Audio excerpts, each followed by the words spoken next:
You have to start all over. All right, no problem. Something I Yeah, haven't done so in now a we're while. live. All right, so I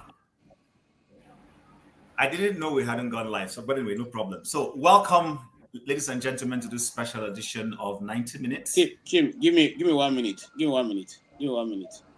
Let me help out here. Uh,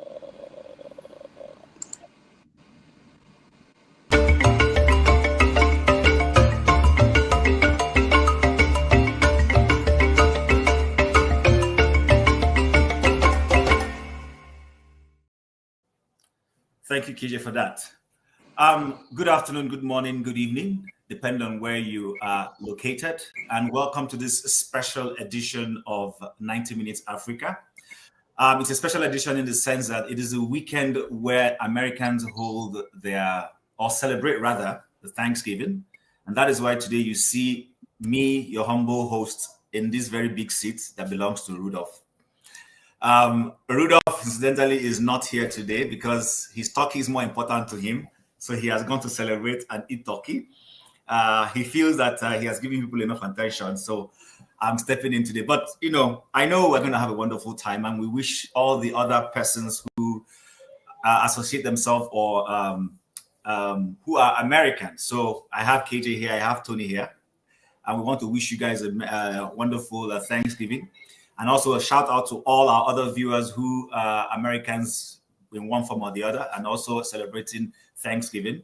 It's a time we thank God all the time for all his mercies, but we also identify specific days to be able to intentionally say thank you for all the things, all the blessings we've received. So I want to welcome KJ, welcome Tony, welcome Mr. James. We have an outline of discussions. We'll be looking at things in retrospect. I hope I'm correct. That is looking at it from what has already happened before. We have the issue of Gumi and his aide. One of Gumi's aides has been under trial for his role in ransom payment. Lots of money were found in his possession. Then, of course, the vice presidential candidate of the Labour Party in the last election, Dati Ahmed, was invited over the past week by the DSS for comments he made when he was interviewed in a particular media house.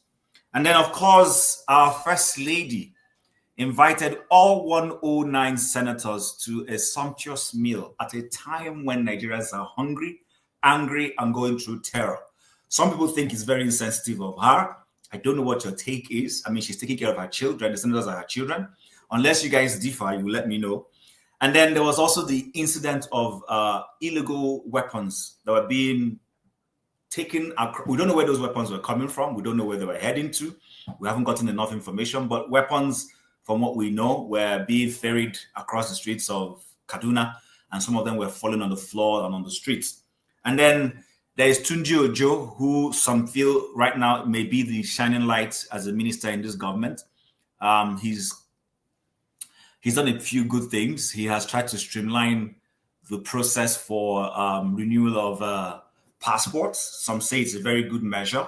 And then there is also the fact that he went to visit, to carry out an oversight on one of the parastatals under his ministry, and it wasn't a very pleasant situation when he went there. He wanted to go there and find out what they were doing. We will also bring us up to speed on that. So without much ado, I would play a particular video. Oh, before I do that, gentlemen, I want to give you guys the opportunity to shout out to our viewers and just, wish them well. KJ, starting from you and down, Mr. James, and then to Tony lastly. Go ahead. Thank you so much, Chim, for standing it. It's good to hear you and to be here. It was a good day with the turkey. The turkey war was not easy, but we defeated it. We are here. Thank you, Mr. James, for being here. Your views and comments are always very, very much appreciated. Also, thank you, my brother Tony, for being here. Your constantly being here, and your views are, invaluable. So we thank you for being here. Thank you. I appreciate all of you and the people on the keyword warrior, the keypad warriors. Una well done, una do. Thank you, sir.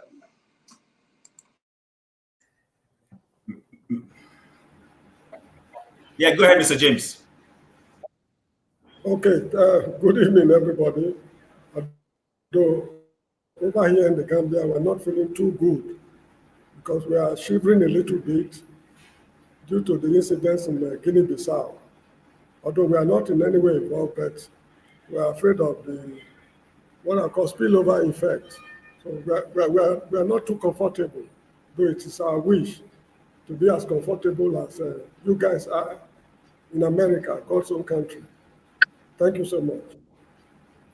Thank you, Mr. James. The floor is yours, Tony.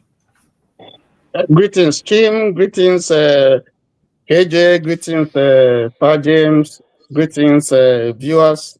America is perhaps the only country that sets out one day in a year to give thanks. I think that's great. Unfortunately, it's also a period when turkeys are not happy, chickens are not happy because there's a mass casualty. But we give thanks that there was enough to eat. And I'm hoping that today we're going to have a great time with you, Tim, and with the audience. Thank you. Okay, so point of correction, Tony. America is not the only nation that marks out one day. Actually, Canada was the first nation to start doing that. You might want to go check your history. The first Thanksgiving on record was a Canadian date and a Canadian city. But of course, America being who they are, anything they put their hands on, they run with. So it's a good thing that some nations find a particular day to give gratitude to God. So, all right. Without much ado, we've already outlined a few topics, and I want to thank you, Mr. James. I think that's one topic we missed. We would also review the coup that happened in Guinea-Bissau. Some say it was orchestrated by the ousted president himself because he was losing the elections. Then he invited the military. So we'll look at all of that and then see what is true and what is not true. But before we do that, I want to take us back a little bit to time in history with this video, and then we'll set the tone for our conversation. Speaking for those of us who have put in place anti-open grazing laws, we have our reasons for doing it, and we have no apologies whatsoever. Now, grazing route to where? From where to where? It's not going to work. And it's not working. Can anybody wake up one day and say, we will now take cows to Asoro to feed? We have passed that stage. Time changes. And we all must be prepared to change with time. Let cow, let beef, let it eat the rooftop. It will come down. Let it eat the rooftop. It will come down. Because if today, because of we want to eat beef, so people will be killing themselves. And it's because we don't want to ban the culture. People are killing themselves. Mr. President has said it. Anybody with AK-47 should be arrested. How many have been arrested? It's not issue of ethnicizing anything. We are saying if you have a culture that is destructive of the means of livelihood of others, the governors have a right to protect their own people. And they will do it. But it is not emotional.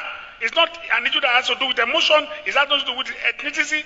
It has to do with means of livelihood. Your own means of livelihood you cannot use to destroy others. Okay, guys. So I intentionally played that. If you look at the issue of insecurity that has bedeviled Nigeria in the last 10, 15 years or more, it has spiraled from one issue to the other. Originally, the conspiracy was that it was Fulani herdsmen trying to take land, or because they didn't have grazing routes, they were fighting back and all that. Today now, it has metamorphosed into the question of faith, that some people need to wipe out other faiths because they want to supplant their own kind of beliefs.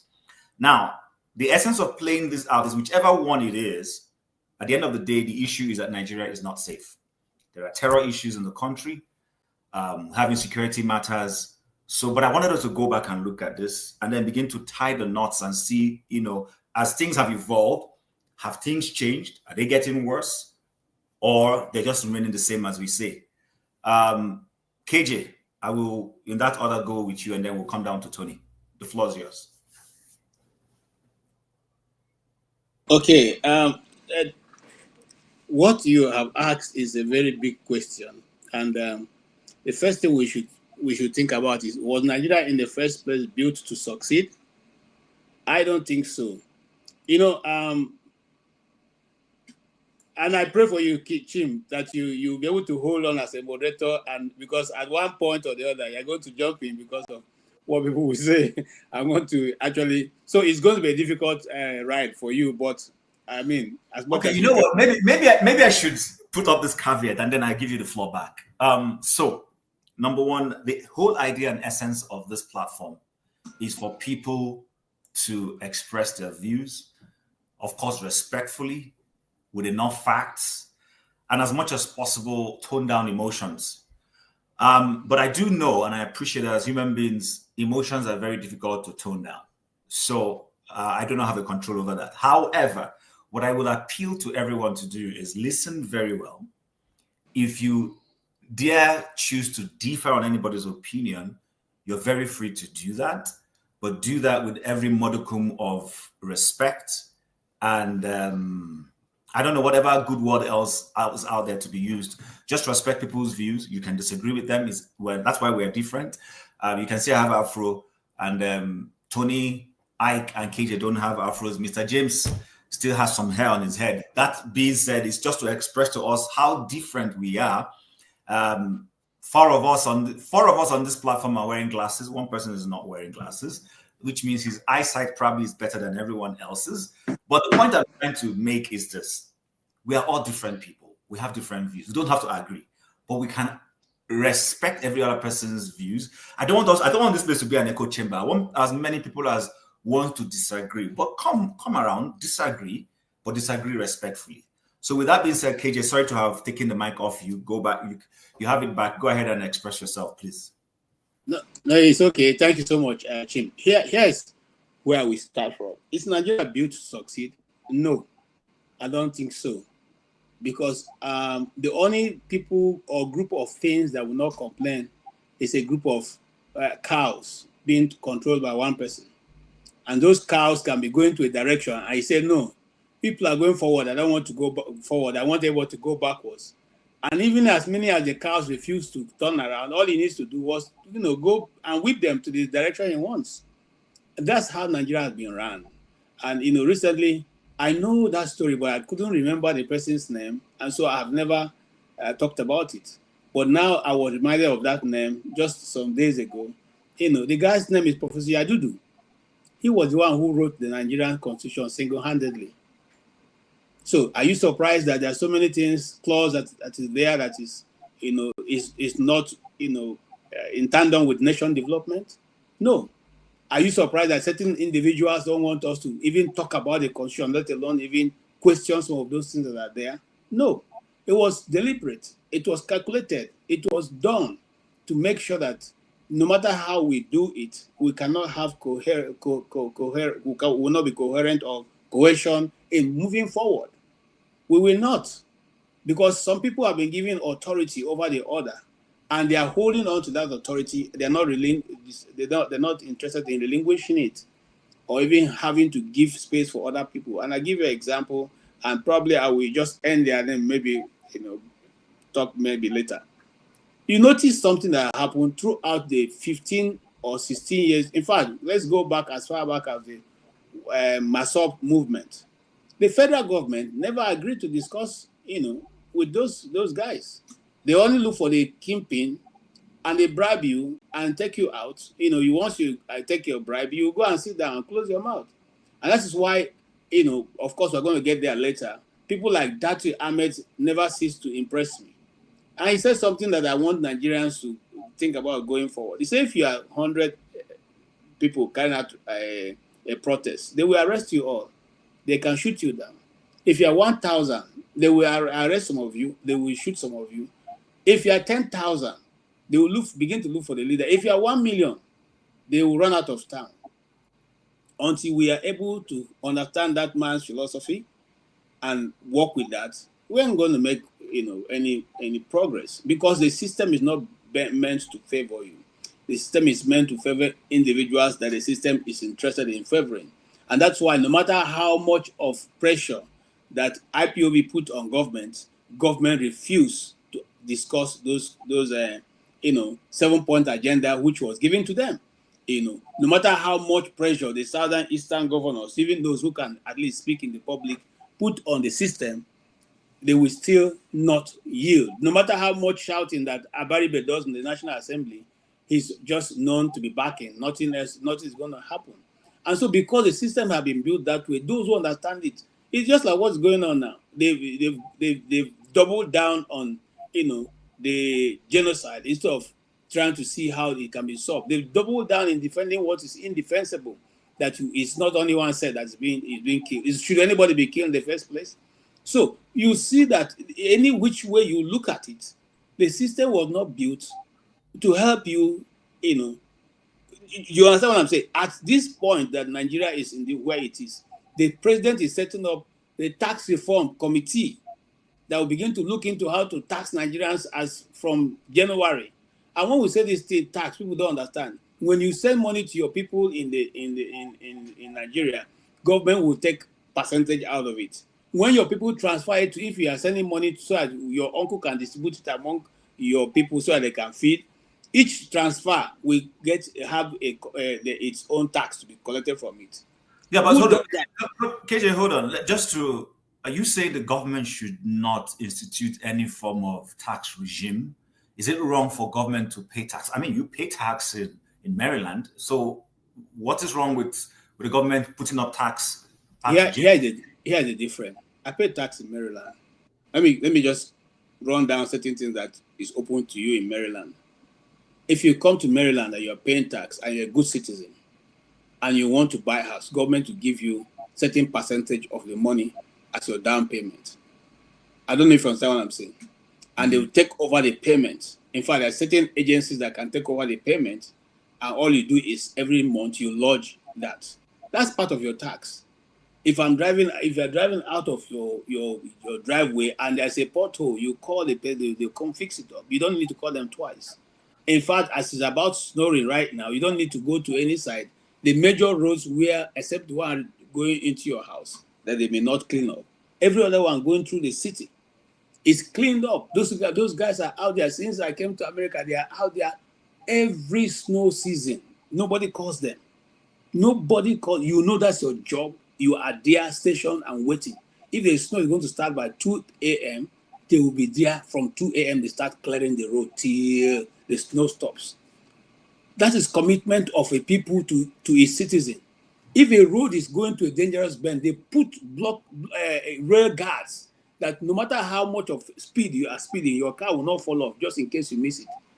All you can, you. So what we are saying that the people see the reason for which they are being taxed, and anybody will be happy with that. Now, and these people have job. Yeah, to compare America, I'm still talking about America. You have job in America. What job are you taxing people for in Nigeria? You don't have any job. And you're taxing people who don't have job to keep paying you. How are they going to get it? The money we're talking about is money we send to our people to eat. It's not for business. Okay? So you are taxing them for money that's been taxed already for them to eat. So you tax me for sending the money. You tax my relatives and friends for the money that the little that they're even going to get, they pay tax on it. On what basis would that be said to be responsible? Okay. How? All right, KJ, we'll come back to some of those things later on. Thank you for that detailed. Mr. James, the floor is yours, but let me just reiterate. So I intentionally played that video as a way of telling us where we've started coming from with the issue of insecurity.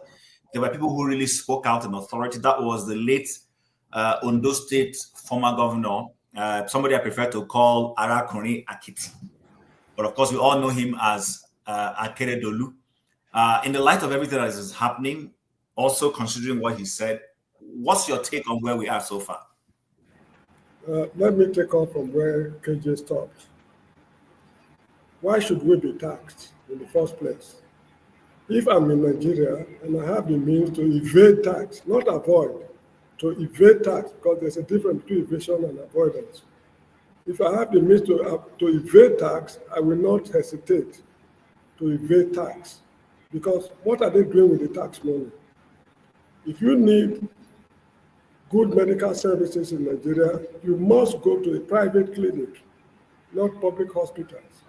If you need water supply, you must drill a borehole in your house. You can't rely on the public water supply system. If you want justice, according to our friend, Mr. Chowore, said you need two sets of lawyers. The first set is those who know the law, who can argue your case properly. The second set is those who know the judge at home. If you fail to have these two sets of lawyers, you are going to lose the case. When the streets are dirty, the government will use a horse whip on you and me to clean the government street, because the streets belong to the government. That's why during the colonial period, it was called the Queen's Highway. The street belonged to the government. So for government streets to be clean, they will use horse whip on you and me instead of hiring people to do the job. Now tell me just one thing that the people of Nigeria are benefiting from the government.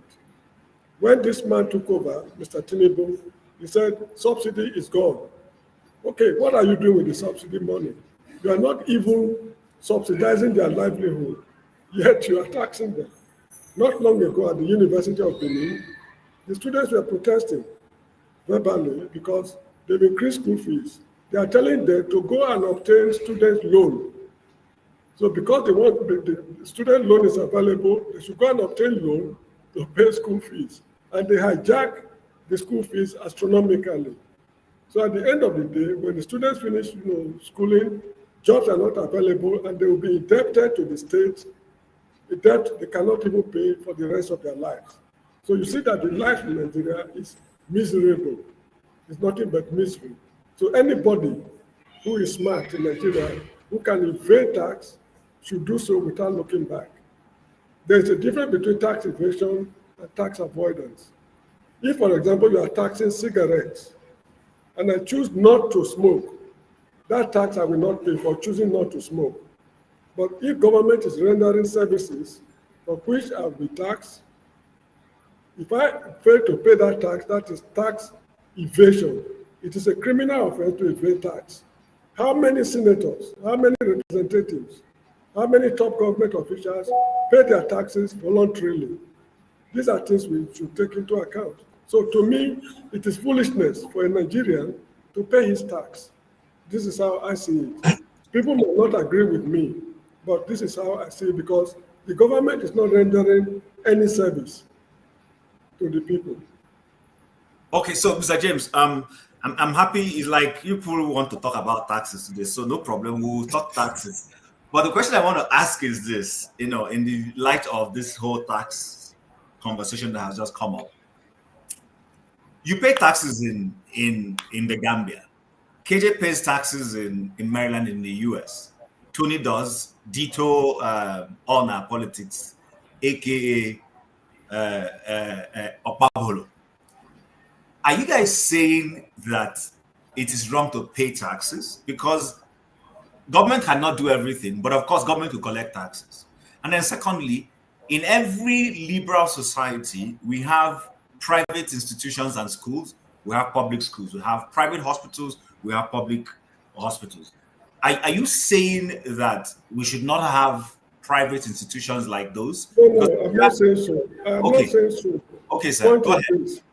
If No, go I have ahead. a problem, no, you see, like in this country where I live, education is not taxed because government cannot provide the service to everybody. Government schools are not enough to absorb all the, what's called school-going children. Children who have attended, who's supposed to be in school. Government cannot absorb all of them. And some parents are of the opinion that they need superior education for their children. Now, when these children are educated, it is to the benefit of the state, because the government here believes that it is better for everybody to be educated. And it is better, it is better for everybody to be educated than to educate a few because the uneducated ones will pose problems to society in future. So if the private sector is willing to provide the service the way government is providing it based on rules and regulations, they have no objection. They even encourage them to do more. So this is how it is here in this country where I'm living. So all right. It's not an offense. Sorry, there's nothing wrong with paying tax, but you see, it's a question of duties and responsibilities. It is our responsibility to pay tax. It is the duty of the government to use the tax for what it is meant for. A situation whereby you remove subsidy, and what is happening to the subsidy, nobody can give a good account. To me, it is deceptive. And not only that, now the what you call budgetary allocation, whatever they call it, they give to the states from the federal government has increased. But if you convert it to US dollars, they were earning more before now than what they are earning now. So the increase is deceptive, because what government can do with the money in the past, they cannot even do a quarter of it now, because the money is already valueless. So this is how I see it. It is foolishness for me, if I were there, to pay tax. I'm not telling people not to pay. If you want to pay tax, may God bless you. Continue paying your tax. But should I go to the country, I will do everything possible to evade tax. All right. Thank you, Mr. James, for that detailed analysis. So, Tony, the floor is yours. But before, you know what we were supposed to start from, but KJ and Mr. James think that our tax issue should be something we should focus on. So, looking at where we started from, taking into cognizance this tax conversation that has come up, what's your take on the entire situation vis-a-vis, the terror matter we're talking about and the video I played? The floor is yours, sir. Let me greet my brother Uvi. How you doing? Well done. The even as we speak now, we hear that some people in the north, I think Kebbi and the casino, have been kidnapped or so on. So is that a new one? Yes, today Sunday. Yes, there are incidents of kidnapping in 2 different states. And I think one is about 300 people, and then so what I'm trying to say is is a tragedy. Every day you wake up and what you hear is kidnapping, insurgency, not abating but increasing. Even as you hear that government has stepped up its efforts to decimate these insurgents and these terrorists and so on and so forth. So I don't know. I'm not sure that the government is doing the right thing, because I don't think maybe the proper method is being adopted. I don't think anyway that the government is has the political will. I just think that it's just grandstanding. That may be unfair to the government, but I don't think that it has the will and the capacity or capability to deal with this problem. And you see the insurgents are emboldened. I hear that as we speak, 18 local governments in Castina have decided to have peace meetings with the terrorists. They're not depending on government. They're not looking on government. They have had to submit their authority, to sit down and discuss with the terrorists. And the position right now is that they are the ones dictating to them their terms, not the government dictating their terms. So you ask yourself the question, where is government?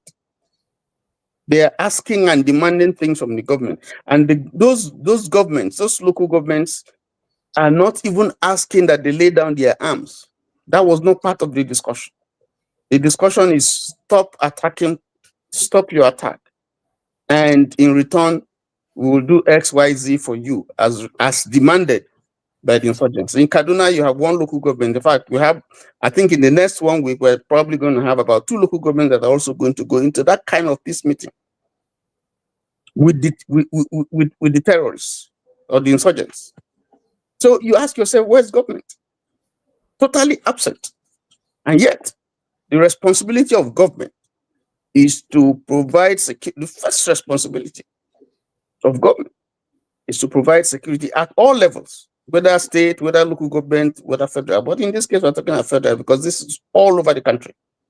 So there is the total absence of governance. That's part of what Pa James is saying. That if I say I have a government, it should be able to protect me. It should be able to provide me what are the basic things of life. They can't provide. So what is the justification for me to pay tax? That's what he's saying. It's just a revolt. It's a citizen revolt against a system that is not doing what it's supposed to do.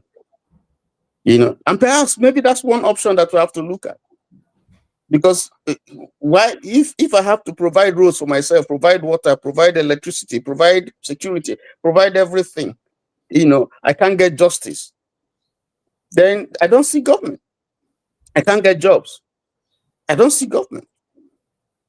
So even though that may look like a radical departure from what we know that is legal, but again, I think people have a right to stand up and say, enough is enough. This is supposed to be a two-way thing. We put you there to offer service, and if you can't offer service, then you have no right.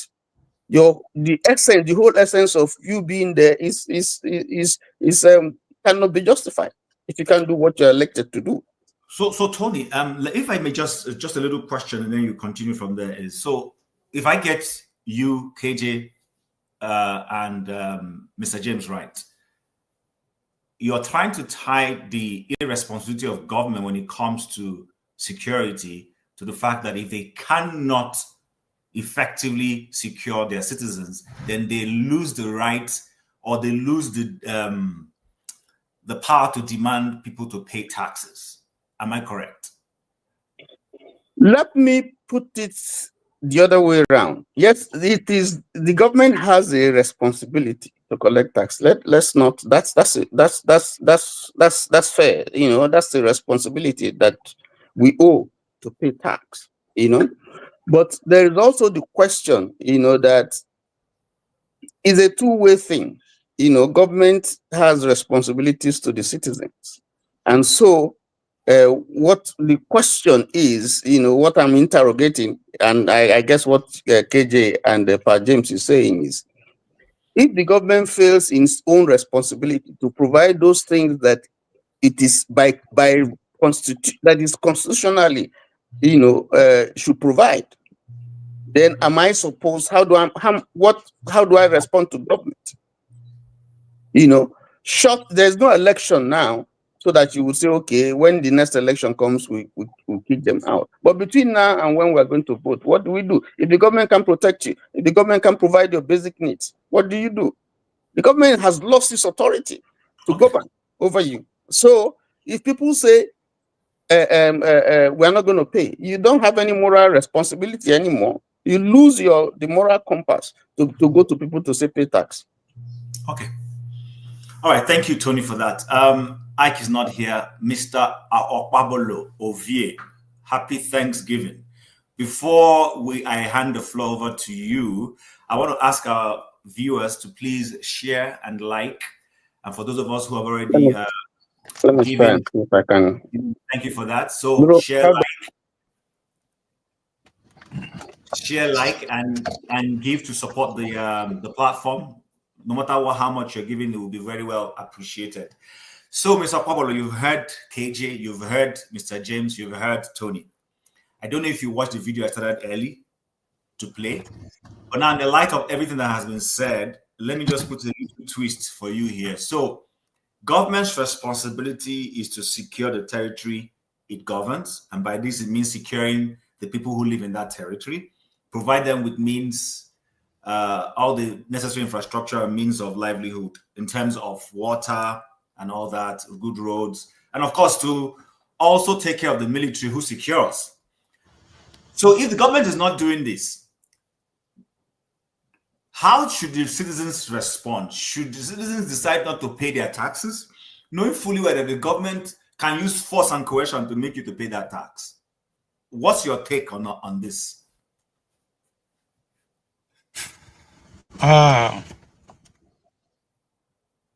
I mean, I think for me, I will always look for what's the lasting solution. I think for me, the whole system for me is something that we need to either restructure, rearrange, or fight against. And by so doing, I will say, let every community takes over is our community. Now, let the villagers begins to ask what is entitled to us from our own tax. I think the education about what tax should do and not do is a minimum in terms of our own.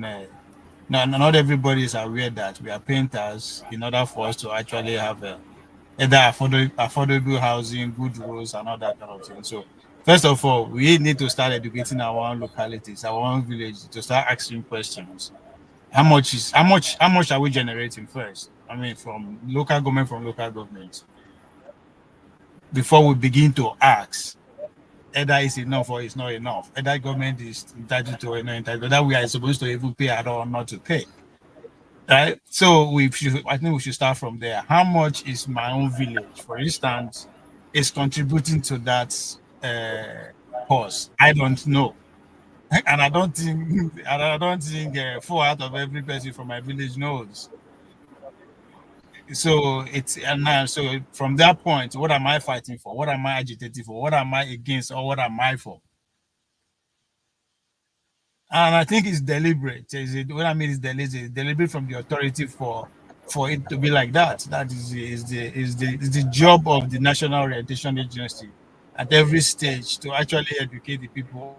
Or at this point, is our own job with the community dwellers who are on the known to create an environment where we can facilitate this kind of conversation.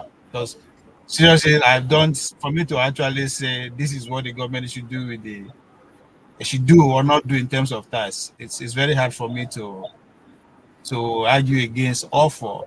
The problem, what I'm against right now is that why are we even having the tax conversation today? It's too late. Right? The bill has been passed. So whether we like it or not, we will pay them. So I'm sounding like this because at the beginning, about almost a year ago, I was on it. These people. I mean, there was a contention even at the National Assembly, right from the presidency, when the bill was put before the INEC, before NEC, National Executive Council. They rejected it, but they will now them. They go back and forth, give and take. The bill was able to pass.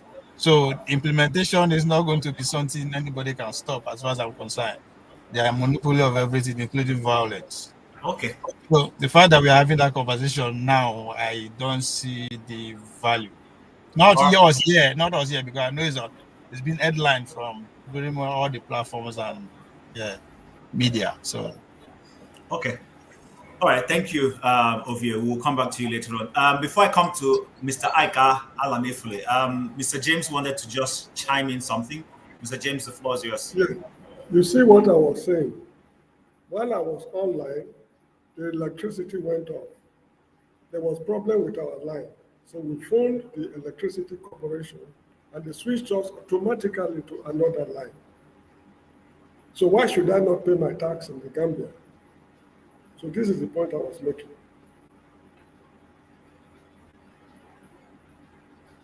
Thank you, Mr. James. So exactly, I think that's something. I'm impressed to hear that in the Gambia that you can call your electrical company and something will be done. And Gambia remind me again, what's the population of Gambia? Less than 2 million. The population less than 2 million. Okay, I guess some of us will also see that as another twist to say, oh, but they are too small. But the point is, whether they're small or big, it makes no difference. The point is that they are sensitive enough. They have no resource. They have no natural resource. They only live on grant and aid and fish in their waters. A few tourists come from Europe. That's what they use in running the country. They don't have crude oil. They don't have gold. They don't have diamond. They don't have uranium. No natural resource in the whole country. Okay. Thank you very much, sir. I see, Mr. Ike, are you ready to talk, or you have a business deal to close? Anyway, so we've gone through that. I would like to play another video, still on the issues of Nigeria and terror, and the issue of Christian genocide. I ran into this video in the course of the week. It's something I want us to listen to, and then we'll proceed. Mr. Ike, are you ready? Do you want to give your views?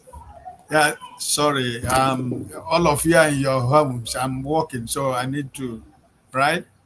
Happy Sunday to every one of us. Good afternoon, good morning, good evening. Yeah, I hope when the deal does work out that you will share the largest here with us. Brother Tony, happy Thanksgiving. I was expecting my turkey. I didn't see nothing from you, right? You and KJ eat his own and frown his face. You understand? So and my brother, is it Opobolo or Opoholo? What is that? He eats his own with his gang. So I don't need to ask him because I don't belong to his gang. He eats his own with his gang, right? That is what it is. Chim, thank you for hosting today. Can you tell me anything? Is there anything or a general talk for now? You're muted. So I started initially by playing. We have lots of topic. We have the issue of Gumi's aide, who is currently being tried for kidnap ransom payments. We're going to look at Dati and him being summoned. Actually, not only Dati, the former Minister of Justice was also summoned by the DSS. And then our mother of the nation, as some people try to refer to her, has decided to do a Thanksgiving feast for her children, the 109 senators of the Nigerian Senate. And then there's an illegal weaponry that was being transported through the streets of Kaduna. And unfortunately for the guys, fortunately for us and unfortunately for them, the weapons were falling on the floor, and I think they got arrested. I'm not sure. But I started by playing a video of the late governor of Ondo State, and where he was talking about the fact that we should not empower headsmen who felt that it was their right to go seek pasture for their cows, but in process of doing that will destroy the businesses of other people. The whole idea was for us to go back in time to see where this whole insecurity matter all started from. So in trying to have that conversation, Mr. James and KJ have tried to tie that to tax, in the sense that if the government is unable to take care of its people and fulfill its primary responsibility, which is security of the people, then they lose the right to earn those taxes from the same citizens. So whichever way you want to go about it, the floor is yours. If you want to stick strictly to the issues of insecurity, that's fine. But if you want to merge both and educate us better, we are your able listeners here. Thank you. Oh, thank you, Mr. Chim. Well, I think that for me, Nigeria for now is still what it used. It's not what it still has to be. The security of Nigerians at stake, and this government is not doing anything. All these cut and nail actions and decisions that they are making for the past 1 week, it is all the politics of 2027. There is no good, clear intention of what they are trying to do. It's all about 2027, and probably because of what the President of America said, these are the government that are negotiating with terrorists. And the king of the negotiator, Gumi, is still walking about in the street of Nigeria, still talking, still making comments on radios and televisions. And nobody has been held accountable, right? A brigadier general, that major general, was killed in the front line, even though he called, and they know where he was. But the terrorists got there before the Nigerian military. Nobody has been held accountable. Nobody has been arrested for allowing a major general or brigadier general to die the way he was killed by these people. Nobody has been held accountable. Is it the same people that they kidnapped was it in Niger last week or last 2 weeks, where the military withdraw? Somebody called the military to withdraw before the terrorists went in. Chim, who had been arrested? Who had been held accountable? Nobody. So everything that this illegitimate government is doing is all about cosmetics. It's all about trying to dose the tension, trying to take away our minds away from facts and reality. And also fighting and working for 2027. You know, where has the government for over 2 years? We know that the insecurity did not start on his time. But for the past 2 years that the government has been in power, have they not seen what is going on? The trajectory the insecurity in Nigeria was going. So I think that it has not been fair. It has not been easy for anybody in Nigeria. And I think that we are suffering. And I think that if there is no security, like KJ, you said KJ and Mr. James, you say, they don't have any right to collect any taxes from when they can't protect people, right? So if cow is more important in Nigeria now than Nigerian citizens, the cows in Nigeria are more valuable items than we, the citizens. And I think that anything we are talking about Nigeria is centered in the security of life and properties, which we don't have in Nigeria. Nobody sleeps in Nigeria anymore. So I think that this government has failed. And I think that the politicians of Nigeria today should hide them, their faces in shame.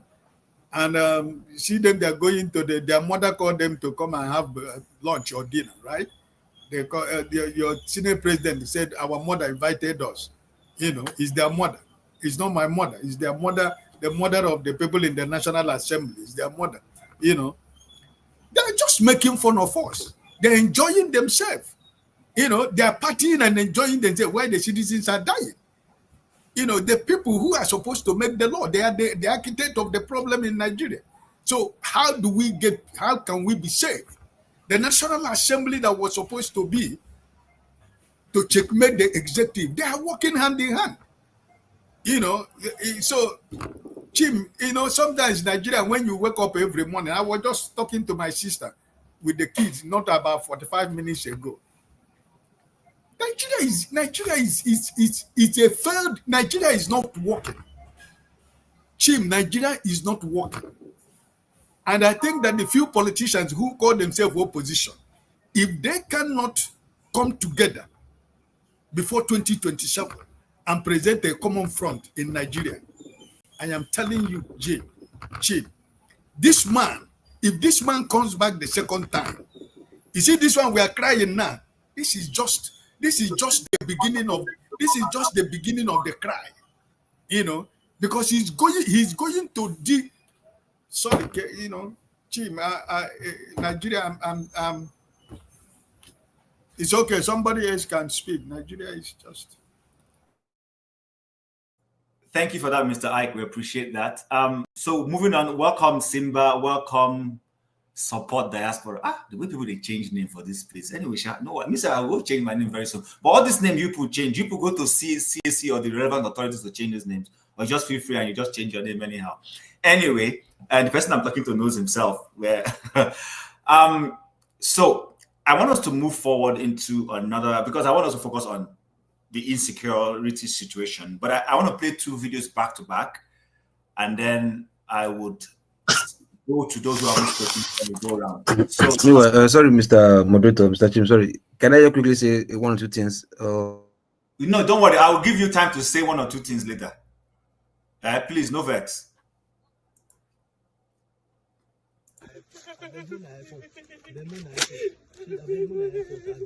My wife get belly, they want to put a beg, no airport, no only 7 million coming up in this, I beg, no airport, they say now 15 million is fine, no airport, I beg, my wife get belly, no airport, I beg.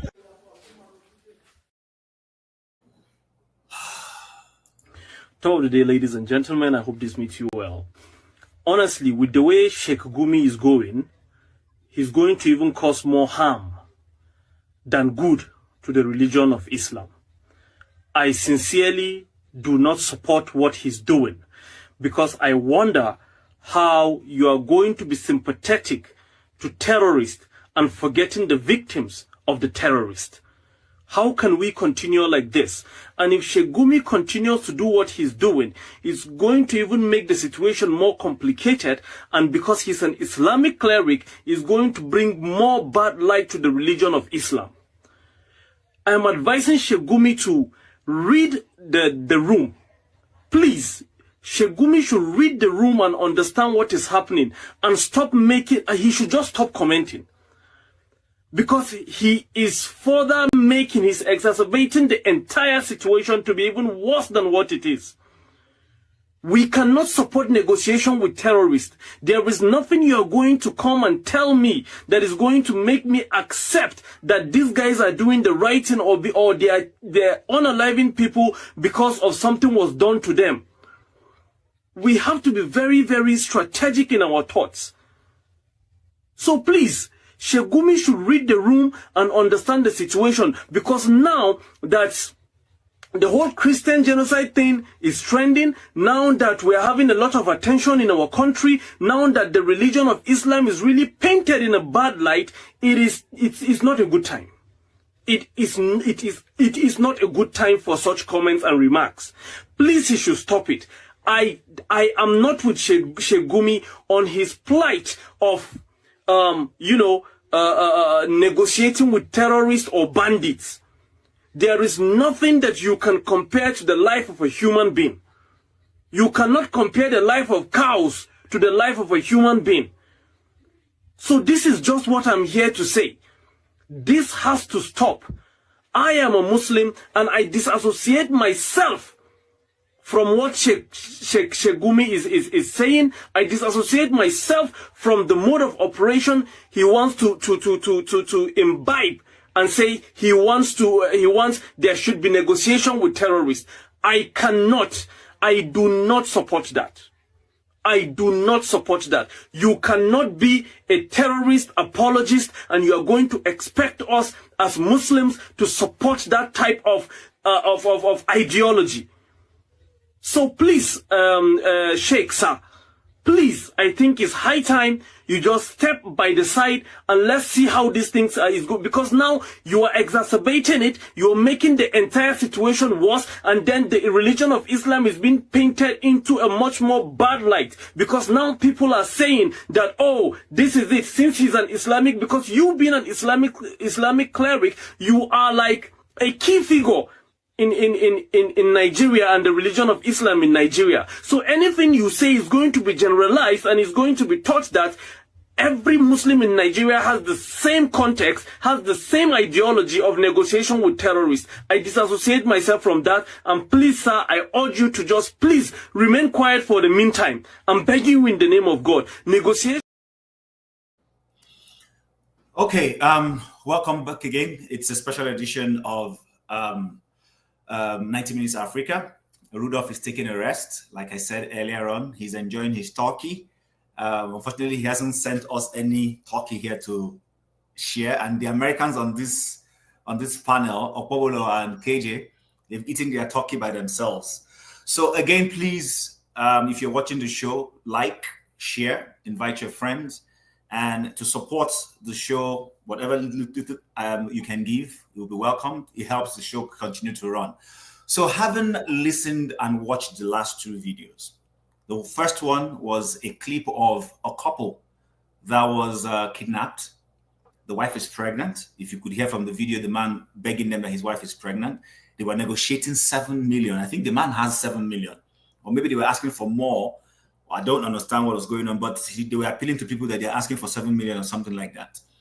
And we know that since this terror issue started, Sheikh Gumi has been at the forefront of trying to negotiate with them.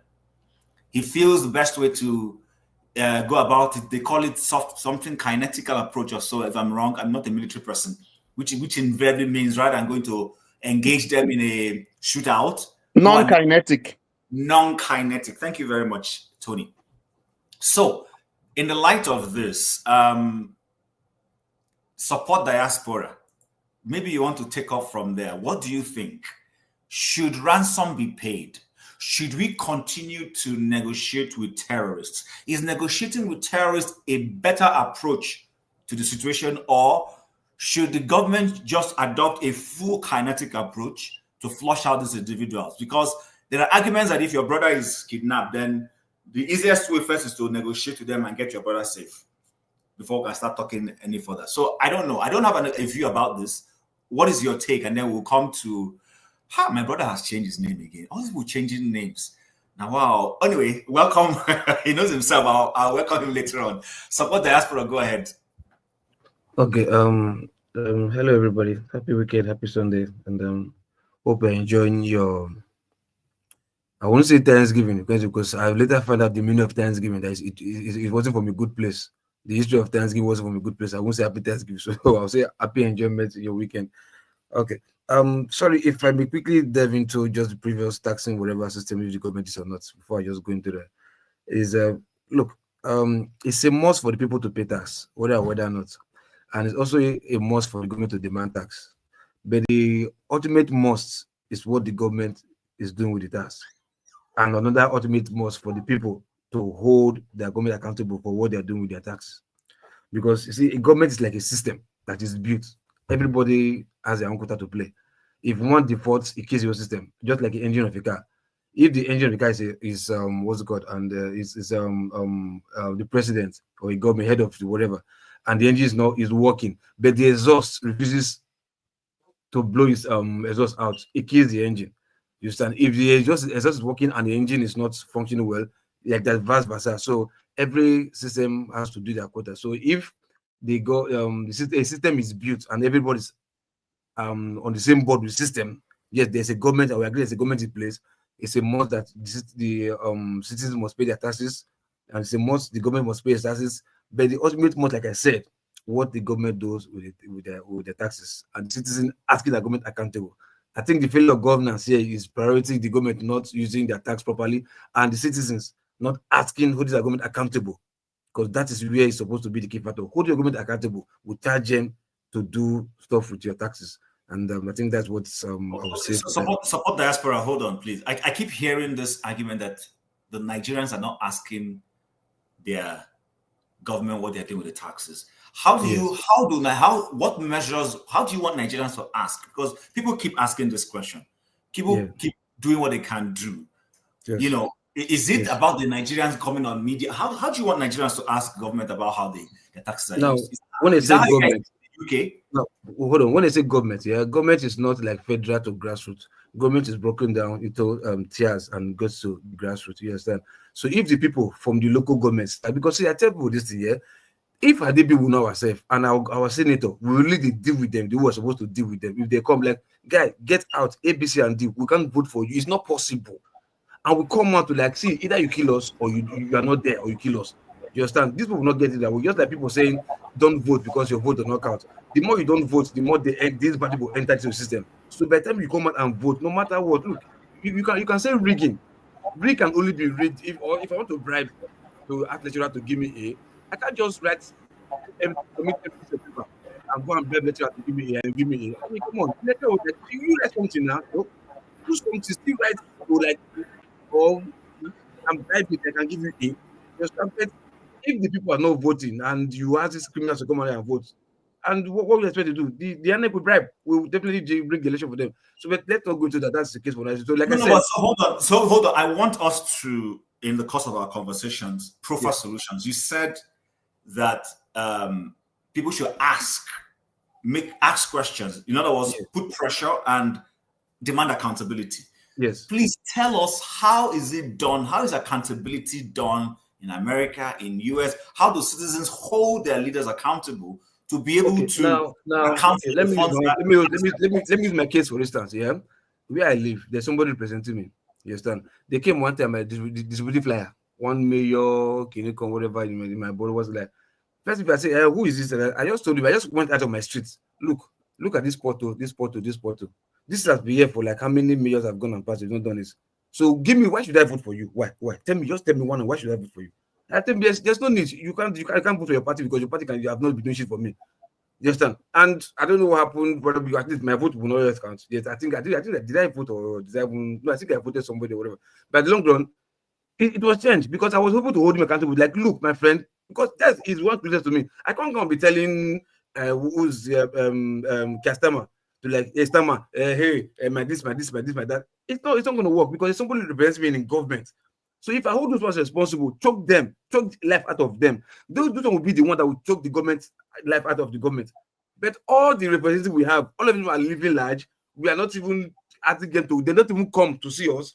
And do the election when they come, we can't even approach them, tell them our mind.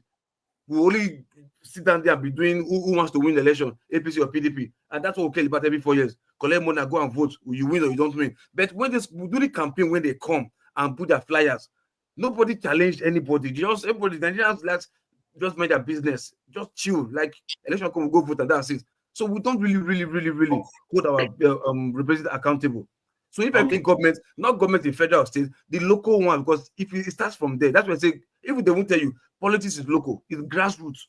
So those in the local, that's where it starts from, bit from down up, not from up down. So if they say hold your government accountable, we shouldn't be expecting like it's me now, one local guy, one from the grassroots down, will want to be holding Tinubu accountable. No, that's why government is broken down to my own local government.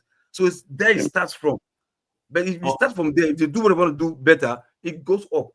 That's where I mean local government, holding your government accountable. Chim, please, can I ask Loco P just a question for us so that he can clarify his position? All right, go ahead so that I can go to comparable and then forefathers and consent. Okay, we had a situation where the president told members of the legislature that they already returned even before election is taking place. So how do you hold in that kind of system? How do you hold anybody accountable? Loco P. Okay. If for that, that's for electoral, not for taxes. Now, if you say they already returned, look, they will want to tell you is the feed that will still do the magic. The feed that everything starts from the feed, not NEC office. If it's already returned, it's politics. What do you want Tinubu to tell his party that they will fail? You will definitely give them words of encouragement. Like with this party in place, you go automatically return. Not because if return that don't vote, don't campaign, just sit at home. You are there already. No, they're just saying that like you automatically return and that's it. Even if he wants to do the work, that does not mean election that day nobody will vote or he will not go to the field and do anything. He will sit in his house and the ticket to the office will just come to him directly. No, you can only say that because you're a party man. That's what you share in the party's politics. But that day you will still go to the field. He voted that day. He said it to the person, right? But okay, let me use Okwebolo for instance. He told Okwebolo you automatically this and that, and he won. But that day of election day, Okwebolo was sitting in the field voting with his family, with his friends. If he believes that Tinubu will do everything, why did he go to the field? He will have sat in his house now. So that statement is just vague statement and big statement. But they still have to do the work by still voting. At least, even if the voting is not up to what will put him in the office. But okay, he went. Thank you, Loco P. So sorry for that. Then for the security, for the security, whatever I said, it's pathetic. When I watch that video, I don't want to believe the video is true. I just want to believe that maybe it's a skit and this and that. Because for me, that video alone, it reached to even turn the country upside down. You know, because I'm putting myself in that shoe. Like, look, if I see myself in that situation, anything that will make me escape that situation, either the government will kill me, the government of that state will kill me that day, or if the government will leave that day, because I can't see myself see my last prayer and like go escape and maybe pay money, then I will go sit down and just if I leave that place, either the government will be the one to kill me there, that for me to allow the to kill me again. So, that pastor is dead. That pastor is dead. No, hold on, don't worry, it's okay. Thank you. Loco P. So first and foremost, that's a true life situation. It happened. There's a pastor that was kidnapped. Then that man and his wife, pregnant wife, were also kidnapped. It's something that happened. The pastor is the one that's dead, but that very one, I don't think that one is dead though. Okay. Anyway, but the point is, because the thing that you said was that you want to believe it's a skit. Because man, come on, man. Man, I can't watch that shit. That's disgusting. All right. Anyway, let's forge ahead. Welcome to all of those who have joined us again, to the our viewers. Welcome on this auspicious day. It's Thanksgiving in the US. Dr. Damages is taking a well-deserved rest. So please share and like. And if you want to support the platform, you know what to do. We'll appreciate that. Comparable facts. you watch the video, the conversation has been all about security and should the government, if it's unable to secure its citizens. We've watched the couple that was kidnapped. They're citizens of Nigeria. Even if they don't pay taxes in the way taxes are paid in where you and I live, but they pay some form of taxes to the government, or even oil money that is everybody's money is collected by the government and is supposed to be used. So if the government is not able to secure the lives and property of its citizens and endanger them like those two couples, should government lose the right to demand taxes from its citizens? KJ, Mr. James, and Tony have made the case that government should lose the right. Pablo was, here or there. So how do you get your government in the US and your local government where you live to justify the tax you pay? And when they do not do what you expect of them, how do you go about holding them accountable or not paying taxes? You just stop paying your taxes and you don't remit your funds? Can I, Chim, can I just add something to what you're saying? I don't think you're quoting me correctly. Now, this is what I'm saying. No, KJ, I'm not saying you're not. You didn't say that. You said they shouldn't pay taxes. Like, don't worry, I get you. I'm just all right, because you're already being taxed. Why increase the tax? Next. I know. We're just expanding. That's what I'm saying. Why would you we're expanding that frontier. I get what you're saying. Nigerians remit money back home to their parents and their siblings, and then the government is planning to tax those same funds again. I get it, but we're just generally looking at it from a responsibility perspective. Has the government lost the right to demand, taxes? Because in the constitution of Nigeria, there are responsibilities, there are rights, and there's one other word that it has skipped my mind. There's a word that's used in the Nigerian constitution. In civics, we're taught that. So has the government lost the right to demand that Nigerians should pay taxes of any form, whether it is, diaspora remittances that comes to our families back home, and then they use and they get taxed in one form or the other, or it is the general tax that we are made to pay? In the light of everything we're discussing, just see how you can weave everything together. Comparable, go ahead. Thank you very much. Greeting everybody. Good morning, good afternoon, everybody. It's a very, very good question you asked. So we have to talk about this before we go to the terrorist part of it. So having said that, what is the priority of the government? Is it not the security of the welfare, the security of the people, and the welfare of the people? That's the priority of the government, the number one priority which government is supposed to, people. You have to, protect the people, and the welfare, you take care of them. So where will the money come from? In my own opinion, the money has to come from the people. So that's where the government come in. That people have to pay tax. I think it's a government priority to impose tax on the people. But they are answerable to the people. They have to know how the money is being utilized. That's where the problem lies. So that's where it comes to Nigerian schools. What are they doing with the tax money people are paying? So this is where people have to hold them accountable. You elect them, you all elect them. If you want to protest, you want to go to Aso Rock, you demand what is fair for you. That's what the people are supposed to do. But government has the right, in my own opinion, to pay, to ask people to pay tax. That's the way I see that. Because if you don't pay tax, how are you going to be taken care of? Where will the welfare of the people come from? Where will the protection of the people come from, which is the number one priority for the government? So in a nutshell, I believe the government has a right in that regard. But the people has a right to demand for, accountability towards their tax being utilized. So comparable. You said that government should pay. Then government has a right to demand taxes from people, and that those taxes, if not paid, that the question you ask is the hypothetical question you ask is where will they get the money to offer essential services? So my question is this: what essential services are Nigerians enjoying from the taxes that they are paying? When in nations like Saudi Arabia, which were not for a long time taxing their people, I hope you know that, but they were still meeting social responsibilities to their people. Now, Saudi Arabians pay taxes today. They've reformed their system. They're not just relying on the fact that they make money from oil and can build hospitals. They're not making their people pay taxes. But before then, they had oil in abundance, and they were using their oil money to take care of their people, give them good roads, give them good houses. We heard of Libya where people were not paying rent within Gaddafi's period, but now Gaddafi is not in office and the country is in shambles. My question exactly is this: those social services you're talking about, in the context of Nigeria, what social services are Nigerians enjoying? Okay, thank you very much. That's where I said people have to be held accountable. And you brought an example about Saudi Arabia previously. You know, they have been taken care of. You know, they're not paying taxes, but everything have changed. They're trying to modernize their, their country right now. You know, paying taxes and everything, trying to look like the Western, but in a way, what I consider to be semi-Western style of, government. You know, but having said that, that's where I'm coming from. You know, that people has to hold them accountable. For them, has to hold the government accountable, whatever it takes. We are not in the position of Saudi Arabia. Nigeria is not built like that. We are practicing democracy.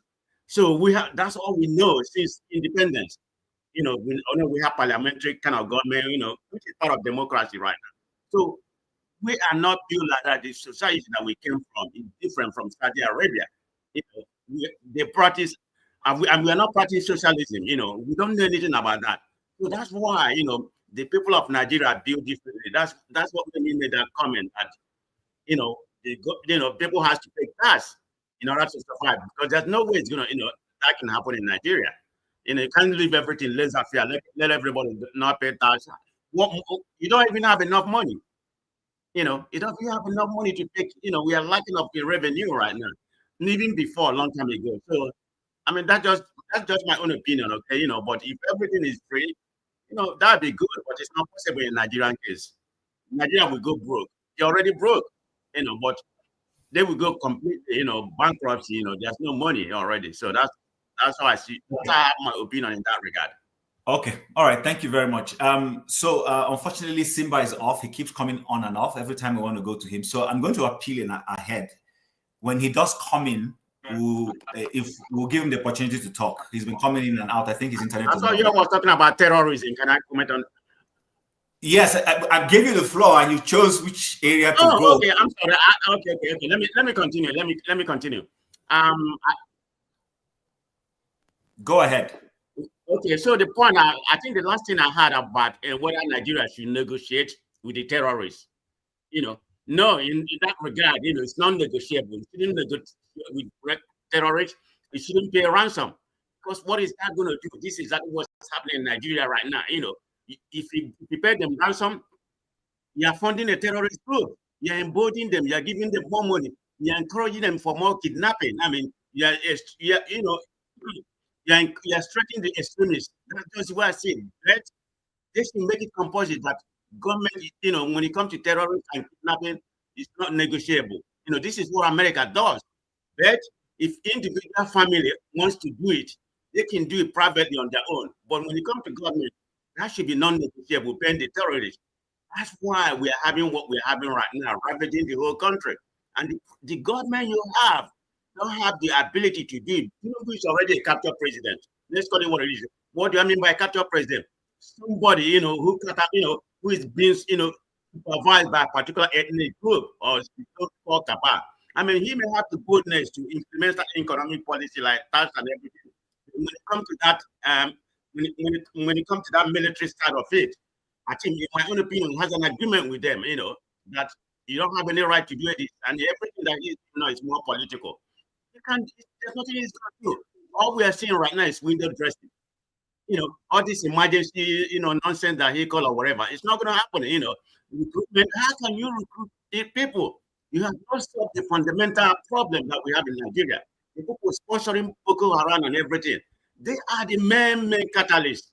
If you recruit 100 million, you have this military guy here, forefather, always, talking about military. But Nigeria, Nigeria is not in the right man for that.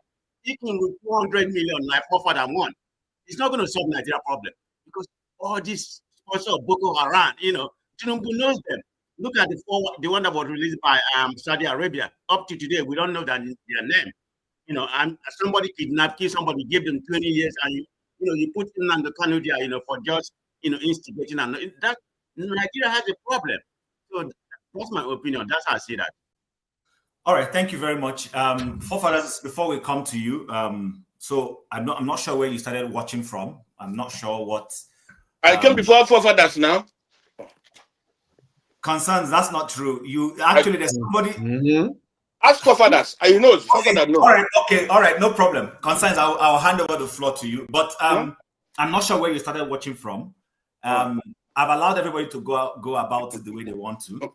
I have played 3 videos so far. I've played the video of the late governor of Ondo State, who was talking about the fact that open grazing should not be allowed. That was in a forum where even his co-governor at that time, which is a governor of Kaduna State, El Rufai, was there. The current Senate president was there in that forum. And his perspective was simple, that we cannot fall for a blackmail. That some people think that because you don't give them free passage to pasture their cattle, then they will hold everybody to ransom. And he said, listen, if it means the price of cattle skyrocketing, then let it skyrocket. Let it eventually to come down, that his responsibility to take care of his people. Now, the idea behind that video was for us to go back in time to see where we were coming from with regards to this insecurity. Is moved from one conspiracy issue to the other, from, it is Fulani herdsmen who are looking for land, to, it is Islamic fundamentalists who want to, Islamize the whole country. But however you want to look at it, we've had a situation where insecurity has grown. Now, I now play the video of the kidnapped couple, and then play the video of the Muslim guy who says he does not support ransom payment and negotiating with terrorists. So, Concerns, what's your take? Should we negotiate with terrorists? If your brother is kidnapped, God forbid, would you say, okay, we're not going to pay ransom, we'll put pressure on the terrorists to free my brother? Or do you think that ransom should be paid? Do you agree with comparable facts who says we shouldn't do it, but that individuals can do it? If doing it at all, does that not create an economy for that kind of illegal type of money making, as it were? The floor is yours, and you have 6 minutes. My own, you are going to give me time on my own. Others, you didn't give them time. Sorry, Chim. I think, sorry, please, Chim. I think you should separate that breaking into 2. If you say to negotiate with, is it with government or with individuals, private individuals? Loco, you like talking too much. I want to talk. The 2 are not the same. You like talking too much. You go one side cannot come back for the 2. Okay, Loco, let him talk. Let him talk. Then we'll come back and review that situation. Concerns, go ahead. Yeah, gentlemen and gentlemen, good day for all of you for being here today. I was calling KJ during the Thanksgiving. He didn't answer he didn't pick my call, because I wanted some talking. Mr. Tony, I called you also. You didn't pick my call. If you're able, I called also. You're using your time to greet people. No problem. Let me greet everybody now. Comparable files with Mr. James, everybody. Loco, poco. And where you get my phone number? Forefathers. You see, when you see forefather, look at how he's very innocent. He think he's a good man, but not the same, no problem. You see, on the tax issue, quite all right. Tax is good for everybody to pay. In every country, some countries work with tax of their citizens. They engineer their country with taxes. They run their country with taxes. But in Nigeria, there's a problem of this tax. When the subsidy was removed, and now no subsidy for the country, people are becoming poor. How are people going to pay this tax? And again, who are going to pay this tax? The Fulanis are not going to pay. Or even most of them, majority of them are not going to pay, in the sense that in Taraba, in Katsina, in Sokoto, many of these places, Boko Haram or the terrorists have taken over those places, collecting the taxes. So if you are imposing tax on Nigerians, people who are going to pay this tax, see the Southern people. The Southerners, Southwest, Southeast, and the South, that's the people who are going to pay this tax. That's a problem. So and again, who are you going to use this tax? What are you going to run with this tax? The government is borrowing so much. The tax you are going to pay, is it going to be used for this, I don't know how they need to use to them for them. This House of Assembly, House of the Senate, and these people that are running on Tinubu's mandate, or is it the judges that also run on Tinubu's mandate? Is it the INEC that also on Tinubu's mandate? Look at the whole country. That's why Trump say we are very disgraceful. We are a disgraced nation. The former INEC chairman now appointed this ambassador. So when people said that that election was totally rigged, some people start arguing. It's like some of us are very, very dumb. Because we see the handwriting on the wall. We saw that that man is compromised. That people have destroyed Labour Party, INEC and the judges that destroyed Labour Party, they have destroyed PDP through Tinubu. Because all these institutions are running under Tinubu's mandate. So for me, I don't support that task. I don't. Even those who are talking about going to meet their councillor. Do you have Nigeria have councillors or chairman? They don't have. Everything is through the governors. And even those that have, there is no running. Tinubu is in control of everything. People say protest. You can't protest. Today, the government is in the Yoruba hand, but you cannot protest in Lagos. The Elbas and all the nonsense that are calling themselves, they say they can protest in Lagos because Tinubu is running the government. Yoruba is running the government. The results of Yoruba now become that government. Not that they are talking of oil, not that they're talking of what that is that government, that is their government, that's their resources now. So that is one. On the terrorism, you see, Tinubu himself is one of the part of the terrorists in Nigeria. I have the evidence. I have evidence. If you call me tomorrow, I will go to court and say it. One, the government is terrorist government. All the while, Tinubu has been there, and the Buhari was putting all these Boko Haram people in the government. Tinubu never said anything. As the chairman of APC, that I never said anything. He was doing everything for him to come back to rule Nigeria. Now, these people are in the government. These people are in the army. They are destroying everything. When the army are going to make any operation, their friends there will give them the secret and they will leak to their people. In some communities now are being run by this Boko Haram. The worst is that the Arawa itself, said that Arawa itself, they know about this terrorism. They know they are supporting their people full chest. In Igbo land today on the south, if the Igbo see somebody who is a terrorist, they report to the military or this, come and take this people. But in the north, there's governor. How many governors? Is it Nasarawa and Sokoto? He said they know where these people are. He said their people know where these people are. Many of the northerners say they know where these people are. Well, but why they are not arresting them? In Igbo land today, when you see police arrest if somebody says it's IPOB, military arrest somebody says it's IPOB, they kill them. But why in the north? They see people carrying gun, the government see the people carrying gun, but they can't arrest them, they can't kill them. Instead, they put him back to the army. So the issue of this terrorism and this is a very, very big shame for the northern people, for the Arawas, to come up and say we have to give the bandits to negotiate with them, give them whatever we are giving to the South. The mineral that they sustain Nigeria today is coming from South and Southeast. But these people are not even complaining. The people that are complaining are this. Even the gold, all the roads coming from the north, they don't want money in it. Their money is not coming to Nigeria. Coming to the city of Nigeria, it's coming only to that people. But still, they want for us to pay them again. The money, if Nigeria tell you how many billions and trillions they are spent on this Boko Haram, you can't believe it. Even this last one now, all of the government are paying them ransom every day. If this is Satanas making this terrorism, or you see that they could have wiped away. They could have been wiped away if this terrorism are from the east or south or this. No community will remain. Any community they see this bandit, they wipe that community away. Say they want to destroy Nigeria. But today, in the south, in the north, in Sokoto, in anywhere, these people are roaming around, making meetings with everybody. But the president himself, he doesn't care about this thing, because what he cares about how to come to be second round. That's why when I look at a black man, I say, are we really human beings? Because you are not supposed to be the president of Nigeria. A very disgraceful human being. With all the characters he have, all the nonsense he have, but they make him president.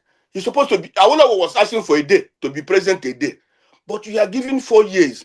The 4 years you don't know what you are doing. Instead, you want more 8 years again. If the 4 years you couldn't do anything, is it the for another 4 years that you're going to do something? By then, the people you are ruling have been wiped away, or they have been killed before you can be the next. I don't get it.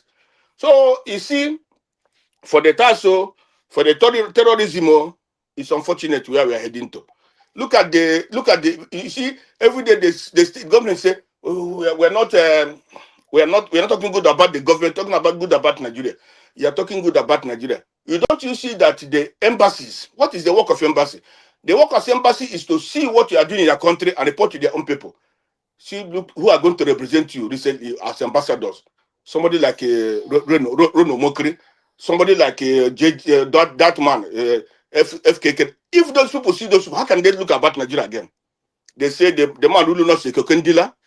This one is a jobber, nonsense, talking nonsense, Reno Mokri. All this, So at the end of the day, my brother, for me, that country is failed. And it will continue to fail. And if anybody thinking that this terrorism will stop, that person is joking. That person doesn't know what he's talking. Because as long as money is involved, these guys are being paid, these guys are getting money, government is not arresting them, it can never stop in life. So if the Satanas know what to do, let them. Asabanjo, I saw Asabanjo, all these people that criticized Igbos before. They criticize Igbos, they talk nonsense. But today, Asabanjo is saying, let me tell you people the truth. It's only southeast, south.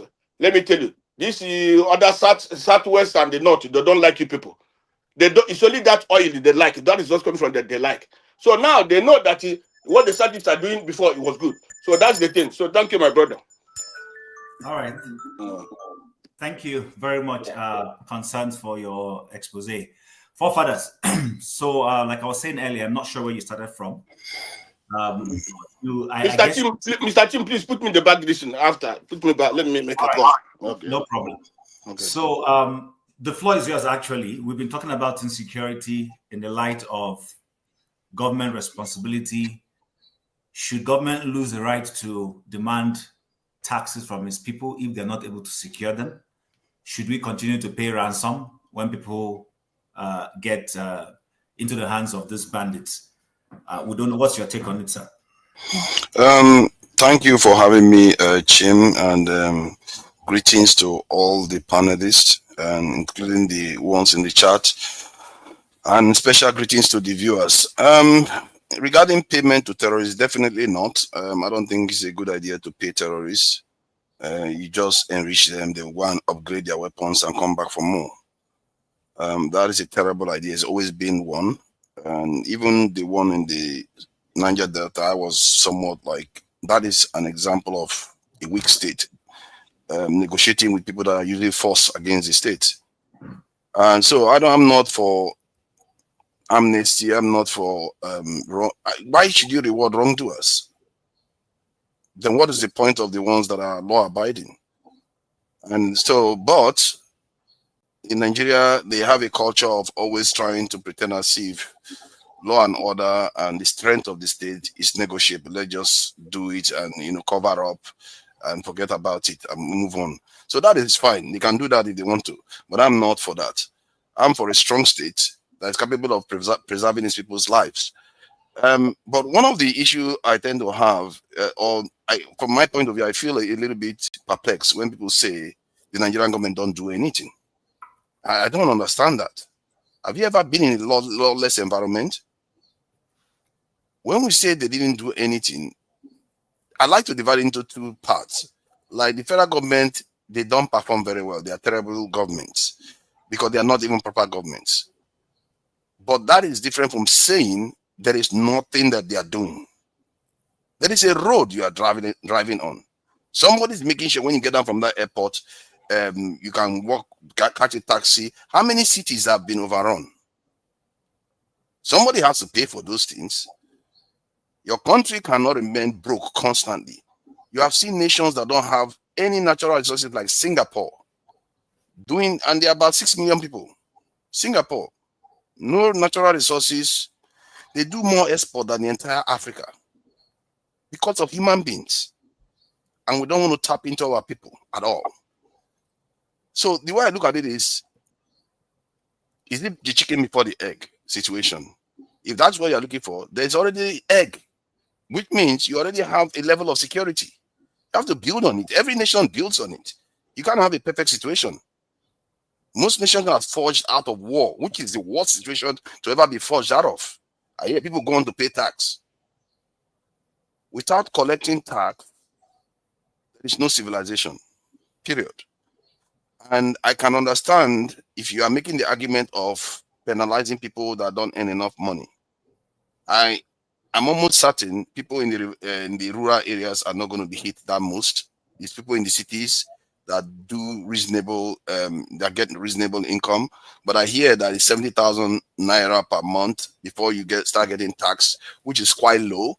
Personally, I think that is quite low. You should be at least 200,000 before you start getting taxed in Nigeria at all. But maybe the government is strapped for cash.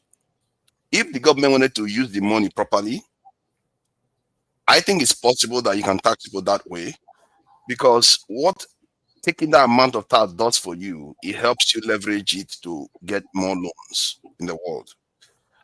This is how all that nations get all the trillions upon trillions of dollars loans. Like Singapore, 6 million people owe more than about $1.4 trillion. How? Why would anybody give them $1.4 trillion in loan? 6 million people.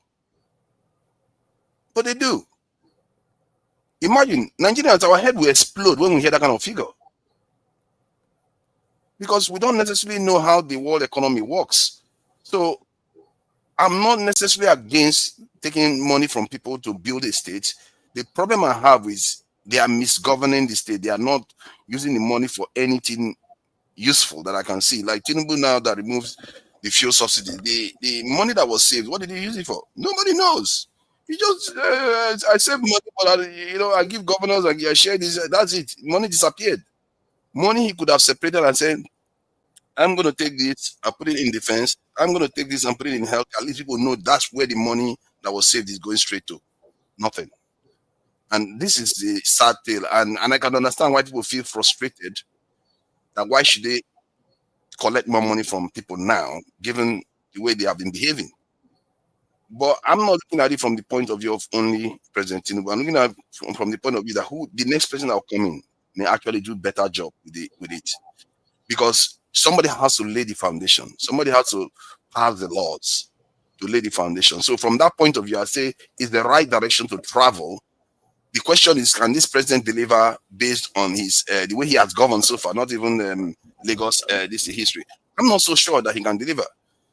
However, the good thing about it is that when you see your money going out of the account every month, you know you are losing money to the federal government. You are more likely, even if it's 10%, 5%, 15%, more likely to hold that government accountable, because they are taking money directly from you, not from oil field anymore now.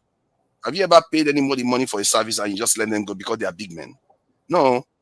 If you give them money, even if it's all these, what they call it, pyramid scheme people, you will want to hold them accountable, because you feel like, okay, I just lost my money to these guys, and I didn't get what they said they were going to give to me. So I think that makes people want to hold more accountable. And I think it's a good dynamics to have in place than just sitting there. I think somebody said Saudi Arabia is even looking to charge the citizens tax, because you have to do that so that they can feel like they are part of the state. From that point of view, I support it. In terms of national security, we all know what the problem is. We pretend as if we don't know. We all know what the problem is. You don't have enough people. I saw some video of Nigerian soldiers talking about how they are in remote location and they are brave. They were doing their job. A lot of Nigerian soldiers are doing their job. And this is one of the things I said people should not be doing. When they like, oh, the military is compromised, why should you recruit more into the military and all the rest of it? Those people need reinforcement. They need to survive. They have families too. When you keep besmirching them and at the same breath saying a general was killed, these are human beings. I know somebody that has died in the line of duty in Nigeria. He wasn't even a soldier. He was just working with them. And he died almost in similar circumstances as that general. Because after the general lived, they searched him out and finished him off. But you remember, you know the way people talk now, They'll say, oh, somebody gave him up. No, these terrorists, they know the area. When they ambush you, you scatter, then they'll go and find you. That's what they do. That's how they got this young man.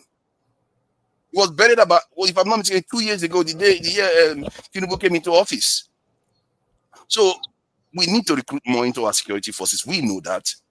Sri Lanka, that a lot of Nigerians try to use, they talk about Tamil tigers. If we had the same number, that if you scale it to the population of Sri Lanka, if we had similar number of security personnel, we'll have 4 million. Sri Lanka is 22 million people, just about 22 or 20 million people, and they have about 400,000 soldiers. Why? They have more soldiers than Nigeria. And that's how they got rid of the Tamil tigers. Thank you. Okay, thank you, Foforas, for really you used your time but underused it by one minute. Thank you very much. I wish everybody would be like that. But I have a question for you. Before I saw Comparable and KJ, before you guys ask whatever question or comment you want to make, a little bit of this is for forefathers. So you mentioned why government needs to continue to collect taxes, and you mentioned things like roads, you mentioned maintenance of airports, you talked about rebuilding an overrun city if there should be a case of such a situation, and then you compared Nigeria to Singapore where all of this is happening. Now, there are Nigerians who would, hearing what you said, everything you said is perfectly okay. But there are people who will hear you and will say, okay, so I should pay taxes because roads will be built. They will ask you, what roads? Is it the dilapidated roads that we're still seeing? There are people who will hear that and say, what airport? Is it the glorified theaters we travel through, where I go and I waste my time, where I go and there is no air conditioning system, where I go, people are asking me anything for the boys? That's true. And then how many overrun cities in Nigeria, since we started experiencing this insurgency and stuff, how many of them have been rebuilt? So I don't know if you have any responses to this question. Yeah, the cities, what I meant by that was, have you seen any cities overrun by bandits? None. There is none that has been overrun. In Nigeria? Yes. In Nigeria? Which city? Can you name me the city? What are you talking about? Lot of villages have been overrun. They don't have to be villages. That's what I said. Local governments have been overrun. What are you talking about? Oh my God! I said cities. There is a reason why I use cities. Okay, please educate us why. I use cities is because somebody is protecting those areas. That's why the bandits don't go there. In other words, you don't have enough people to spread all over the country. That is to illustrate the problem. And even the cities, they are thinly secured. Because if you call police officer now, they will take forever to show up. But in the Canada where you sit, if you call them, they'll show up. Hold on, I'll let him finish, please. So that just give him some time. Abuja was attacked. Is that not a city? Hold on, let him finish. Go ahead, further. So in Canada where you sit, if you call the police, they will show up in 10-15 minutes because they are not that far away from you. They are everywhere. You have enough people. In Nigeria, even the cities are thinly secured, but even then they have enough security in the cities to deter the bandits from entering there in the way you see in the outskirts, because they go for soft targets. That's what they generally do. So what you need to do is expand that same grade that you have in the cities out throughout the whole country. That is why I keep saying you need at least 1 million personnel, military, to be able to span the whole nation, to prevent them from showing, because the moment they show up, they are in a trap. It's like coming out in a net. You get caught. That's how other nations did it. It's not like I am inventing it. That's how you can't not occupy the space that the bandits are using. Because if you go to Borno, you take them out in Borno, they will just shift to the west. They will just, and people are saying Trump will not solve anything because they will just hide. What are you going to do? You're going to be fine looking for them amongst every human being. All right, thank you. You have to take over the entire space. All right, thank you for that submission. Tony, before I come to you, KJ had something to say, and then KJ, then Comparable, and then Tony, and then we move to something else. Okay, thank you so much. Thank you so much also for your contribution. I just want to say this concerning the tax. NNPC 2 days ago just published that they spent 17 trillion through the president on security. Okay, 17 trillion naira was spent it's not ahead of before in Nigeria. 17 trillion. That's not among the one he borrowed from National Assembly, for which we have all lost count of how much have been borrowed. Even as the last week, more money was still being borrowed. Okay.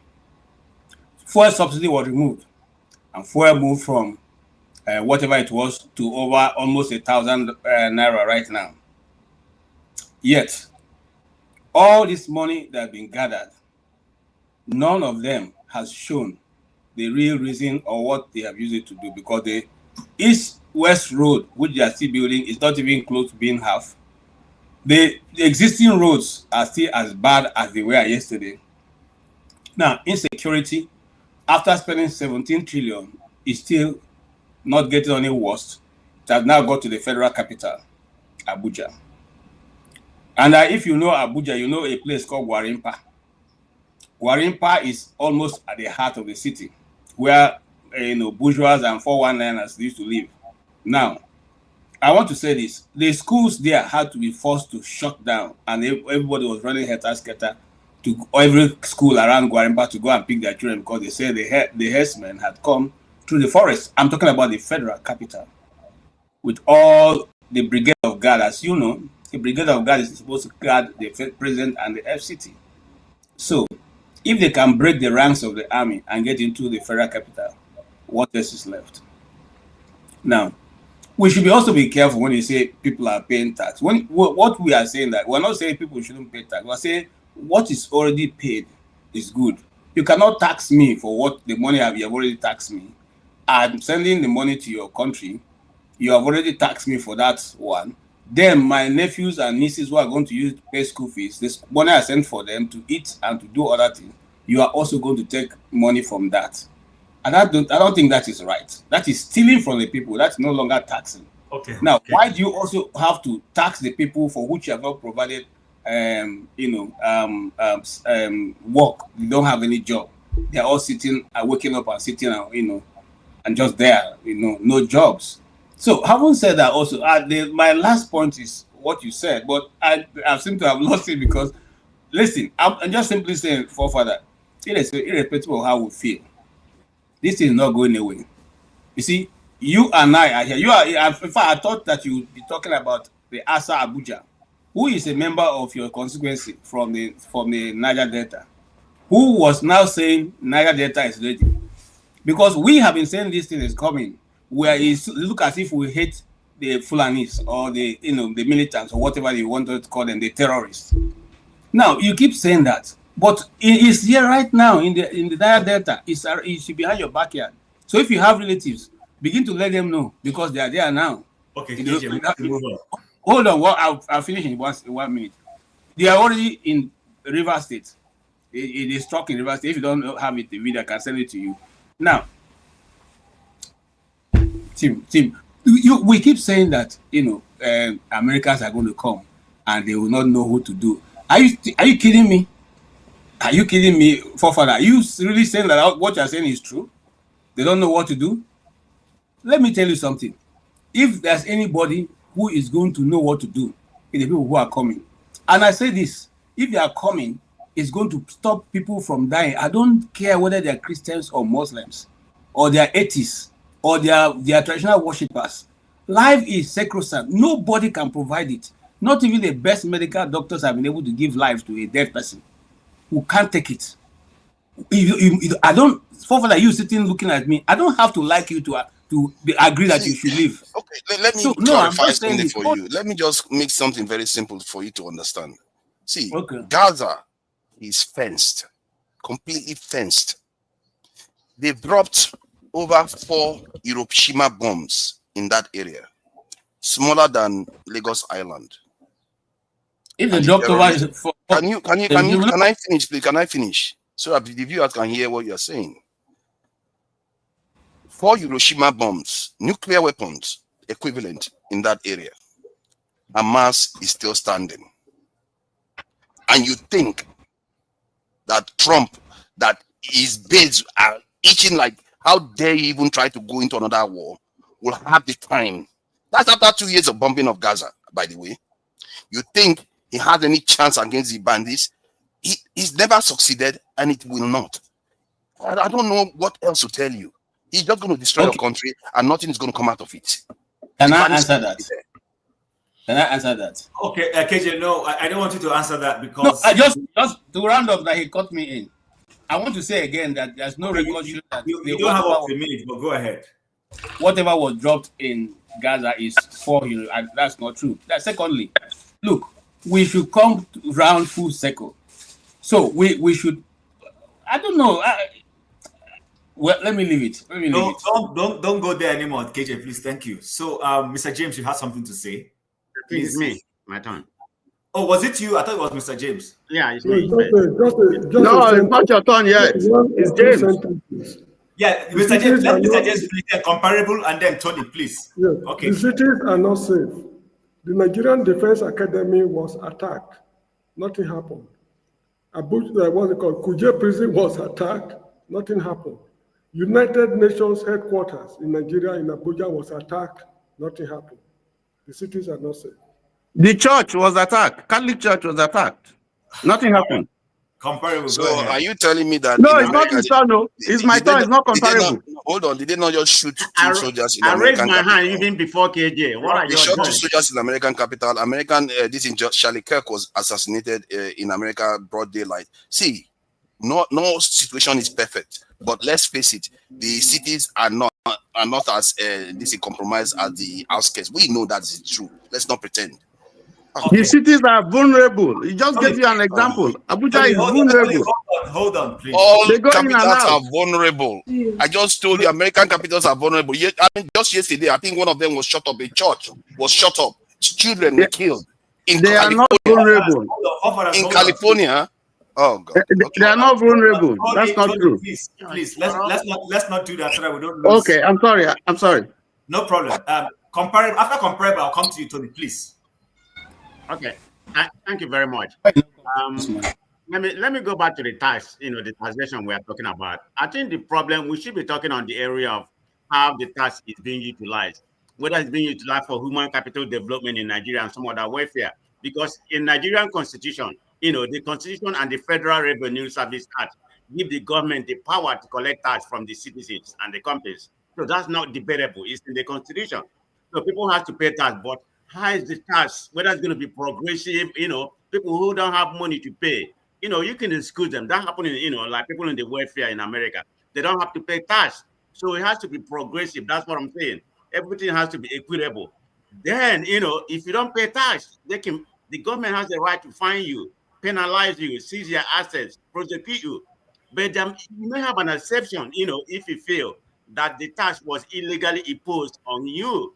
You can challenge the government. That is the only area, ordinary citizens have a right to challenge, the government, say they don't want to pay tax. So in that regard, people don't have a right to refuse paying tax. You have to prove, you're not supposed to pay tax. It's the right of the government. I mean, it's in the constitution. So all these arguments we are making, whether it's right or not, yeah, we can pay it. But let me say one more thing. They said in the last 3 days, USA conducted some survey in the Borno state 3 times. So I don't know if that has been verified. I don't know if anybody heard about that news. So yeah, thank you. All right, thank you, comparable. Tony, the floor is yours. Yes, first of all, let me say that America has conducted 3 sorties.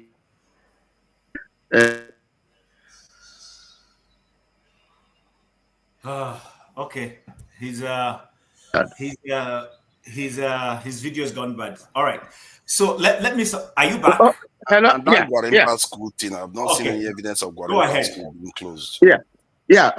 First of all, I don't think it is true that America dropped the size of bomb 4 times of what was dropped at Hiroshima in Gaza. That's not true. If you fact check that, you find out that that's a lie. I don't know where forefathers got that from.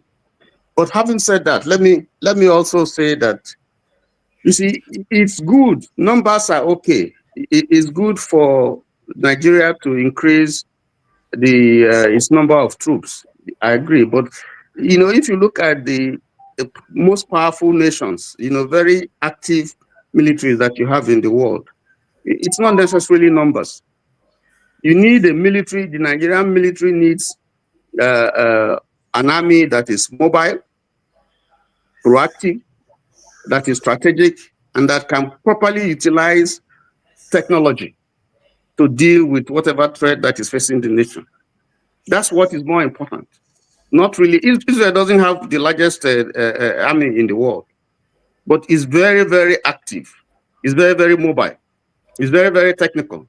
It's strategic, and it's backed by technology. You know, so I just wanted to mention that. But that said, if you look at the problem of insecurity, you see, because the character has now taken different shapes and different forms.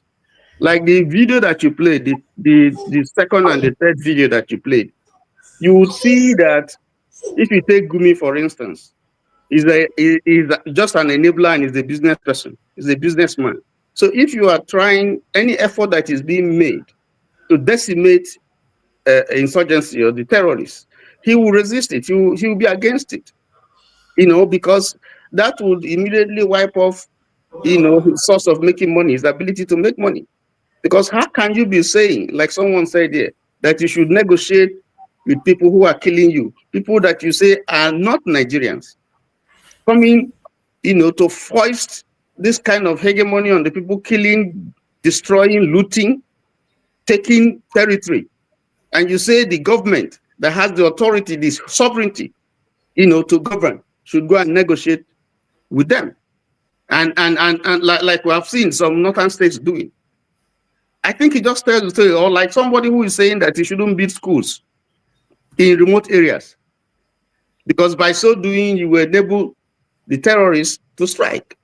You are just surrendering to terrorism, because if you deny people education, you open the doors to prison, you open the doors for people to, I mean, the people who are there, you know, to be used. So I don't understand the logic. The point is that from the body language of those in government, from the politicians, from those who are sponsoring this thing, if you look at their pronouncements, you look at their body language, they are not just interested in having this thing, you know, stopped or destroyed. That's why you see people talking about America and saying that, you know, why should America do this? Why should America do that? I don't understand it. If you are incapable of helping yourself, so we just sit down and watch them and kill people and continue to destroy. They don't provide any solution. Nobody has provided a solution. Those of them who are saying, no, America shouldn't come, America shouldn't come. There's no solution that they provided as an alternative to solve this problem. Wow. Did you not hear all the solutions I gave you just now? You didn't hear anything at all. You see, this is our problem. You choose not to listen, but you pretend as if it doesn't exist. Okay, all right, guys. It's not a personal banter. Let me reiterate again. Number one is, I personally, as a moderator, I'm not in the business. For those who are saying shut anybody down, I'm not going to shut anyone down. Everybody has a right to express their views. If you think somebody is spewing what is inaccurate, you can call the person out with facts. I will allow you to do that. But everybody's going to show. For me personally, if I am here spewing what is not right, it automatically gives the audience the idea of the kind of intellectual capacity I have. So I won't shut anybody down, but I will try as much as possible to moderate properly. Now, thank you, Tony. Thank you, forefathers. Thank you, everybody. I want us to move to something else. Welcome, Femi and Dexter. I will come to you guys. I want to play a video, or rather, sorry. Yes, I want to play a video. We all heard that in the last week, the president has released a list of ambassadorial nominees. They are yet to go through screening. So in other words, one or two people might not make the final cut. It's possible. They might also all go through it and come out from the crucible. It's also very possible. But I want us to take a look at some of the members or names in that list. We have names like Reno Omokri. We have names like the former National Intelligence Chief or Director or something. One Ayodele, somebody who is undergoing investigation. If you guys remember the money that was lodged somewhere in Ikoyi, and then they said it was fraud money or something. The man is being accused of being part and parcel of that fraudulent process. Okay. Okay, Ayodele. Okay, thank you very much. He's currently being investigated, and DSS had his name published on their website. And then as soon as the presidency put his name in the list of the ambassadors, DSS went and removed that particular list. Unfortunately for them, the internet doesn't lie. The footprints are still there. And then we have Reno Mokri. We'll narrow down to him. And then, of course, the most controversial of them all being the just departed from position, INEC chairman. And that begins to call questions that how can an INEC chairman, a man who was supposed to be an umpire, who was an umpire rather, for an entire electoral body of the country, how can you reward that kind of personal assignment of that magnitude? So I want to play, somebody needs to put off their, please. So, but I want to play this video briefly for us to just watch. And please give me a second. You know, it's been a long time I did this thing here.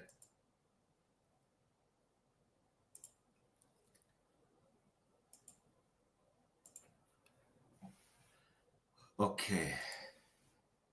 Walk with him. Would you? It will never happen. Hello, you are welcome to this class.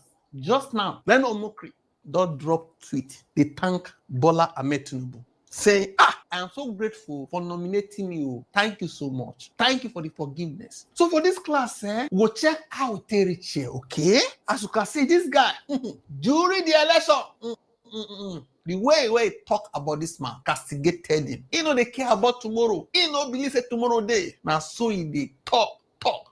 Even though say the thing they news, there's a word go say talk, but he talk. So for this class, go see the journey so far. How he attacked him, call Ben, cause say he no go ever work with him. How they attack him now, go see everything, okay? Everything we go discuss for here, the internet. No be say I go generator, okay? We could see. So this class, I tatoram how to eat your vomit like Reno or Mokri.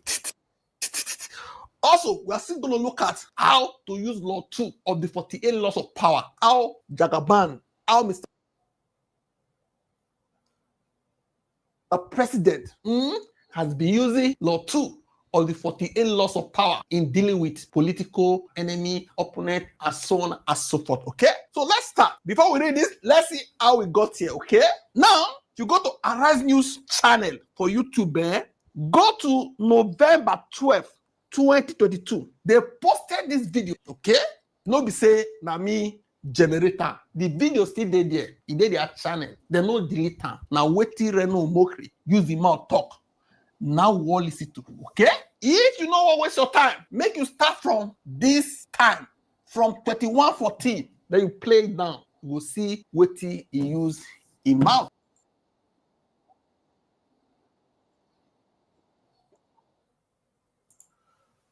Okay, guys, I don't want to, there's no need playing the whole video. I'm sure you guys, you get perspective. I just wanted to give us a snippet of this.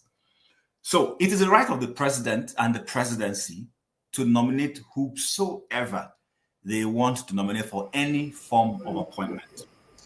But I also admit that in politics, there are no permanent friends, nor are there permanent enemies. But that being said, I believe there is a threshold human beings or individuals should not get to when it comes to somebody is disturbing us. I don't know if it is support diaspora. I don't want to constantly disturbing us with all this your money making video calls. Anyway, so Reno. My mic is mute. Oh. My mic is mute. I don't know. Okay.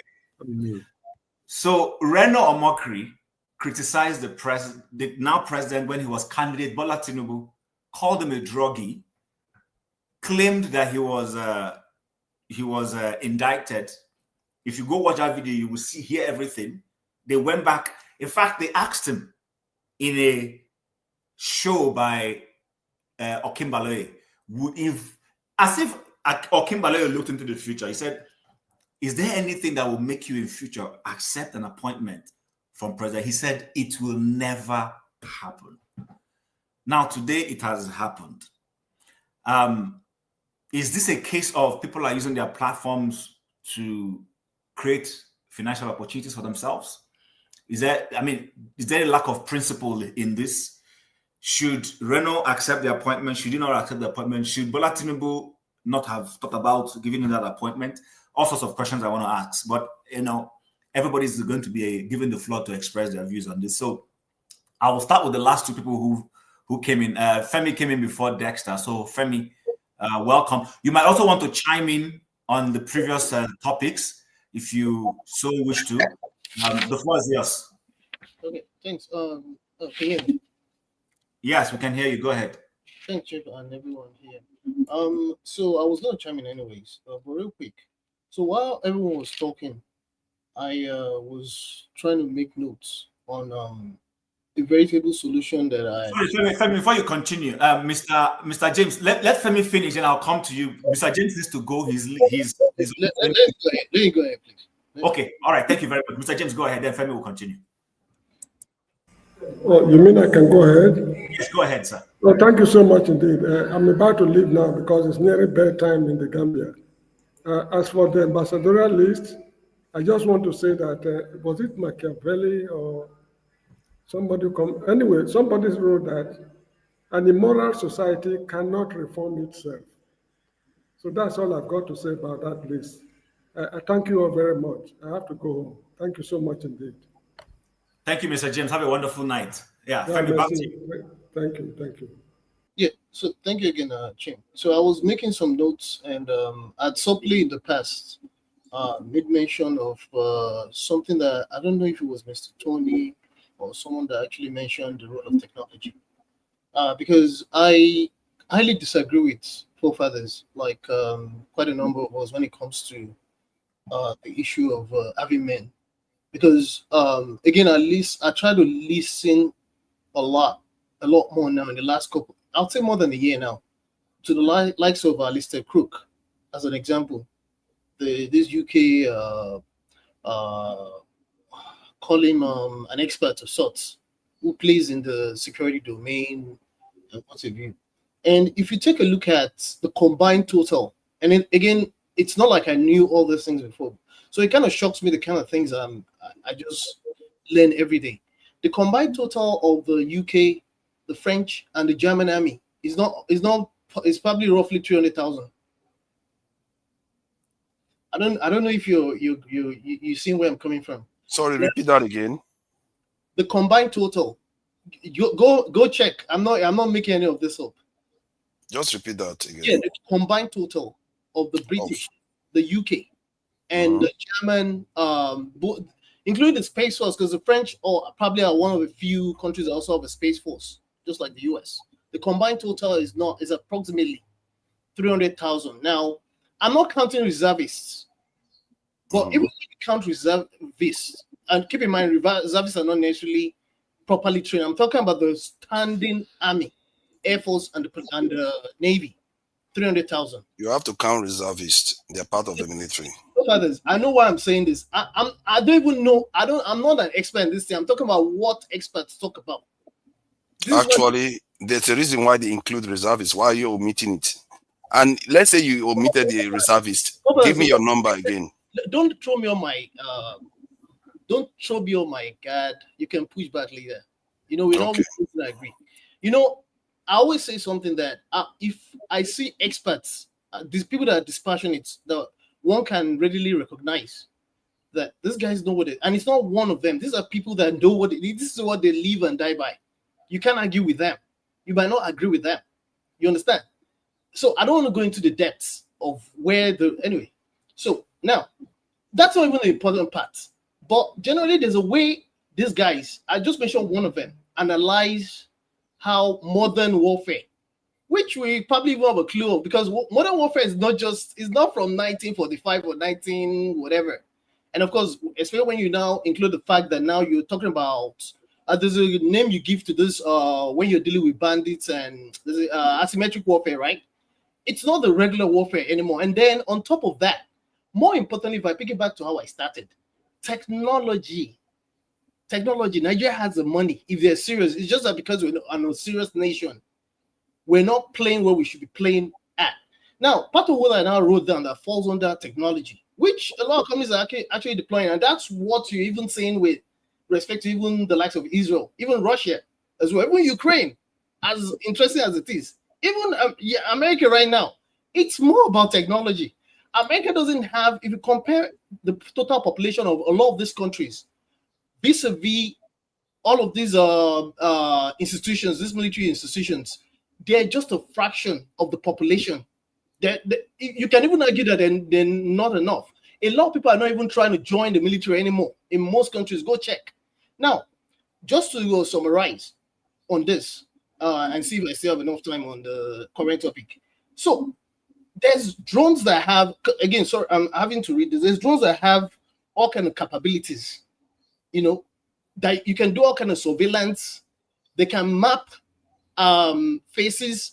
You have infrared, what's it called, technology that can, if you want, the best time to catch these guys at night. Easy, if we're serious. And then you have, there's also the case of CCTV camera. It will surprise a lot of us here. Maybe it wouldn't. That Nairobi, and there's another country that I just realized, probably Rwanda or something, that have CCTV cameras connected and linked to command and control centers. They have proper databases. We don't even have proper databases. These are some of the things that say a lot of things are interconnected. First of all, even the basic things are not right. Femi, let me help you out. You have microwave, you have infrared, you have ultrasonic systems, you have ground monitors, you have all kinds of electronic systems that you can deploy. Begin to even tie to the fact that even the basic thing, and that's why I personally also have a problem with this issue of taxes. Everything is interconnected. Even the basic things, they're not doing it. They are busy trying to go and eat jollof rice with the first lady and what have you. We're politicking. And correction. Their mother, not the first lady. Well, their mother. Thank God you didn't say our mother, but their mother. But that being said, and then you also have the issue of right now, see the kind of things these same youths in Nigeria are doing when it comes to AI already. There's a role that AI can even play as well. That's among other things. There's a lot of fantastic data analysts in Nigeria. We said there's no job. This is job for them that they can do. And then, of course, there's a lot of saboteurs going on. There's the regular inter-ethnic and inter-religious issues where we basically, honestly, as much as I have my suspicions about the West, especially America, when it comes to this, it's not bought out of the fact that I don't have a problem. I've said it before. I don't necessarily have a problem with them coming in. It's just that I have my suspicions, and I know the reason why. There's evidences of why we say these things. And yes, it's true as well, because two things can be true at the same time. It's true that if we're not willing to do what we need to do, at some point, it is not me trying to be patriotic. It has nothing to do with that. Because it's all of us are concerned. We're tired of all of the craps, even outside of insecurity that's been happening. So if this is how we want to continue to go, and then on top of it, as if it's not bad enough, the added insults every day, including the recent first 39 names that they're sending, as if they're telling you that they're actually you know what, we're just not serious, and it's unfortunate. But basically, technology more than any other thing is part of the solution, because of course a lot of people accuse of us coming here and not proffering solutions. That's the solution, but will they do it? No. Okay, so Femi, what's your take on the ambassadorial list? Or I don't have any take. I'm just not surprised. I've tied it into what I just said. It's just part of the normal unseriousness as a country that is supposed to be looked up to by other countries. As a matter of fact, I don't know if you noticed that Botswana has this what's it called? This thing they just instituted, where just like you have in a lot of the advanced countries, in quotes, where you pay to invest and all of that. They're thinking, there's a lot of Nigerians doing amazing things over there. They even have iPosts. Those are countries that are thinking. Those countries are in Africa. Anything or loathing. You see what the Rwandan president continues to do as well. And then Kenya, they even look more advanced than us. And we're all in. See, It all ties to the same thing. We're just not serious. Does that even look, when I saw that list, I was just shaking my head like, you know what? We're still, it's almost like they're giving all of us reasons to continue to talk. Okay. Thank you very much for that. Before let me address the point that he made, please. Yeah, hold on. I'll give you some time to address it. Yeah. So please, welcome to this special day of 90 Minutes on Africa. Please like, share, and support the platform in any way you can. We'll appreciate that. Dexter, let forefathers 2 minutes. Then I'll come down to Dexter. Yeah, I really hate when I have to be doing this over and over again to grown-ups. Okay. Germany, population 80-something million.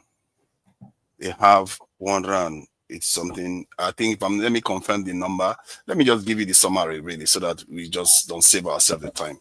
So these two nations have equivalent of about 150 something million people, and they have 400 something thousand soldiers. And France is a nuclear power on top of it. Very, very advanced economies. Nigeria has 240 million population, and we have 230,000 soldiers. And out of that, about 70,000 is paramilitary. So they are not even proper military personnel. So if you are looking at the actual real military, like he likes to quote, it's around 150,000 we have. So how is that comparable? If we had similar numbers in proportion, we should be looking at somewhere around 1 million soldiers. Let me just give you one line before what's his name? Please, I beg, just one line. I won't do the response when it's done. Okay. Yeah, my point is that if we had similar equivalent amount of soldiers, we should have at least 1 million standing military personnel. But we don't, do we? And we are not even that advanced. We should have more because we use human beings to make up for technology deficit. And we even have more security challenge than they do. Nobody is attacking French villages. And yet they are still this militarized. Why? And people just come and defend the indefensible. But it's okay. Carry on. All right, Femi, quickly. I won't take your time. I'm sorry, Dexter. So we live in 2026, not even 2025. A lot of things have advanced. There's a lot of these countries that we even I brought up them we're comparing. They used to have even more military. Now, in technology, there's something we call scaling. The more you advance, the more you stop doing things the old way. Plus, the kind of what's it called? The kind of insurgencies and what have you that we're fighting today. You just end up losing people. That's not the way it works anymore. It's more about technology now. It's there. Instead of them using money to go and eat ukobi and jollof rice with their mother and giving themselves what's it called? Security votes. Then why is it that the people that are more advanced have more people still? Don't you think that? How is this confusing to you? No. Why is it that people that are more advanced than us still have more people? Let me just finish now. Security is not the one way. It's not the one way street road. Come on. I know, but you just plug the gap you can plug with the people you have. But this type of argument, I keep having it again, and it's exhausting. Like we can't even see with our own eyes. Listen to you. Let me finish. I didn't interrupt you. Let me finish. Let me finish now. Countries that are more advanced have more people, and you're still making an argument on that. It's a waste of time. Hold on. Let me finish. Femi, hold on. Waiting. Let me finish, man. Femi, hold on. I'll come back to you. So please, when you were speaking, he let you speak. He's pushing back. Let him push back. Just listen to him. If eventually we need to give you more time, I will give you more time. But let him push back so that the audience will hear his argument just the way they heard yours also. I mean, that's fair enough, isn't it? Femi, go ahead. Okay, let me use a logical to try and round up. Dexter, I apologize. You see, prior to 2020, people were hearing about cloud. We're hearing about AI, but at a lower level, right? A lot of this stuff was done on-prem. All of a sudden, most things are moving to cloud because it's more scalable. When you get things, when today is better than yesterday, will you prefer to go back to yesterday? No. All I'm saying, and even when you talk about population, you also forget that it's the land mass is not as large as certain countries like the US as an example. So you can talk about population. We can talk about population, valid arguments. But does the land mass of Nigeria change? No. So I'm talking about something that's even more scalable that you can even do right now. Okay, where are the people that are trying to join the military in Nigeria now? Tell me. Who's trying to join right now? Thank you. Okay, thank you very much. Dexter, I'm coming to you. But before I come to you, Mr. Pobolo, I'm here with you. You can private chat me. You don't need to tell the whole world that I'm doing a horrible job. You're a panelist. I don't think panelists will be snitching on each other. This is snitch behavior you're putting up. But anyway, I forgive you ahead of time. Can I address this thing again, please? I will give you time, just please, so that Dexter can chime in, and then at some point I will bring it back up for you if you don't let us wait. So please, Dexter, go ahead.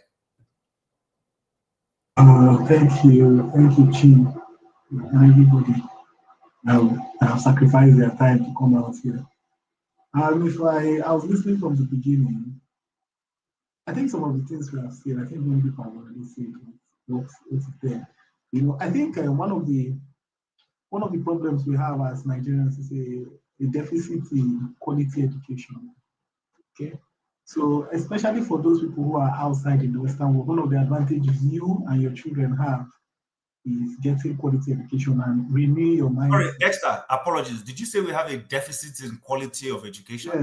Yes, we have a deficit. Okay. As you explain, will you be able to explain and let us know how? I'll be able to explain. Education is not education. When you say education, it's not about going to school and just doing the maths and doing the English and passing. It's about the quality of the human being that comes out, and you see it in the decisions that the people make. I give you a typical example. Okay, Nigeria has professors, people that have gone to school. You have many states that are called educationally developed. How come they vote? The choice of people they vote to lead them are people who don't even have half of the qualifications they have. People who can do better jobs than that. Tells you that the value system is horrible. Okay, so you can be teaching a child, but you don't teach him values.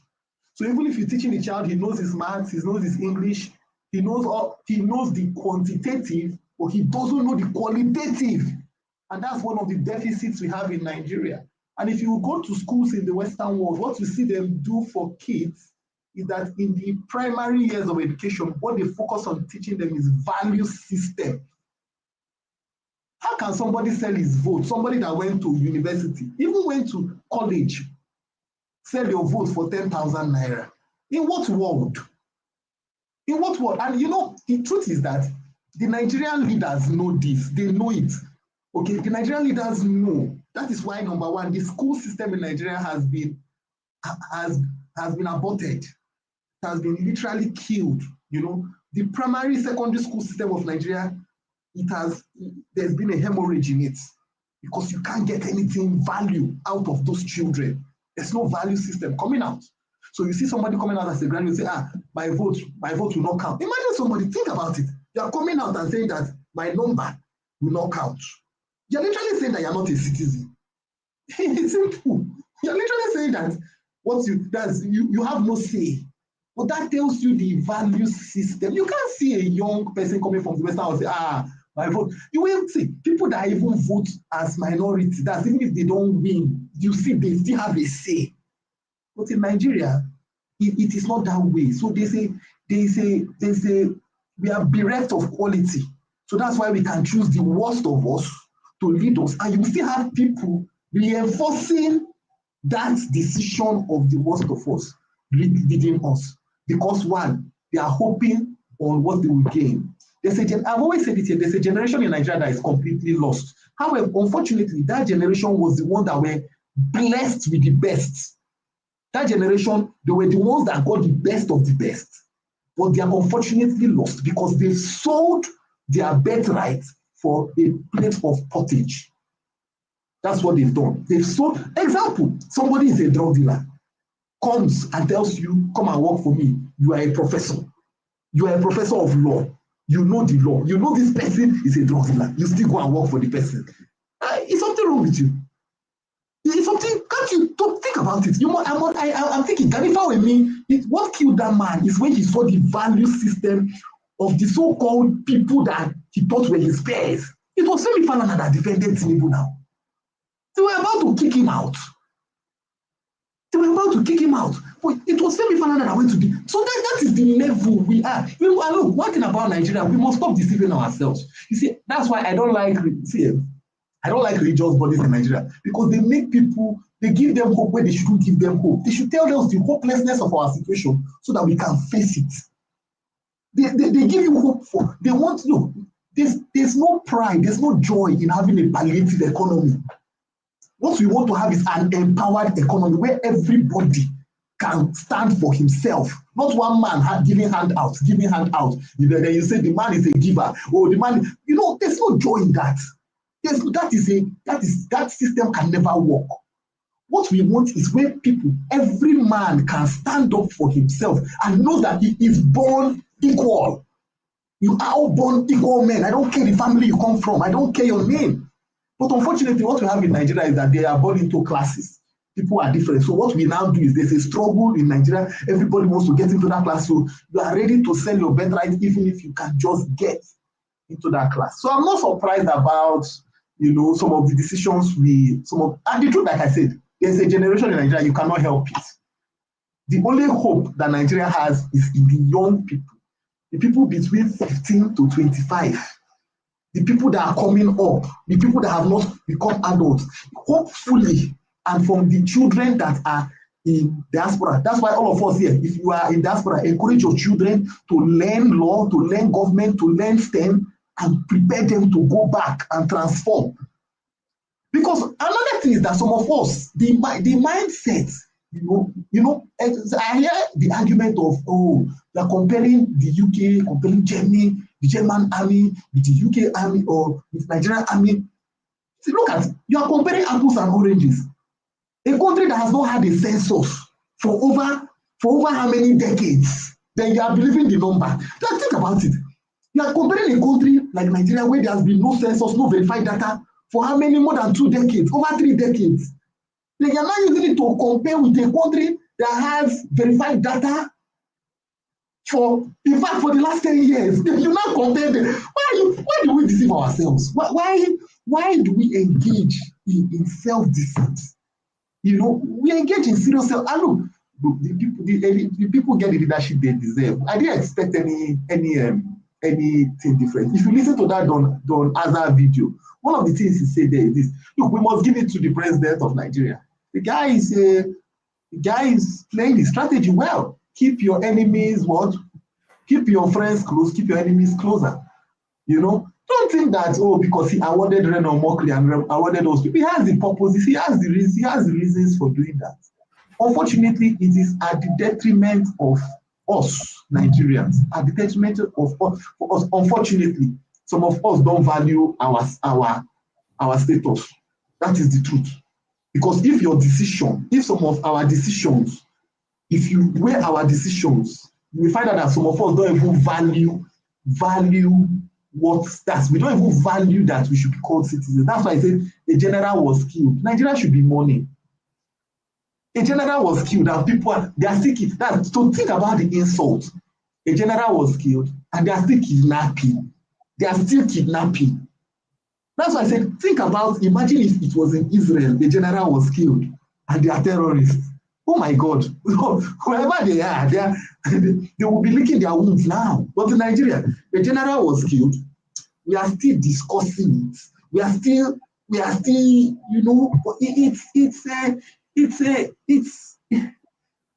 if we don't, the truth about the state of Nigeria, unfortunately, people want Nigeria to stay together. You see, but you must earn the right to be together. There's nothing like Nigeria must be together. And that is one of the things that has made the country to become so bad. Because there's no boundary. It's like you tell a woman, you must be married. Imagine all of us here, you have daughters. Somebody marry your daughter and I say, no matter what, your daughter is my wife. I will be beating her, I will be pummeling her, I will do whatever I like, no matter what. she's my wife, she must stay married. How many of you here, how many of us here will agree for that? How many of you here will say, tell your daughter, stay, oh, don't worry, stay. It's your husband. Let him be beating you, giving you black eye every day. Some days, strip you outside, leave you naked, leave your children outside. How many of us will proudly tell that man, continue, continue? That is what is happening in Nigeria. People that are supposed to be in Nigeria are stripped of their rights, treated anyhow. Corrupt people are put in high positions, and some of us will still, and that shows our value system. That's why I say that there's people that came, many people in Nigeria were not educated on values. In fact, in Nigeria, if you missed education on the value system from your home, forget it, you are lost. Because the school was not teaching values. And let me tell you where that started, Chim. When the missionaries were running the school system in Nigeria, look at that generation, they had a vast value system. People that came from the missionary school, you had people that could say, if this thing is not being done right, I will leave. Because the mission that were teaching children, it was not just education, it was value, discipline. But what did the Nigerian government do? Remove the missions. Take the school away from them, we will run it. And they watered down till the point whereby graduates from Nigeria literally don't have anything anymore, except academic content. That is the truth. What we have is academic content, not value system. If you got a value system, it's probably from your home, not from the school system. Thank you, Dexter. Just as a follow-up from what you just said, I didn't meet the missionaries per se. I'm not sure any of my generation here met the missionaries, but I went to a school that was tied to the missionaries. Well, my point is this. I understand what you're talking about. I believe it's not about those missionaries, because those same missionaries are the same people that some of us are here today calling colonialists and saying that the ones who put us in the situation we are. So it's a double-edged sword. But the point I want to make is this. I think it's about teaching civics. Many of us were taught civics. It was called civics at some point. In some schools, it was called social studies. So those your children, or our children, I should say, who are today in the Western world, I don't think they teach them so much of that anymore. But even they teach them, they are teaching them the American one, teaching them the Canadian one, teaching them the British one. So how are they going to get the Nigerian civics? Let me land. Okay. In such a way that as you are postulating that when they go back, they will be the ones to change society. I have my views on that. And I will explain it.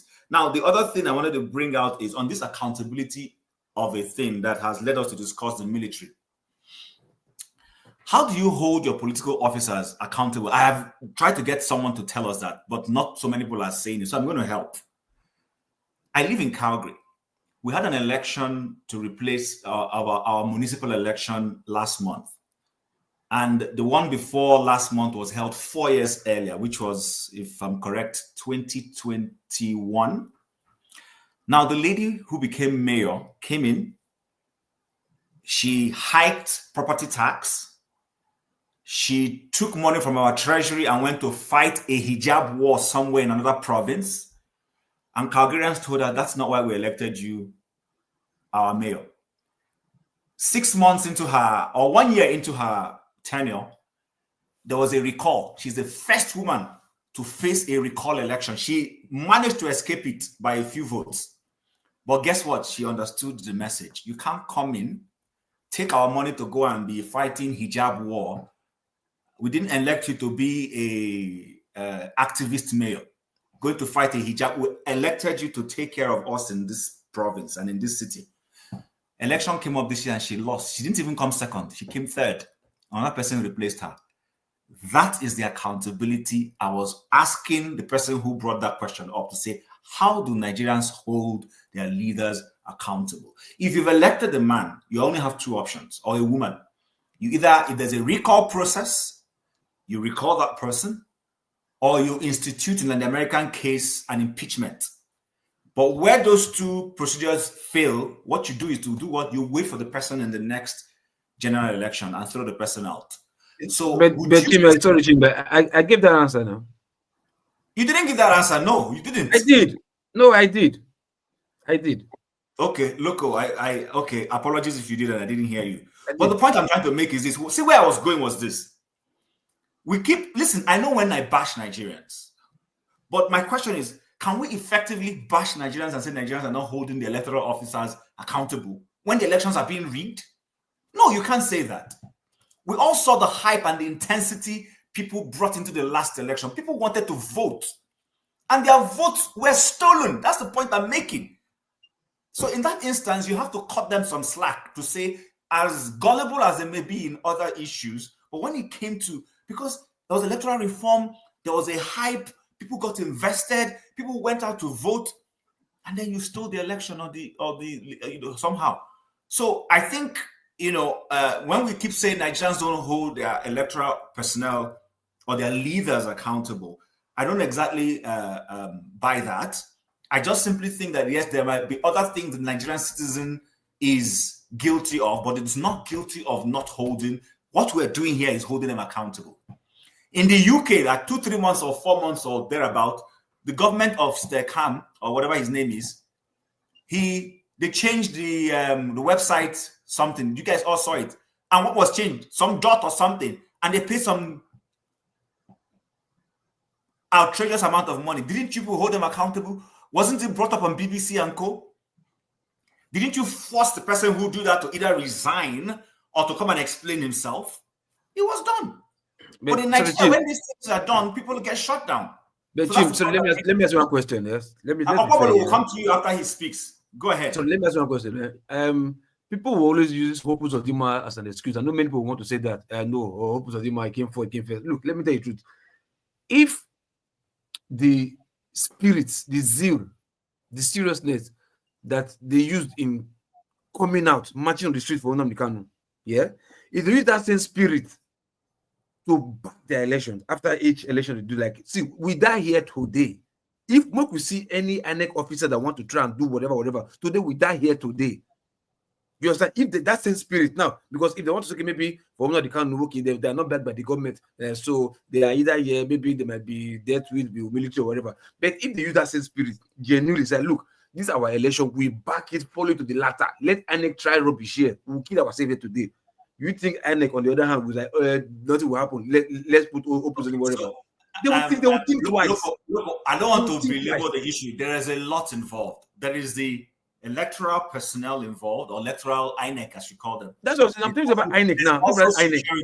But there's also security. People went out to vote, and the security personnel could not defend them. We saw somebody almost lose her eye trying to vote in Nigeria.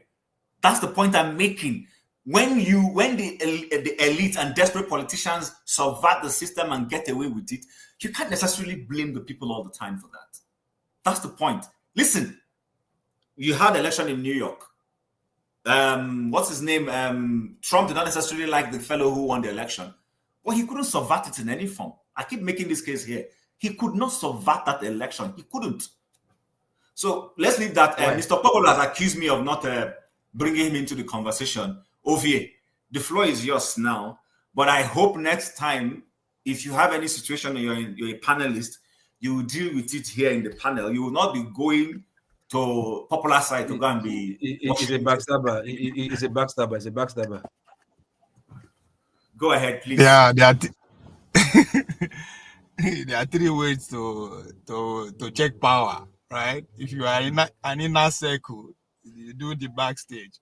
If you are not an inner circle, you come out publicly. If you know work, you raise hell, right? So, I mean, there's a lot of things has been said from everywhere. So, I don't know. That's why I was confused in the beginning what you asked me. But on the issue of how do we get our electorate accountable? I think again with the over theorize things, we see they allow our education, take precedence. They say politics is local. Started from Obasanjo time, when Obasanjo, literally them beg people to come take office. They go into university, they ask people to resign for their jobs. They were looking for people, they went abroad to bring them. From that first election, the next one, 2023, the politicians on ground, the locals, they vow, if you no work, you no go chop. If you don't be there on ground, actively involved, they no go agree. May then give you any position again. So it was pretty much a gentleman agreement. So why am I saying this? Politics, election, a practical activity is physical. However, we theorize for laboratory classroom. If we don't get involved, we don't have active participation, it no go work. That's why if they pay attention, even the Americans, where they go say Elon Musk put 250 million, he put it on ground to actually for people to they walk door to door to remind them this is what is at stake. What I believe we should be doing at this point is to adopt what I call the neighbors rule. The presidency now multi-billion dollars investment is above an average person. Focus on your locality. The neighbors rule is that don't vote for your councillor who doesn't live in your ward. It's as simple as that. Yeah, but Okwebolo, hold on. I hear you. I'm just a little pushback. I understand the principle of what you're pushing for, and I agree. Are there no American members of the House or Senate who represent certain, in Canada we call it riding, certain constituencies or I don't know what you guys call them, help me, that don't live in those places? I can mention two. That's what I'm wait now. That's why I started by saying politics is local. You understand? American don't mature reach that level. But that's even a different case. I will even get to that. So when I say start from the local level, your councillor first. I am not, you don't be saying I come from there. You don't live there. Why would go vote for person when they live with us and it's supposed to be a local person? But that's what I'm saying. There are people who come from there but don't live there, and they are representing certain localities. That's what I'm saying we should change. I say going forward, that is the gospel we should be preaching to our people. Because if they live with us as a councillor, you go answer question tire now. If you close for office, you will come deal with us. If you want to drink beer, we see you. If you want, we know you. It is not enough that I am from this place. We know you are from there. Do you live with us? Do you bear the consequences of your action on our behalf? No, you don't. So from there, it is very hard for you to hold that kind of person responsible. That means you don't even know how they come in. In other words, all the people who are leading Nigeria live in Lagos and Abuja and only go back to those places to contest election. Then you are there to serve the people. Not be them you won't serve. What is your job in the first place? It's to serve the people. That's your job. Now they won't give you job. They want to employ you. Are seeking for employment. See, we get caught up in the presidential politics. We forget what it really means. Now you they look for a job now. We are not asking you not to come and contest. I am only telling the voters, my village people, for as a local government councillor, if you know they live there, I don't care if you live in, no, if he doesn't live with every day, when you wake up, you know, say, now this Mesha, you go buy tea from. Now here in the fresh water, now here you know him. Don't vote for that person. It's as simple as that. Right? The same thing, even as senator or those that will leave your villages to go represent you in Abuja, if they don't have family living in your locality, if you cannot drive 10 minutes to that place, I'm not saying he's not qualified to contest. Don't vote for that person. If the road where they fly on, your senator, your minister, any member of their family, directly are not flying that road, don't vote. I'm not saying the person is not qualified to contest. You can. Just don't vote for that person. Because just because I am from there, you don't know who is sponsoring me. At the end of the day, you're not going to see me. So you cannot hold that. But if you live with me, if you live in our locality, it is very easy for me to mobilize people against or for you. So let's take it literally. Politics is local. There's a reason they have ward, stay all those levels. Let's start from there. You cannot hold anybody. You don't have what it takes to hold the president accountable. That's a fact. Anywhere, you don't have what it takes, unless you're a billionaire. And the way you did, you still have to mobilize people against the president. So if we miss that first step. Politics is local. There's no two way about it for every sense of the word. Somebody who is coming to campaign on behalf of somebody that is running for president, ask who be this person.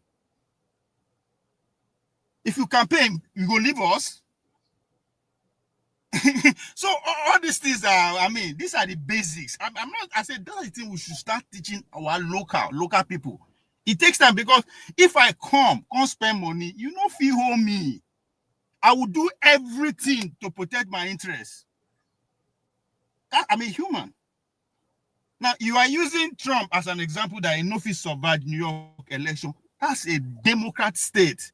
Again, politics is local. There's nothing he could do. Now, there won't be that. If all your village, now, Labour Party, how they want a Reagan, you know the people where they there. So, again, it involves work. It involves work. If we there in diaspora, we are not on ground to do all these things. That's where our resources come into play. But there's no two-way about election. Doesn't matter the technology that is available today. People see how to do the groundwork. Obama did it. Trump is doing it. He has to. There's no way. Even the Tinubu of Almighty, they spend the money to underground. That is because he knows it's not just. I mean, how many people vote for around 15, 20 million people? And that is because they exempt the village people where the more votes they who don't understand this is that we are talking about. It is very easy to say, no place to them wake up because say my vote no go count. Now waiting that they tell them for school be that. Okay, thank you so much. Thank you.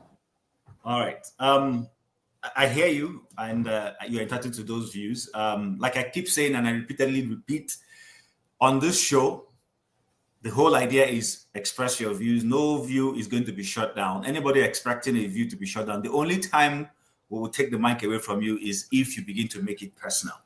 Let people express themselves. You're allowed to push back. You're allowed to disagree with them.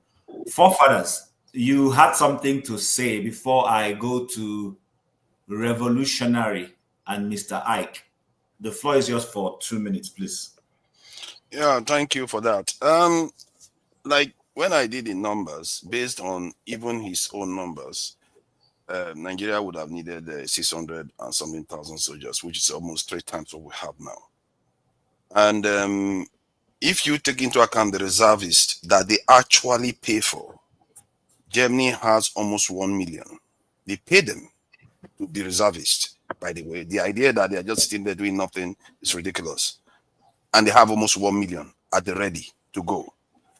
And this is our problem. We do everything not to defend our people. And then when it comes to contribution, we come here, start crying, start feeling injustice. It's not going to solve anything. All that crying, how is that going to protect those people out there? They tell you to put security forces around them. If they hear you fighting against me, what would they think? If you were the one that was being massacred and everything, and some other person is saying, get security officers over there to protect them, and you are sitting here saying, no, you don't need that. You just need this in the drones and all the rest.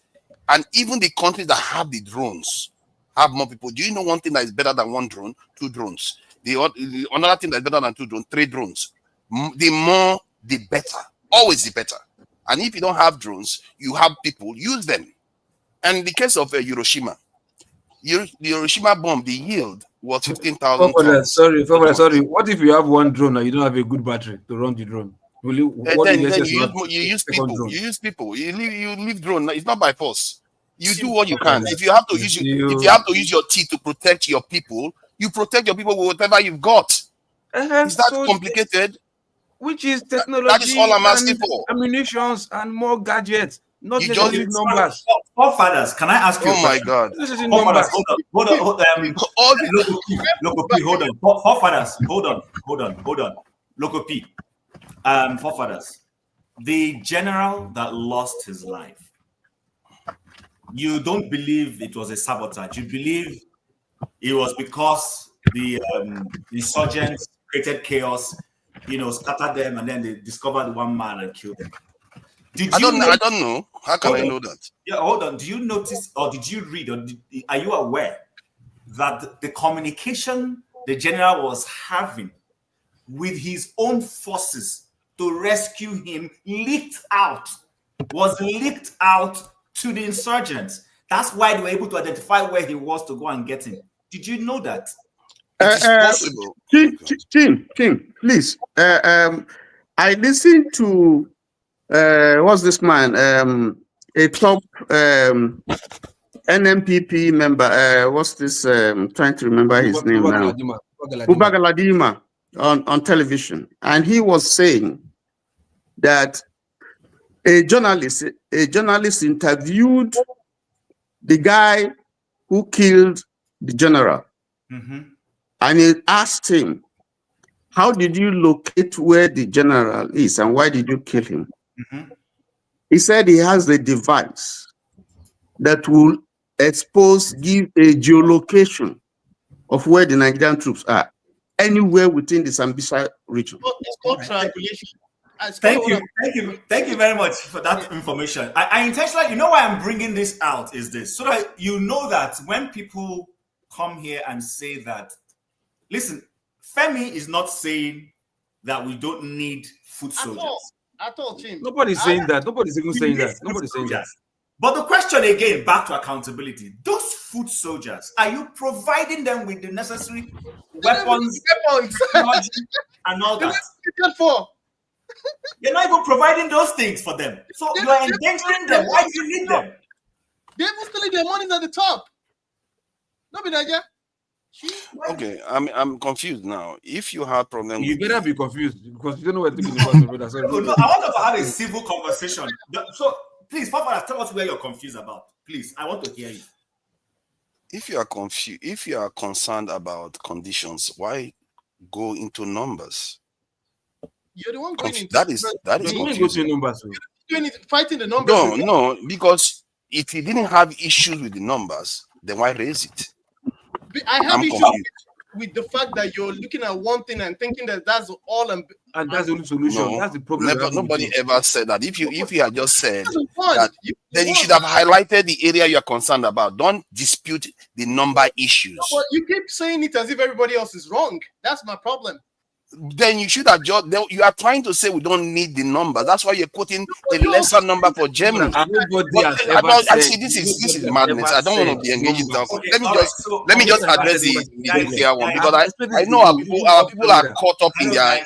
Let's tone that down. And if it means going on, it makes it look like every other person is saying rubbish now. You can't. You're not the only one with the solution, man. See, do you know what? Hold on, Fofather, say answer once. KJ, hold on. Can we take a break? Let's take a break. Let's take a break. When we come back from that break, let's take a smoke break. I don't come back, but I won't give you a chance for backstage. Thank you so much for watching. Thank you. Have you subscribed? Yes, you. Have you subscribed? You. Yeah. Before you go, click. It's free. Click. Just that's it. Have you subscribed? You are laughing. Have you subscribed? Have you subscribed? Thank you. Hey, madam, thank you so much. I can see you. We have to get to 100,000 subscribers. By the end of the year, how are we going to do that if you don't subscribe? Yes, you're about to click off. Why? Have you subscribed? It's free. If you don't, ask your son, ask your daughter. How to, just one click. Thank you. I see you. Aha. Thank you very much. I'll see you tomorrow. All right, so we're back here, but the whole idea is click, like, subscribe to the channel. And if you want to support the channel, please feel free. The channel will be very pleased to receive your whatever little you can offer. So for us, back to the conversation. I want us to have a civil conversation, and then KJ, you can come in later on. We're not saying Nigeria, nobody here is saying we should not recruit into the army. What we're saying is we can chew gum and run at the same time. We can get the numbers and then empower the soldiers and also get technology at the same time. There are people in the American army who are not foot soldiers, but they're in the technology army. Those who control those drones you see, there are people in the command system flying them, monitoring them, getting faces of people they need to. Like all these are terrorists. These guys are well prepared. They are more armed. Majority of the guys that make up the Space Force, check their background. Chim, can I chip in something about this technology thing? You know, there are. If Nigeria is serious about dealing with insurgency, which is now multifaceted, you know, it has mutated, but it can avail itself of this U.S. intervention, assistance from U.S. One, in my opinion, these are the various things that, you know, can be done, you know, to decimate to a large extent this threat that we're having. One, you target the sponsors and the financiers, you know, sanction them, deny them visas. You use technology. Now, there are satellite-based systems that you can use, you know, beyond the normal backbone that we use. There are satellite-based systems that will go above, you know, that you cannot track, that you cannot demobilize, okay? That are well encrypted. You can use drones, we talked about it. You can use robotics. I mean, it's being used today, you know, in the war front. You can deploy jamming systems, AI. Tony, you can target phones. Let me have this. You can use gas-based devices. Tony, all these things will help you to determine coordinates and geolocation, so that you don't expose your military, you know, as much as we are doing here. Sorry, Femi, go ahead. There's a system. Go check it. Again, I'm not making these things up. There are things I follow. There's a system called digital addressing system that they use in Ethiopia. Just go read about it. Ethiopia. Yeah, I know about and then, of course, you can target accounts and investments. When you do all these things, you will substantially will have broken the backbone of insurgency in Nigeria. And then you can now find a way of dealing with the splinter group, because as you are dealing with them, some of them are going to melt away, you know, into the population. So you can now pick those ones one by one. But if you decimate the major backbone, you know, then, you know, it won't take time before all the other this thing will fizzle out. Thank you. Okay. Yeah, let me just add my voice also. Father, see, I keep saying something. The countries you have called, our spending power is not the same thing with theirs. They have more money, they have more technology, they have more people who are in the same, you know, like NATO. They have more friends who can supply them arms and ammunition. That's one. So if we want to equate our spending vis-a-vis number of soldiers we have, it will never match because we don't have that kind of money. Secondly, we are not, and I repeat again, the Nigerian government is not interested in ending the insurgency. Even the army without any technology, if given the right order, because did you see the food they were giving the army people some time ago to training online? You know, 30 people, if a month supply for 9 people. You know, it's just the Gary was in a black leather bag. You know, I don't want to go into that, but I'm saying that, you see, you can't even have a fighting force without motivation. If you don't motivate the people, they will not be able to act. Now, let me tell you one of the motivating factors that have faced the Nigerian army in the last 1 month. A 3-star general, which is a brigadier general, was gone down in a live TV, even though the army had first initially denied it. Now, this surfaced.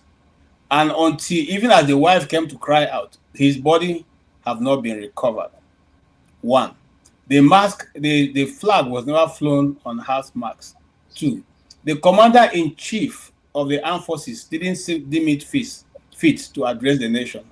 Now, if you don't understand what we're talking about, the 3-star general is one of the first steps to the last 4 promotions in the army. After the 3-star general, you have the lieutenant general, you have the general, the major general. So you have the major general, you have the lieutenant general, then you have the general. Field marshal is not a rank in the army. So the rank of the army ends on general. So this guy is almost at the peak, almost at the top, the echelons of the armed forces. He commands a battalion, a troop. He commands a full battalion of people. He was gone down. Whether he was set up or not, the army never thought to mobilize and go to that direction. The army never thought to say, oh, look at what happened to our leadership. This is a shame on us. Let's even go and recover his body. Everybody just continued. Everything just went on. Now, when the general was gone down, we're not talking about his battalion that was with him on that that journey, that unfortunate journey. We're not talking about the ordinary ranks, the rank and men. So, which nation does things like that and have people who are patriotic? You think if I was a general, I would put my life in outside there? Nobody will do that, because life, you don't. The Igbos used to say life no get duplicate. If life doesn't have duplicate, once it's gone, it's gone. So you do the most you can to protect your own, but not at the expense. If he was fighting and was killing it, a different thing. You are adapted by some miscreants, and they do that to you on a public TV, and the nation that you are serving, you died for, you pay the ultimate price, didn't consider you fit to look for your remains, to go to your wife, because nobody has even spoken to the wife and say, this is what happened. How about forefather? Let's face the fact now. Right. We're not sure we want to do anything, about whatever is going on in Nigeria. Okay? And I want to say, hold on, this is my last point, I'll go away. Listen, we know that there are technology other countries are using. America have used it. Many more people are using it. Okay? Rotimi Amechi used it. I said that some days ago. He used it against the Niger Delta militant before even the amnesty this was during his time in government. He used it. It lights up the sky at night. You can't hide. It dictates it. In fact, once you have breath, you have blood, green, yellow, red blood flowing in you. It dictates you. No matter where you put yourself, it dictates you. And even now, the Americans have even made it, even advanced it. Even if you are underground, it dictates where you are. Once there's life in that place, it dictates you. So we are playing kids, let me tell you something, and this is my personal opinion, I think the system has already decided that this is the time to dip the Quran in the Niger, in the sea. And that's what it's going for. So let everybody prepare. Just like I am in the same position with Asa Abuja. I mean, the guy who came out to say, this is our position. I stand with him on that. Because I cannot be staying in my house. You come and carry my head and make pepper soup with it. I will not allow that. Thank you. We're running out of time. Thank you. Again, please, people liked the show and we had 22 likes. Suddenly now it's 4. Is it that people went and unliked what they liked? So please, if you have liked before, don't like again. And those who have double liked, go and like it back and get back your like. Who's next? I think Loco P. Wow, Chim, you are really outdoing yourself today. How? So you wouldn't even allow me to speak. What are you talking about, forefathers? Not I didn't even get a chance to respond. They completely interrupted me. But if I you think that is right, no, hold on. Let me address something. That's not true. You have spoken more than anybody. Everything time I have. Yes. Oh. Yes, you have spoken more than me. I have given you a ground to speak a lot today. I have. So if I provide evidence that you gave me 2 minutes to speak, I barely spoke, they stopped me from speaking, and now you want to carry on. Don't worry, I will start another show and I will have my say. If you want to run your show your own way, and I'll provide evidence for what you've done. If you want to leave it like that, because if it was me, I don't take this personal. I know you have animals, but I don't take this personal. You should be fair. Forefathers, hold on. Number one, people have been calling for me. Hold on. I will provide evidence. I'm not going to say stop. I will provide evidence. Please, hold on. I'm sure you are reading the comment section. They don't like me. They even on my own show, they don't like me. That's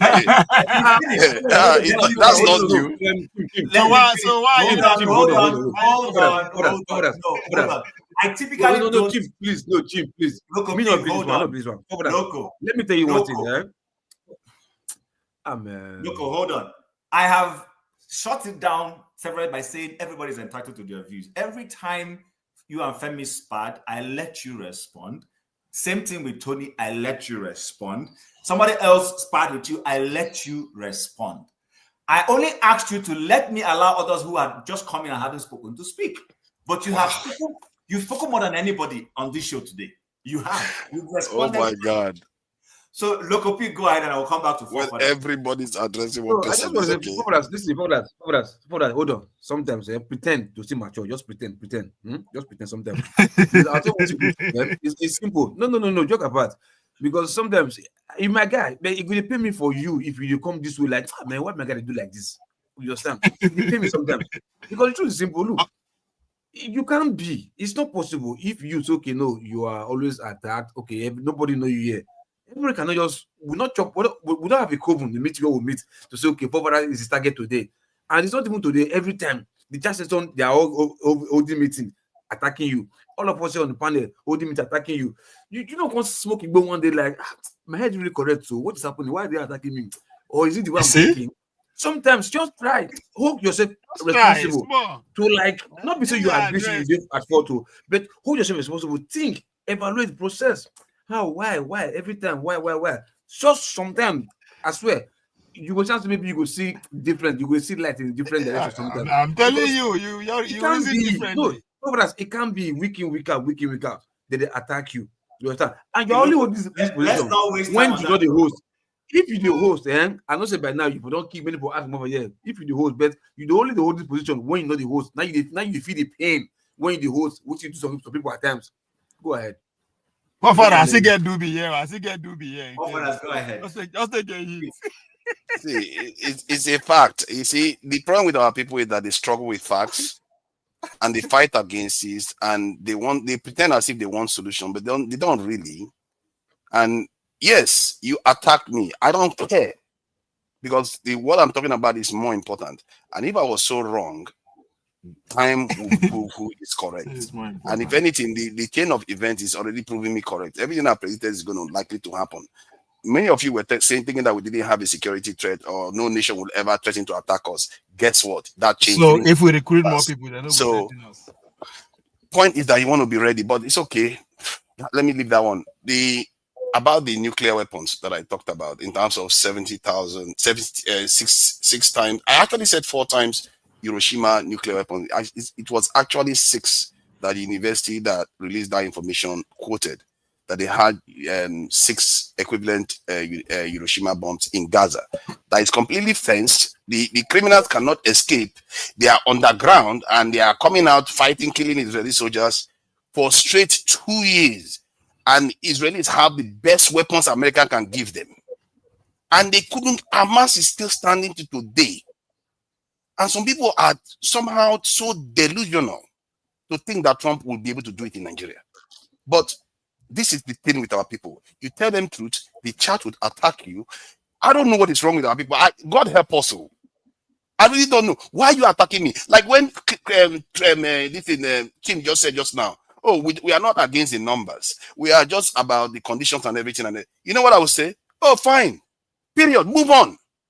Why is that somebody, you have to tear the person down? I don't get it. If somebody tells you that you need numbers and you agree with it, why argue with them? Just accept it and move on.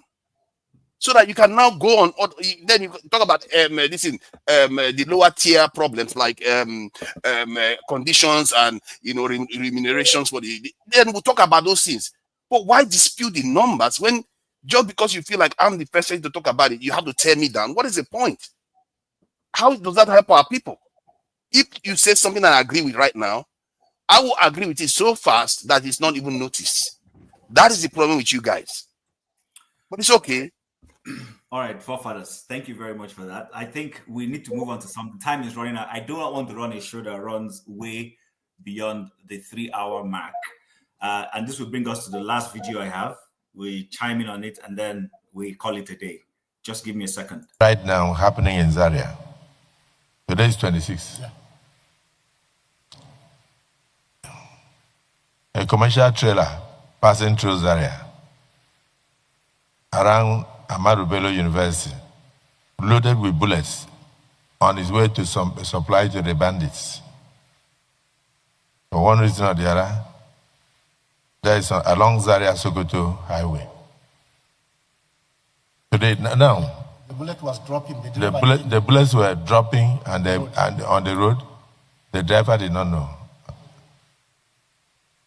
And was still going, and the bullets were dropping. I hope he has been apprehended. So I use this opportunity to call on the Commissioner of Police in Kaduna State to quickly send a team to go and escort the trailer loaded with bullets. Bullets are dropping on the road. The people are crying. I think we should stop further discussion on this matter and go into the prayers, because there is a lot of work to be done. So, there's no need to, whatever you are going to say, Senator Plank, these bullets that are dropping on the ground, we need to make a resolution on this now, before the bullets find their way into the hands of the bandits. Are you going to say the bullets should not be? Okay, just say something now, because I don't want anybody to feel that it was shot out. Let's just use 30 seconds and say what you want to say, because these issues are too serious, and security really should not be discussed in the open like this. Yes, sir. But because of the peculiar circumstance that we have found ourselves, look at it's here. Yes, sir. President of the Senate, get the IG and send it to him, and then let him. President of the Senate, my distinguished colleagues. No protocol. Just yes, say sir. what. Say something. Yes, sir. All right, so I intentionally played that because you see, sometimes when we come here, I've listened to people think that we want to run down Nigeria. This is which same nation do you see bandits, if it's not cows, running through the streets of Nigeria without control? It is bandits carrying their weapons freely in the face. They are rubbing it in our faces to say, you can do nothing. If those bullets were not dropping and somebody picked them up, and then that truck would have just go and deliver what it was supposed to deliver, and then you'll be wondering where these bandits get their weaponry from. So again, these are the situations our forces are dealing with. Nigerian military boys, those of them who are patriotic, are doing very well. We must give kudos to those who are doing their jobs. However, it is demoralizing. Even if it was not a military situation, I want you to think of a situation where you work in a private environment, you're doing your job, and there's a leak of the information. You're working on a project. I mean, I worked in telecom. When we want to launch a project, it's just a few people who stay together, launch a project, and launch it so that the competition does not know about it. But imagine you're in product development, you're working on a project, and then suddenly your computer gets a wind of what you're doing and they launch the project before you. It's very demoralizing. That's the kind of situation our soldiers find themselves in. So with that being said, maybe I'll start from Tony and then we'll go back up to forefathers. Tony, please.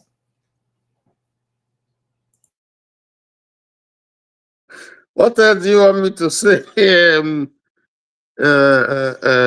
Chim. Just a good night. Let me just yield my space to Pueblo. I'm trying to put something together. So if you can give me back my time, I'm trying to put something together that I want to share with the platform, if you don't mind. All right, Loco P, go ahead. We'll come back. Chim, I have 2 hours deposit. Yeah, where? Well, the only thing is, nice one that it was brought to their attention, but my problem is their reaction. That was my problem. That is the way they reacted. It's just a casual thing, like, oh, light bulb is not working in the senator's office, and let's go and change it, because if not, or there's electric spark, the socket, one of the sockets is sparking. Let's go and change it. That is how they took it.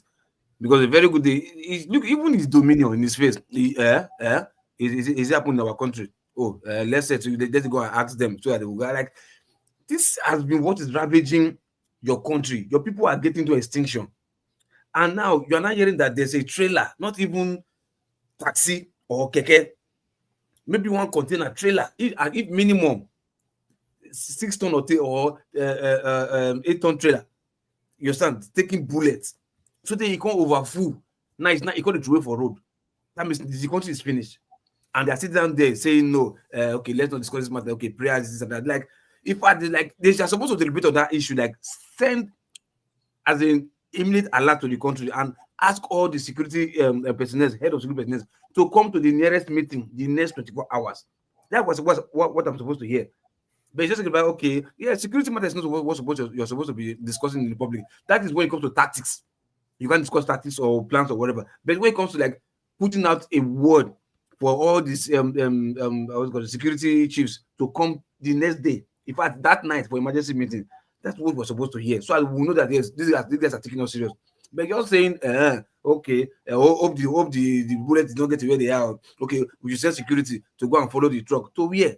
That's are you to tell them what to do? They know what to do if they know their job. But because of the state of emergency, call for emergency meeting this night now. Because now we've seen only one truck. How many trucks must have gone to that place? How many are still coming?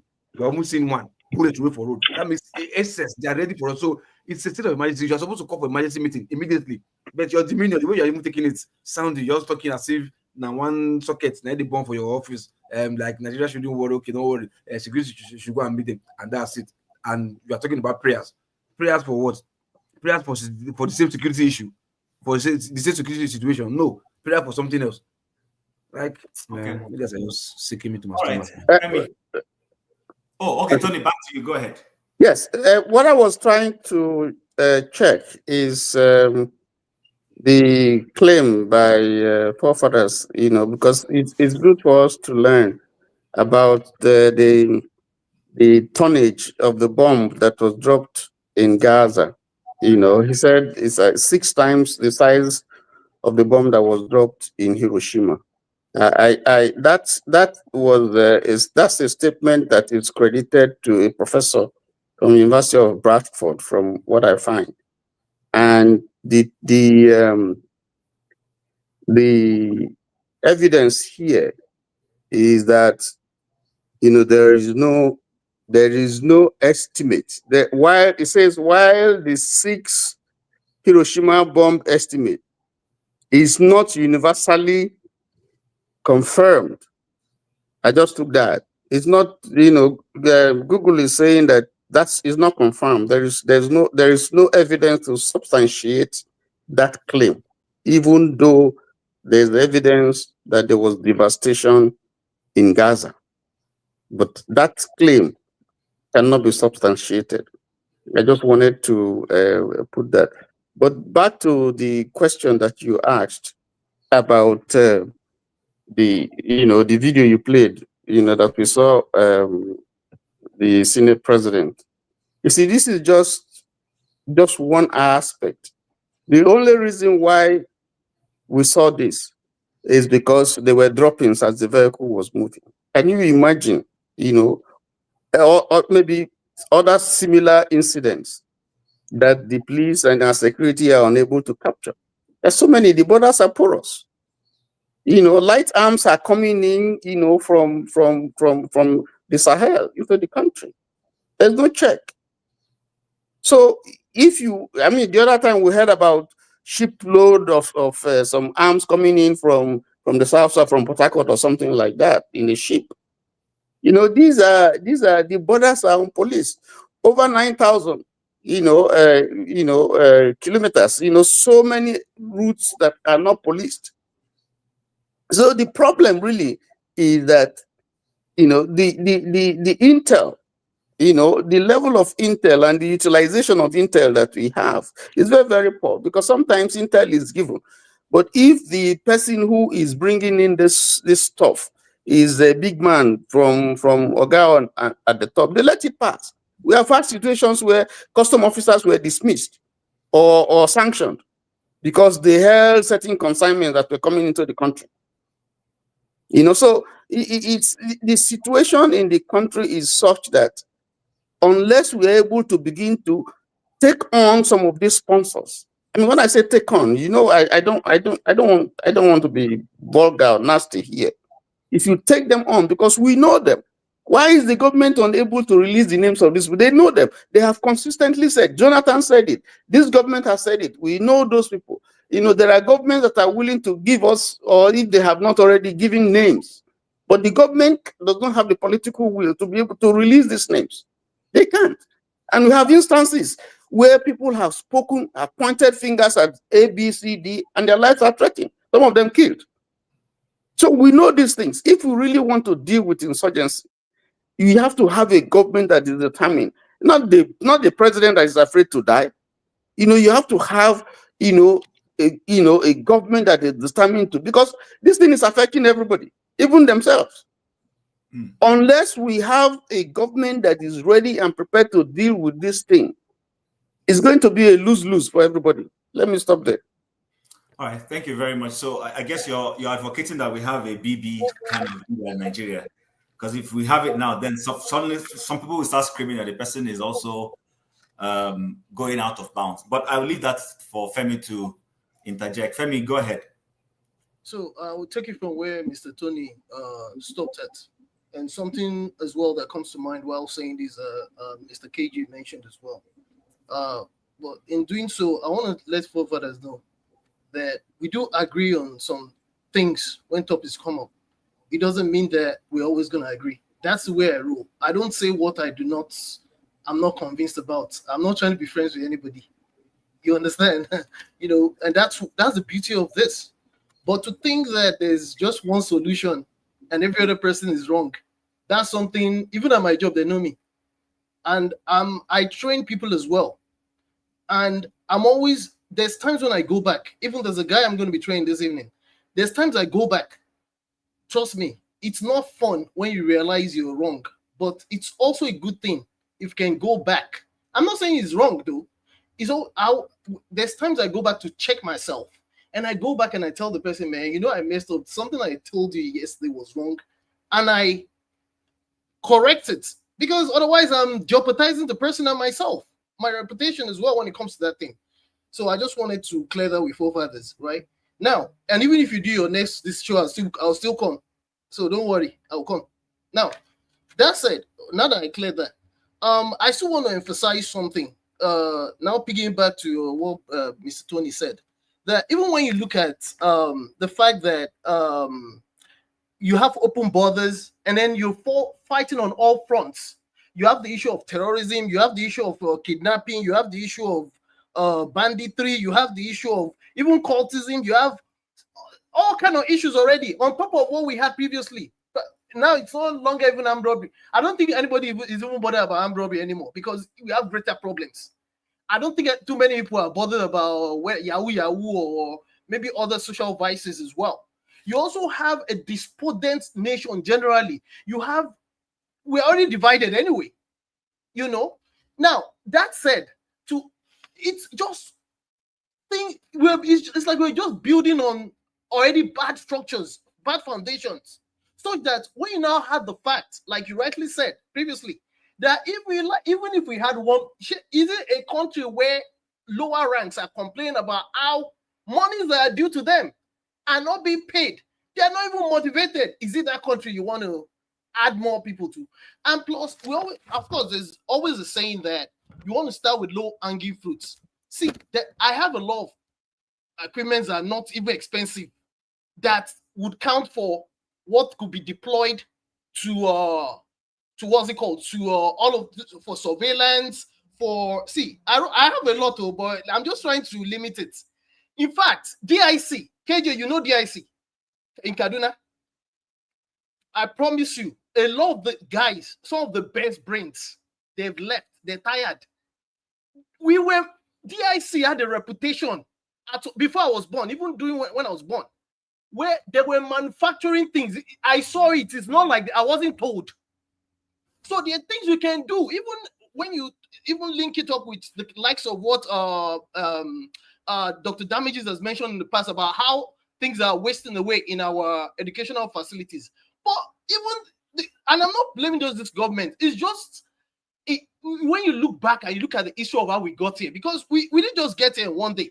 It's been building up on top of each other. So the longer angry fruits for me would have been, if they were going to listen and if they were actually interested in doing anything, would have been, among other things, trying to at least incorporate as much technology. I don't want to put too much, I don't want to keep emphasizing on this technology, but it's not just, and then there's intelligence, which this technology will help with. There's a lot of things out there that are easier to do with technology. Is it all those on that almost how many percent of the nuts that is not covered that you want to cover with men? Where are you going to find the men? It's just because we're not serious. And then on top of that, there's also the case of sabotage. There's a lot going on, and we're just unserious. Just look at that video that you said in summary. It tells you all you need to know. So it is only when these guys are scared, it looks like it's getting closer to home. It looks like they really want to do something. I rest my case. Okay, thank you, Femi. Concerns, are you there? I'm here. Go ahead. You see, I like to hit the nail, hit the hammer on the nail. I don't like going like this. The country has failed. What is the responsibility of the government? Is the citizens, to take care of the citizens. But what we are seeing today, the president and the wife and all the cabinet members cannot take care of the citizens. The security have failed. The president is head of the security apparatus. But today, he's not doing anything. He's only interested in how they can make election on 2027 and he comes back to power. If the country wants to be good, now, the citizens have to protest and see that this man is out. If this man goes out, even another Yoruba man comes in, fine. Who can have and again, not only this man itself, that party is a cost to Nigeria.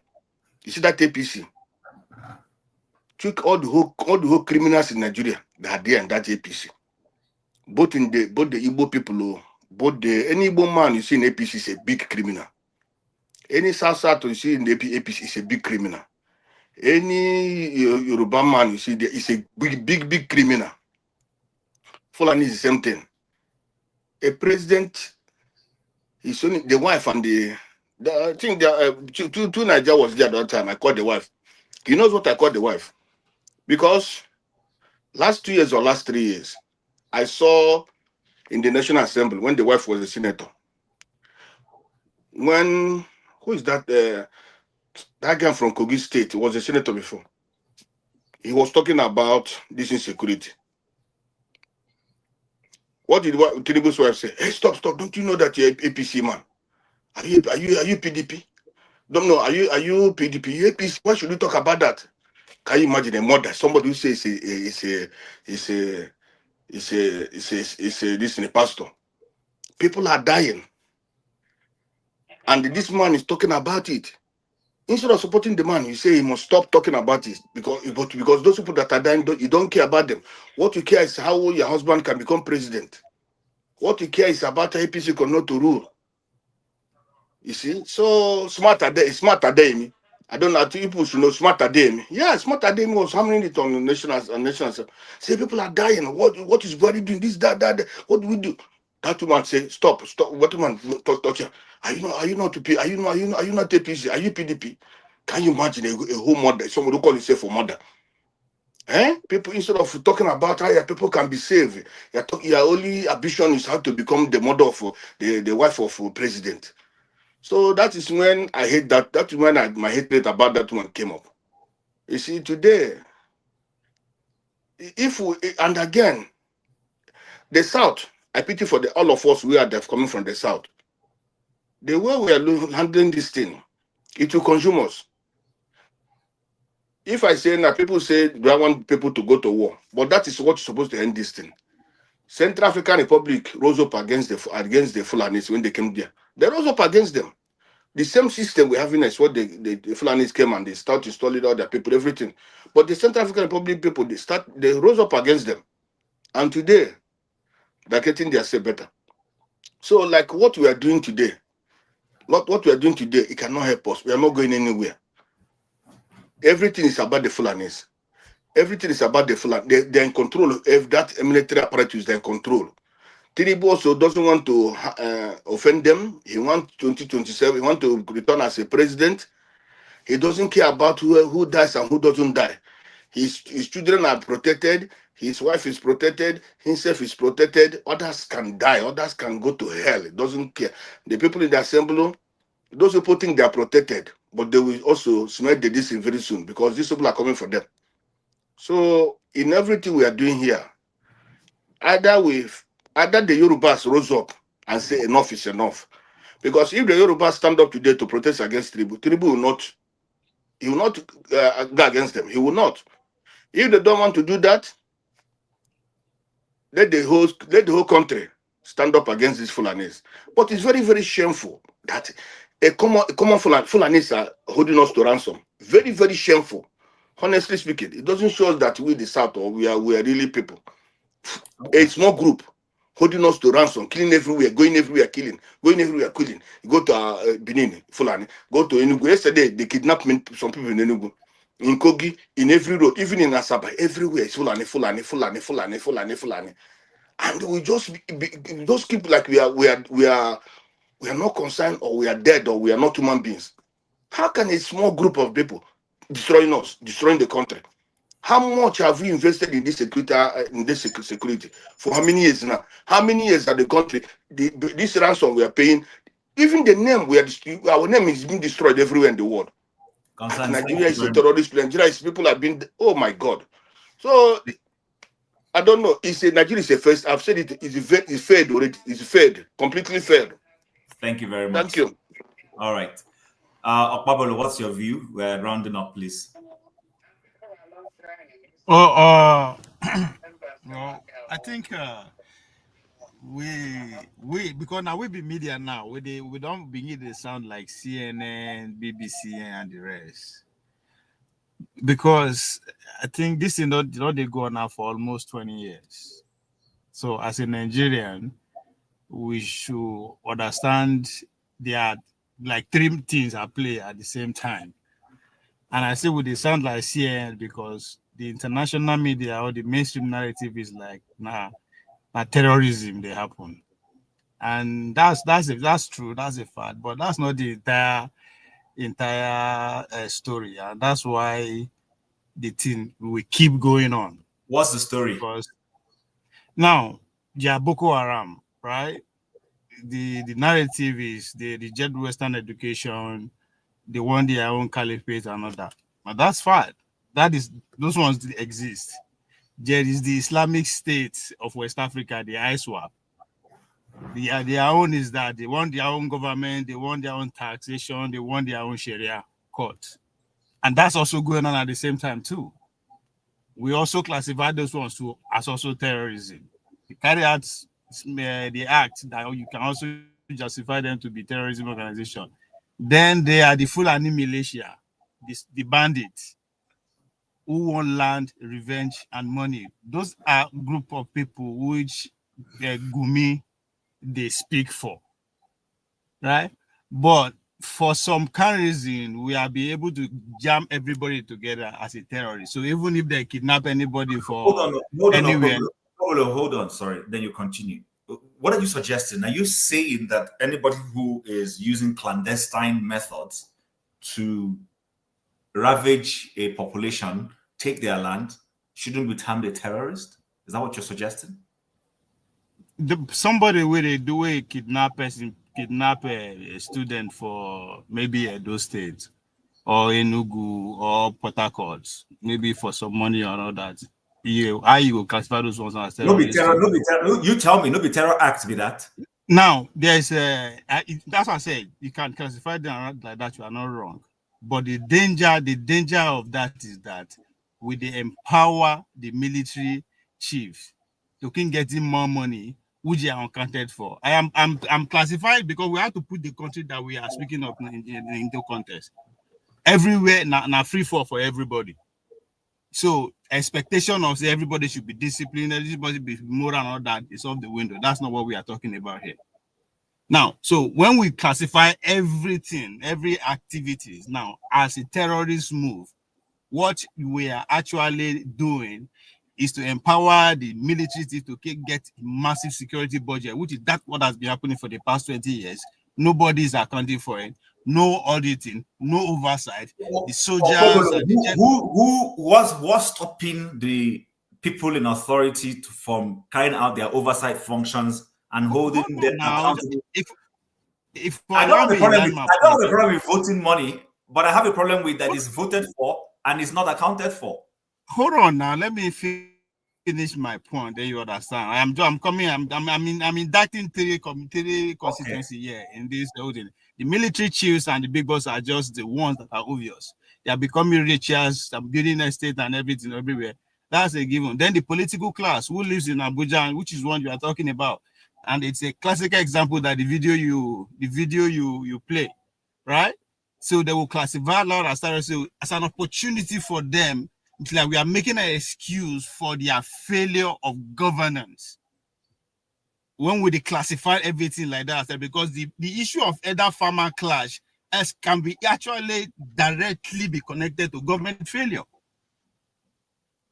So that one you don't need gun blazing to actually take care of that.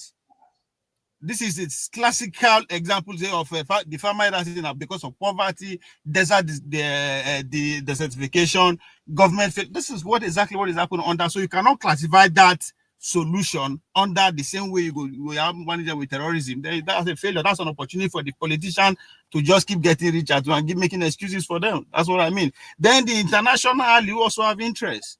Their interest is what? Nobody say can't take out the resources now because people are finding it difficult to get that. They also say weapon. We don't produce AK-47. We don't produce bomb. We don't produce anything. All the technology that these terrorists, so-called terrorists are using, we don't produce them. Who is producing them? Who is selling them? What do you think? Do you think that one will be happy they will actually stop their own business? So again, the way we frame the solution, it has to go hand in hand with the way the situation actually is. If you go interview people on ground, they will tell you their own reality is different. They will tell you there's a village that is occupied by Nigerian military.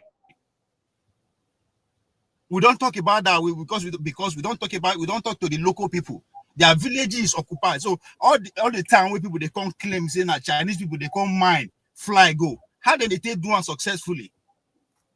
Because military men are there guarding the whole place. The people who live there have been thrown apart. We classify those two as terrorism, but again, we are making when we make a narrative like that, we make the Nigerian military so bad and empower those who are doing two activities. That's why I say we actually treat the conversation like CNN and Al Jazeera and all those things, because that's what they saw. Everything are terrorism, everything are terrorists, everything are terrorists. Does that mean the terrorism is not happening? It is happening. That's why Donald Trump can easily brand one section of it Christian genocide, and again, it catch fire. So all these things, it's not just happening. Nobody say we just wake up in every day, begin to talk about that. No, it's been orchestrated. All of us we're there here now. If we say we will carry our phone, call our village people, right? Our one village, and come back here and have a conversation along waiting, they will tell us. It will have nothing to do with how this the terrorism that we are talking about. So everybody, if I go commit crime now, not somebody to come and say na terrorism, nobody will question that. Even when the girls they kidnap, nobody interview them. So when your Senate president tells them, "Make we go inside, go pray," it's because he's trying to give the media what to talk about, and again, leave out the substance, their own failure. Okay. So there's technicality to all these things with this headline when they push to us. So for us who are the victim in a way, we should keep our emotion aside and analyze it. That's why everybody now they see Gumi as a terrorist, right? But in real sense, he's not making case for everything that is happening there.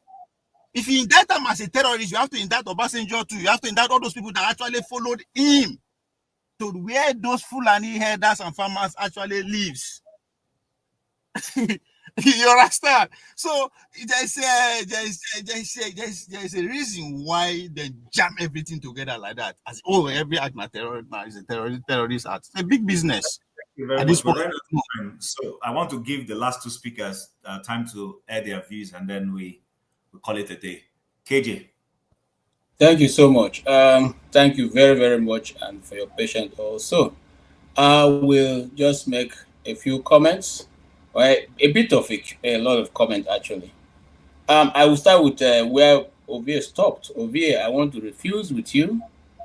It is a genocide. I repeat myself, genocide going on. If you want to put it more accurately, it is a Christian genocide. Look at my face. The first story I did on that was far back as 2002, 202 in Nigeria.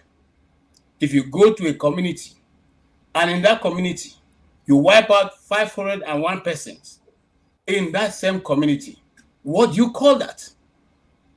And then you go to the next one, you wipe out 300 people. What do you call it? Let's not play with these things. It's not semantics. These are human. It's genocide. If they kidnap two people for Lagos, so hold on. I didn't interrupt you now. Let me talk. No, it's my turn to talk. You have spoken. Let me speak. No, I just want to ask you a question. No. If they kidnap people for Lagos, what do you call that? Terrorism too? Ovia, let him finish. When he finishes, if we still have enough time, I will allow you to interrogate him. Listen. No, we are not talking about kidnapping people. There are many. Criminality can always take a different form because one set of people have started it. Other people who have criminal minds can, lash in on that and do whatever they want to do and say it is that also. But this is not what we're talking about. We are talking about what has been going on for decades in northern Nigeria.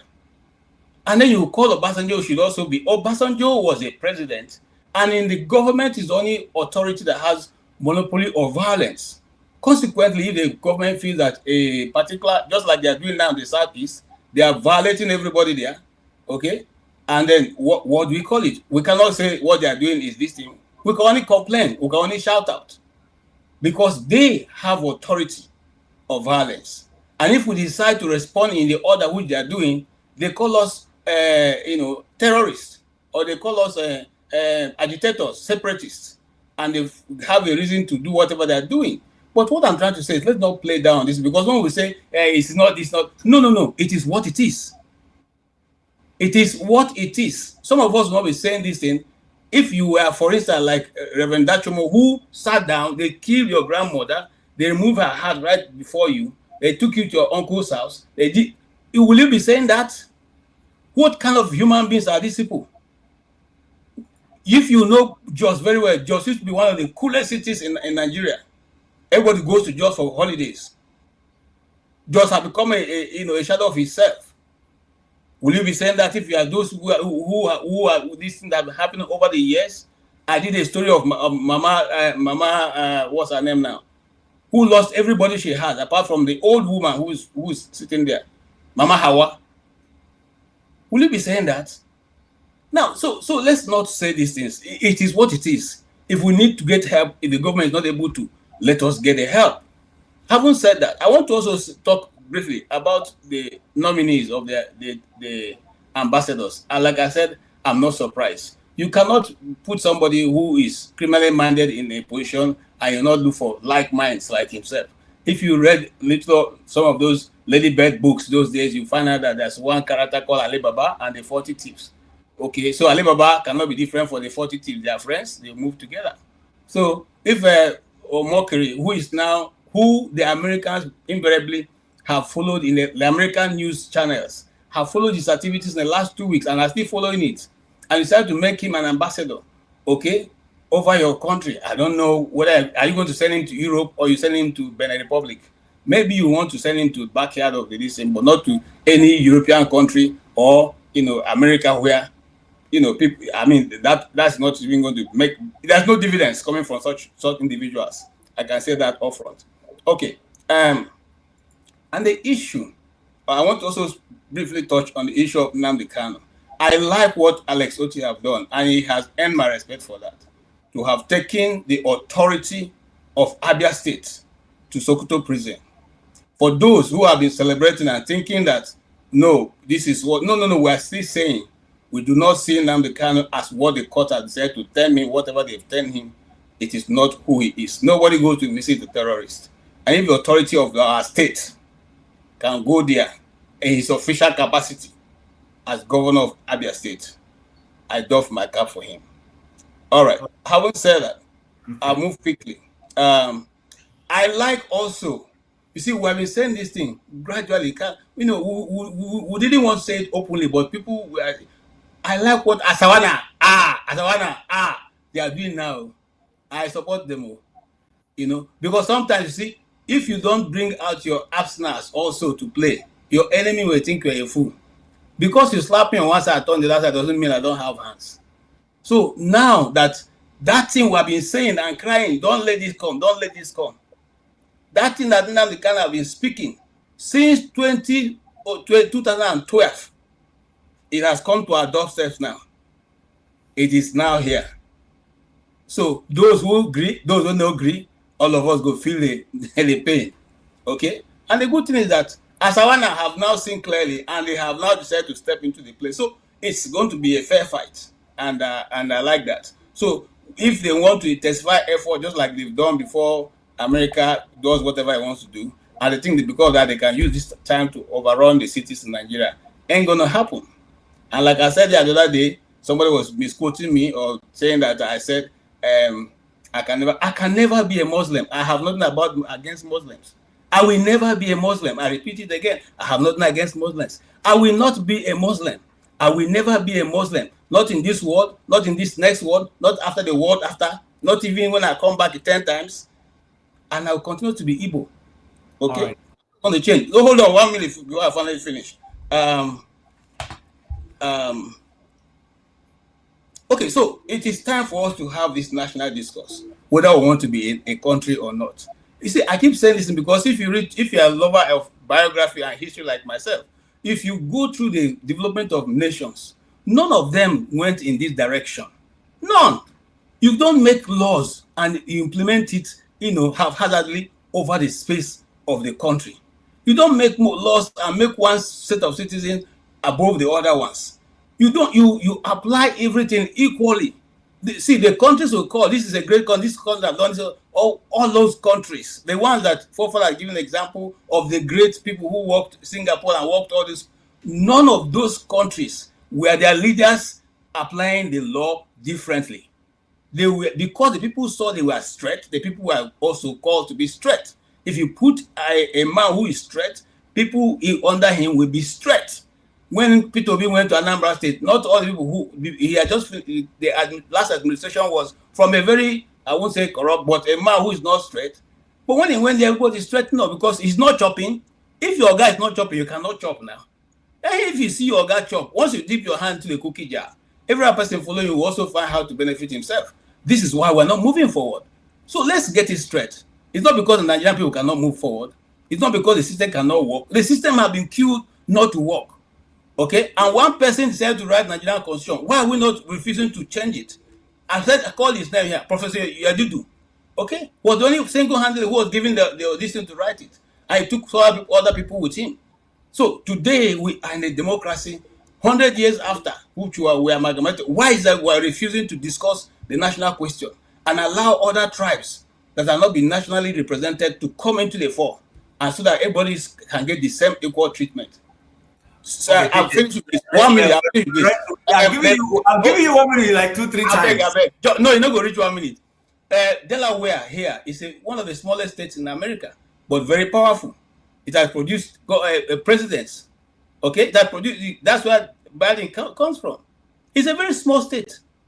Okay, so in the way the American people have built their system is that the smaller people get even more authority than the bigger people. What is wrong with us? Are we not human beings? Can't we think?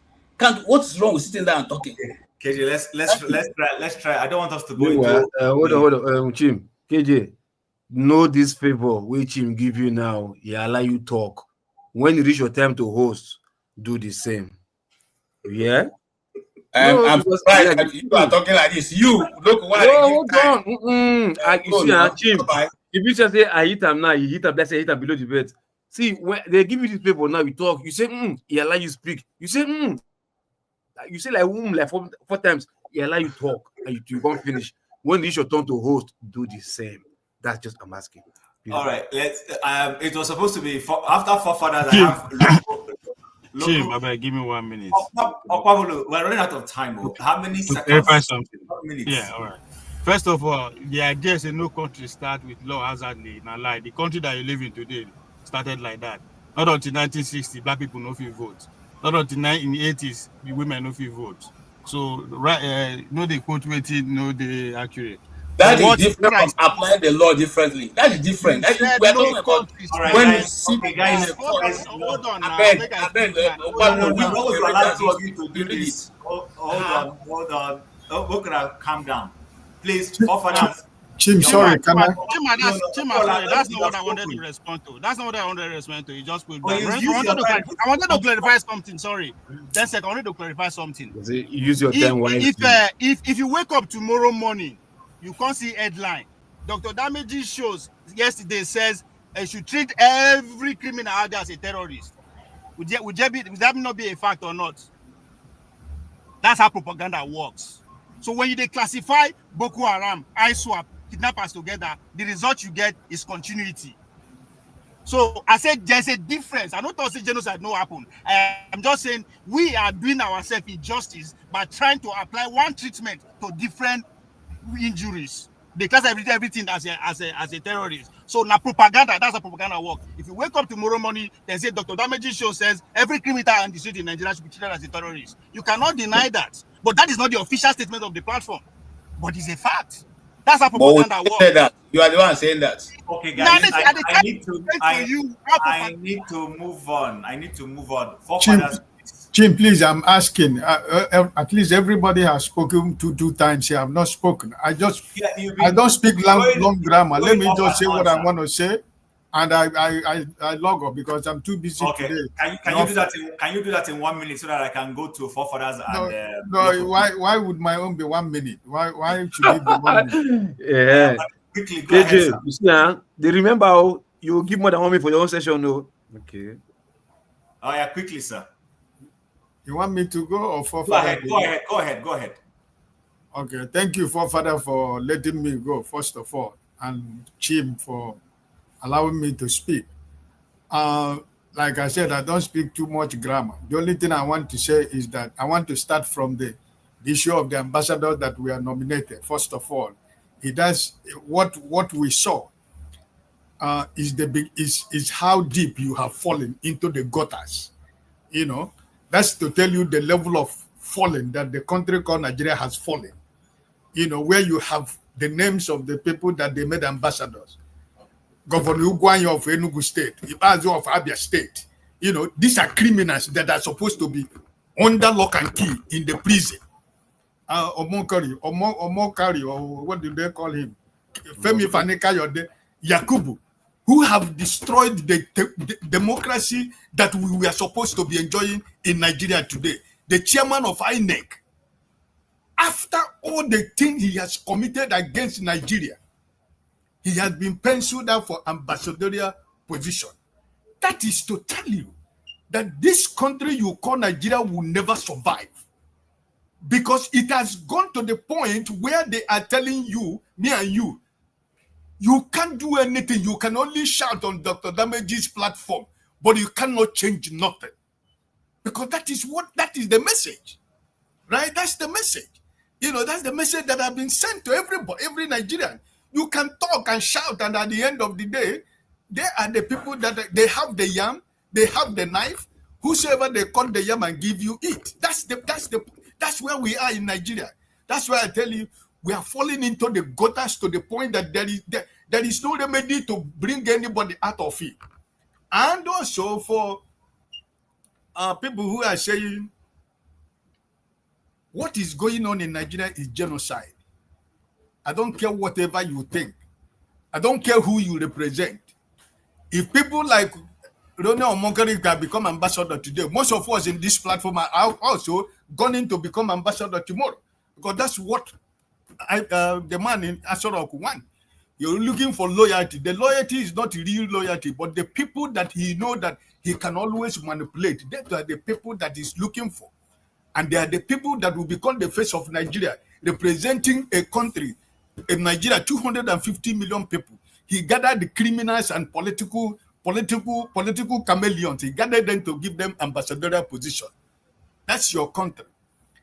And for people who are saying that we need more people in the army, first of all, Let all the major generals in Nigeria, all the people who are military officers, let their children start registering for become soldiers. Let every family member of their family begin to register to become soldiers in Nigeria, including forefathers. You, first of all, you have to travel to Nigeria, register to become a soldier, become a military man, and then you bring your friends, all the whole of your security network.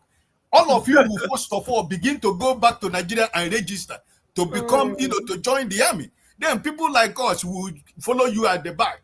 But you cannot live at your comfort zone in London and you're saying you don't have enough soldiers in Nigeria. Those countries who would have a little one, they still can run their country because of technology. So I am advising all the military retired, whether retired or serving, their family, their children, their daughters, those ones that are enjoying their life in Canada and US and other parts of the world, they should first of all bring them back to Nigeria. Let them go to join, register, and we see them that they have registered. Then now I can tell my son, listen, if I've seen the son of Babangida, he has gone back to the military, or the forefather has gone to join the military. Listen, you have to leave. You have to leave whatever you are doing in where you live. You have to go back to Nigeria and join the military, because that is what it is. So I think that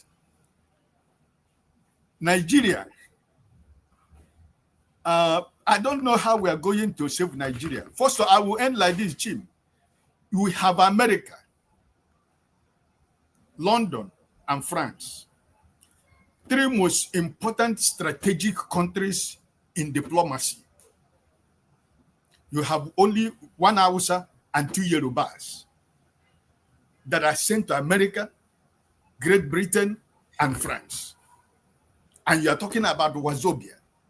So this is just to tell you that all these things we come here, we are trying to force ourselves to be Nigeria. We are trying to say we want to be Nigeria. But the people you are trying to force yourself to belong to, they don't even want you at all. So I am ending by saying, Chim, thank you for giving me the little opportunity to say my mind. And finally, forefather said that they throw Hiroshima bomb in Palestinian. It's a lie. I don't know where you get your information. It's a complete lie. And remember that a lot of people are watching this program. So when you want to do all these things in order to convince me to believe what you are saying, every time you bring Palestinian to every discussion we're having here, there is no such bomb that was thrown in Palestinian. Please. Thank you. I wish all of you the best of the new week until we see next week. God bless all of you.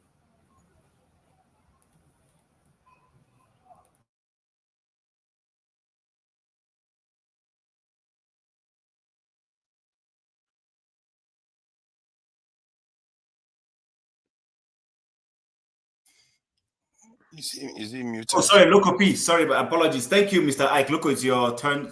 You speak, and then we go to forefathers, and then round off quickly. Speak for which one this time? Any new topic? Yeah, what were we discussing? The last conversation we were having. That everybody has been chiming in on. We've talked about it. We're talking about the weapons. If that's not what you want to talk about, go ahead. No, sorry, please help me. Just give me the last one, please. Okay, so our senators were discussing the weapons that were illegally being moved through the streets of Kaduna, and the bullets were falling on the streets, which is an irregular activity. And then everybody's giving their perspective. I don't want to preempt what you want to say. Okay. Anyways, I don't think that was lesser because I just said something about that it was not serious. That it was just this dominion was like. Okay, sorry, you spoken. Then his forefathers gone to. That's what I said. It's not. No, I know. So that's why I said no, it's not the last one because we KJ ranted.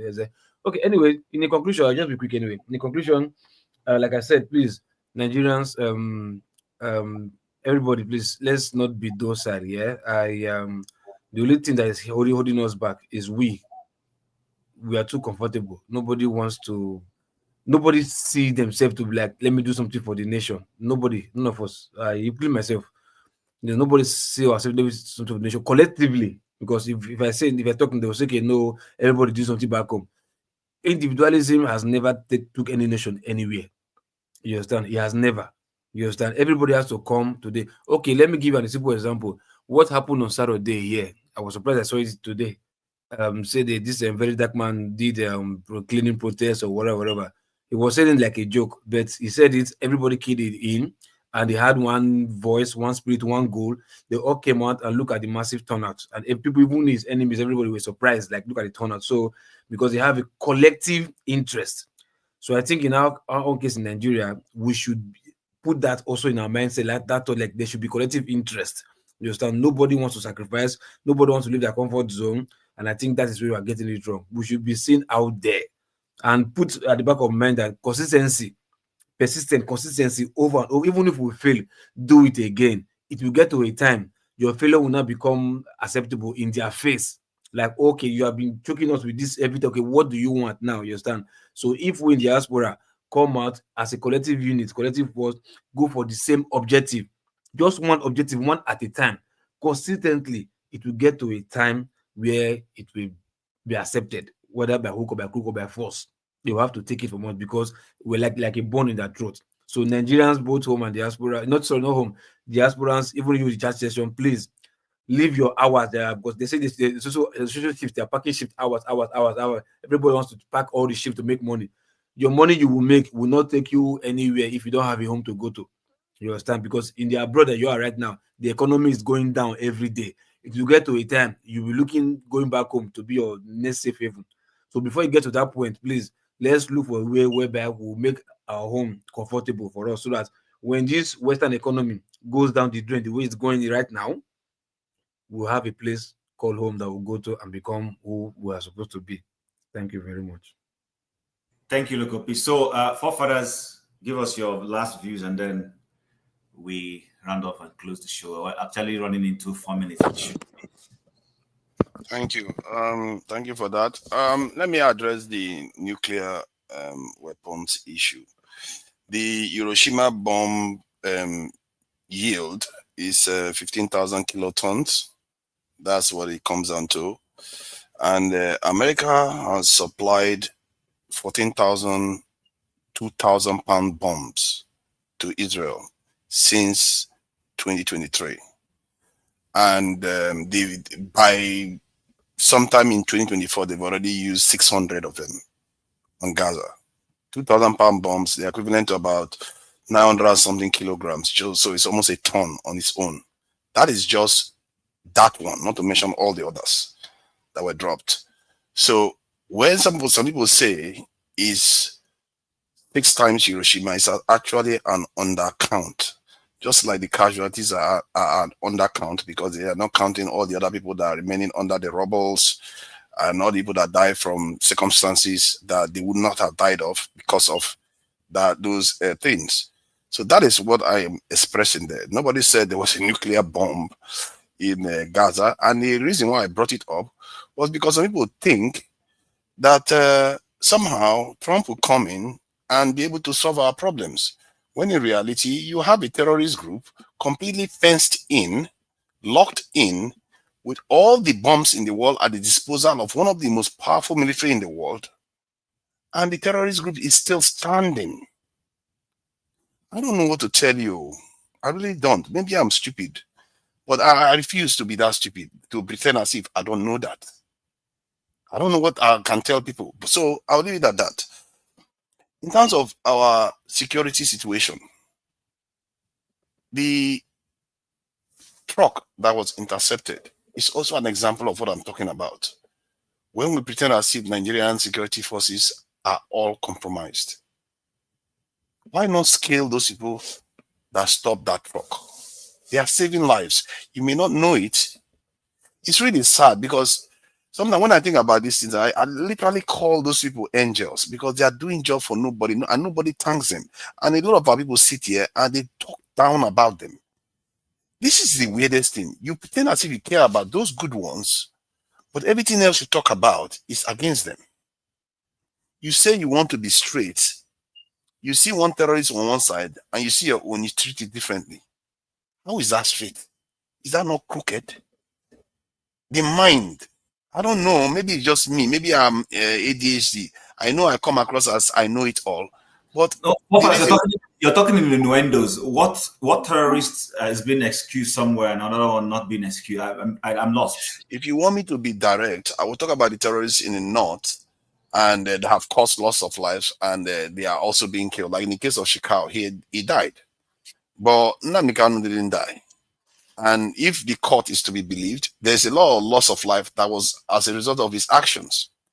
So, and then you will see people say, "Oh, that side is real terrorism, or mine is not real terrorists, or mine didn't cause the loss of life." I don't know what to tell you about that. That is not being straight.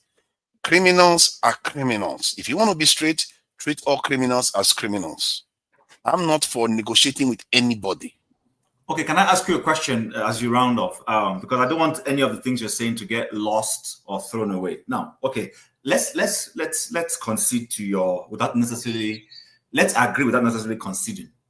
So we have you understand the modus operandi and the essence of what the guys in Boko Haram were trying to fight for. You also understand. I know I don't have the facts, but let's go by the information out there in the media that there are people who say they are fighting for their cattle, for their right to be able to graze. And that because some people are not allowing them graze, they will forcefully entrench their grazing demands by sacking villages so that their cows can graze. And there is a group in the Borno axis that has mobilized from Boko Haram to ISWAP and Co., who say that they are against Western education, and that they will force everybody who is in trying to imbibe Western education to stop. That's what those ones are saying. Now, let's agree with you without conceding that IPOB is a terrorist organization. What is their modus operandi? IPOB says we want a referendum. We want the people indigenous of the place they have referred to as Biafra to have the right to self-determination. They terrorize their own people. As I mean, the argument you're making, their own people of the same ethnic stock within that axis to agree with their objectives. They have not strayed into Ogun State. They have not strayed into Kwara. They have not strayed into Benue. They have not even strayed into their closest neighbors, Rivers, Cross River, Akwa Ibom. But we've had people stray into Ondo State, kill people, stray into Kwara State, take people hostage, straight into somewhere in Oyo State and even in Enugu State. Now, going by your argument, would you say that when the military have tried to fight them, you had the military go and do Operation Python Dance in Umuahia, not just in Umuahia, in exactly where Nnamdi Kanu, he was at home. They went to his father's house and created mayhem. So in the light of all of this, how do you situate what you're saying? The Southeast, clearly you are right. They didn't go into anybody's neighborhood. It doesn't matter. And, You hold on. You terrorize Nigerians. I hate when you want to keep No, crime I'm in not one trying place. to excuse it. To say no, hold on. I'm just saying what Chim is saying. I would like you okay because they did not go to other states. So I agree with you. No, hold on. Look, okay, I agree with you. But what I'm saying is this: because of the way he was going about, that's why I'm asking. That's when I'm breaking it down in that perspective. So please go ahead, sir. So it is true they didn't stray into other people's territory with war. And it even goes beyond that. Generally, the Southeastern people have not been very warlike historically. They really haven't. That's the truth. In Nigeria, most other groups are often more warlike. So, yes, it's true they remain in their areas, and there is an element of not being equivalent. You can say the Niger Delta groups to do the same thing. They remain in their own areas. So there are differences in the nature, and the Fulanis or the herders, the nature of the work they do means, or the way they live means that they have to traverse the nation. Maybe that's why they show up in so many different areas. But I think Koloko is right. Criminal behavior is criminal behavior. Loss of life is loss of life. And I really feel bad for people that actually suffer the casualties of this loss of life. And that is the one that really baffles me sometimes when people try to hesitate when they say, send people there to go and help protect them.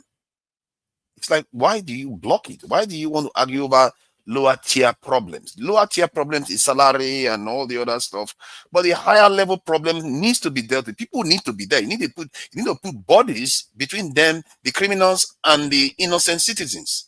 Nobody's protecting them. Do you know how horrible it must feel to go to bed in the middle belt areas, knowing that these things could come to your village anytime, especially if you live on the outskirts?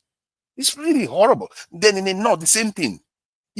So the way I look at this thing is so clear in my mind. Criminal behavior needs to be dealt with, and the way you deal with it is with your people. We've had kingdoms before now. We didn't need drones to do all of them. Human beings are the most sophisticated weapons you can generate. You train them very well, and you send them out there to do what needs to be done. And then if you have to deal with salary, whatever you need to deal with it. And because when you send those people to go and do that job, the nation will start to heal. You have more security. People will be able to go to farm. Economic activity will increase. Income will increase. Jobs will increase. The nation will be better off.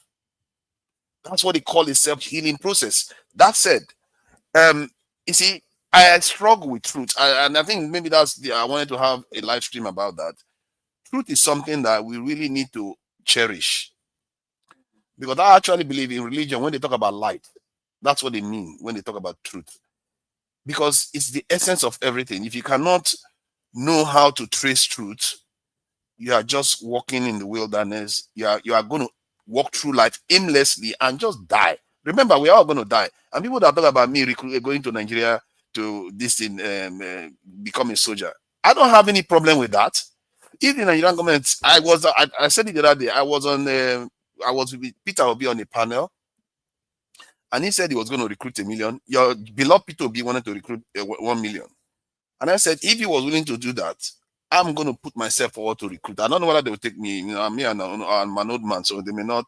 Maybe I don't have the cardio skills to do all those things. So, but I'm willing to put myself forward. What is more worthy to die protecting your people when you know your life, your death is not going to mean nothing? It's going to be something. And all those people that die, their death is not nothing. They are keeping people alive. That security officer that stopped those bullets from going through, you know how many lives that man has saved? Or the men that were protecting that thing have saved? It wasn't a security officer that stopped any bullet. It was citizens who reported the matter, took the videos. These are civilians. Okay, God, good. So those civilians that stopped it, who apprehended it? Who apprehended? No, hold on, sorry. No apprehension. Nobody apprehended anything. So the thing just apprehended itself. They didn't stop it. It passed. They only showing what fell from the trailer. Nobody was able to know what happened to the trailer. The trailer disappeared. So hold on. Are you saying something just fell from the trailer? People just assume that bullets are all over the trailer. Forefathers, a trailer was passing through. Imagine the trailer passing the street where you live, and bullets are falling out of the truck of that, and it's not a military truck. Clearly, these people are going somewhere to deliver these weapons to whoever is going to use it. So citizens who videoed the situation sent it to their own people and somehow it made its way into the chambers of the Senate while they were deliberating. And then one of the people who got it went and showed it to the Senate president. That's what happened. So do we have that video to see what they saw? You want me to play it again? I can play it. No, the guns. I didn't see the guns. No, I didn't see the bullets. Ammunition. I didn't see the bullets Hold on. It's ammunition, not it's ammunition. Yeah, I didn't see the ammunition that fell out. So they didn't even stop it. So the thing went on its merry way. It was civilians, people, it was passerby, road users that saw it, not military people. So they just recorded it and spread the video. That's it. That was how everybody knew about it. Not that police saw them, caught them, whatever, but they must have been, maybe they might have caught them again later that day. But at that moment, that video was just on the spot of seeing them bullets just dropping out. You understand? Based on what you just reported just now, then you cannot run into conclusion. You don't know who the weapon is for. You don't know whether it's the military. Who gives a fuck? Who is it for? Who gives a fuck who the ammunition is for? Who cares? In the same country, now so they carry bullet waka. What do you now? No. I think. See, the idea of saying, you see, sometimes things are done in the cloak and dagger manner. It's not always clear. I don't know why KJ is there jubilating whenever people talk things that are actually not factual. Whenever somebody is trying to get to the truth of things, he just goes hold on. Let me paint a picture. Hold on, let me paint a picture. Just imagine now. at the drive 911. I cover the full back now with nets, everything fill up. But as I dey drive, they go, I just overtake you. Small now, my normal driver, I just overtake you. Maybe you want that, but then your camera or your eyes see me say, at the edge of my truck, at the edge, the bucket. Now so pinkling sound you dey hear. You know what it be? You hear the pinkling. When you can't drive closer, you can't just say, some brass color, brass look alike, some bullet shaped like brass golden color. Just the tray follow me, they go. Then you can't begin carry phone, they record me, they go. When you can't pick one, you can't go closer. You can't say ammunition they fall, loss of it they fall. Meanwhile, the bucket full. No, you don't need rocket science to tell you, say, oh, probably, perhaps, now the full bullet, now full the full bucket. Whether the half or whatever. But as you are driving along beside me, now so the bullets they drop. Not even one. Chunks of it in batches, they drop, follow me after they drive, they go. You just recorded and spread the video. You don't know whether police catch me or not. That was it all. But now bullets, now full, and did that truck. Which in a sense society, that vehicle is not branded military, not top secret, not nothing. It's just like any regular 911 or Boki truck where they carry number, just the same type of truck. But you are surprised that bullets just they fall from the car as the truck as they go following you. That is cause for alarm. You understand? So no, I understand that. I understand the cause for alarm. 911 first. You don't know what 911. Sorry. 911. No, okay, no problem. If you go you have ask explained yourself. Guys, we need to start rounding off. Yeah, I've explained it, but let me finish my own explanation because the moment I say one thing, people start talking. Okay, so I just explained to you what was happening. Minute and a half to please do that. See, my point is that if you don't have the full picture, you don't have the full picture. And this is the issue I have with the way we talk. When I say something, often I have evidence to back it up. You can't keep pretending as if you know the truth when you have, yes, what he said was disturbing, but we don't know the full picture yet. And whatever, anyway, the people that still have to face that bullet, let's say it belongs to bandits and the worst terrorists under the sun, are still this same Nigerian police and military that has to stand and face them. One man to 1,000 citizens to protect. That is what we are subjecting them to. And we say they are not performing. Personally, I think they are overperforming. You go and try doing that kind of job. Like this situation you described now. You have to defend a country where all this is happening. I don't even know the kind of things those people go through. I can't even start thinking about it. Sorry, let me ask you one question. Hold on, let me ask you a question. Have you seen any video on YouTube, any video on YouTube of a Nigerian soldier in the forefront crying about manpower? Boots, there's no more boots on the ground. Any video at all, just even one? Yeah, I have. Can you find that video and play it out? Like I'll find it. Because hold on. Not because they don't because they're complaining. The only thing they're complaining about is they don't have enough men, not welfare, not ammunition, not food, not whatever, not vehicle. No, just number of soldiers. Have you seen they complain about everything now? Everything. No. I want you to show me the one that they complain about numbers of soldiers not being on ground, enough on ground. I just want hold on. Do you think when you send military officers that are relatively low ranking into battlefield, they will tell you that they will understand the ratio of military that is supposed to be there? Most of them don't understand those concepts. And even you that's not a military man, you know better than those that they will send to the field. They did not complain that they don't have enough men. They're complaining about they don't have enough good weapon ammunition and bad truck. That's what they complain about because they are the ones practically on the field, on the ground. They know who they are facing. You that is sitting down in front of a computer, you are saying no, they are because they are on low soldiers, so they don't know the scope of people they are attacking. I'm going to have to cut both of you because we're running out of time. We have one person. He is stopping me from talking, and you are not stopping him. Then you come and stop me. I won't talk again. He keeps interrupting me. He doesn't let me finish. Land on your views, please. Land on your views. So,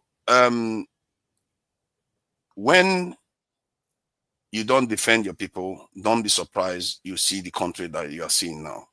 And truths are beyond any human being. This is what I was talking about. And the next stream is going to be about that. Truth, let me repeat that again, is beyond every human being.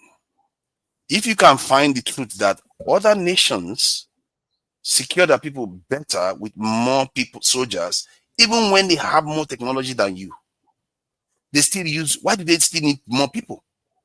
And then you also find out that same nation where they are very rich, They have more, like in the case of the UK, they have 1 million criminal convictions every year. When Nigeria that is poor, riddled with crime and lawlessness, they do 30-something thousand convictions every year. It shows you that the way you are looking at society is completely warped, because you are thinking that it's because we are poor, that is why you see criminality. But in the UK, they sentence people 1.something million every year for criminal conviction every year in the UK here, where they have all this wealth. So now, let me just finish my point, please. Let me talk, please.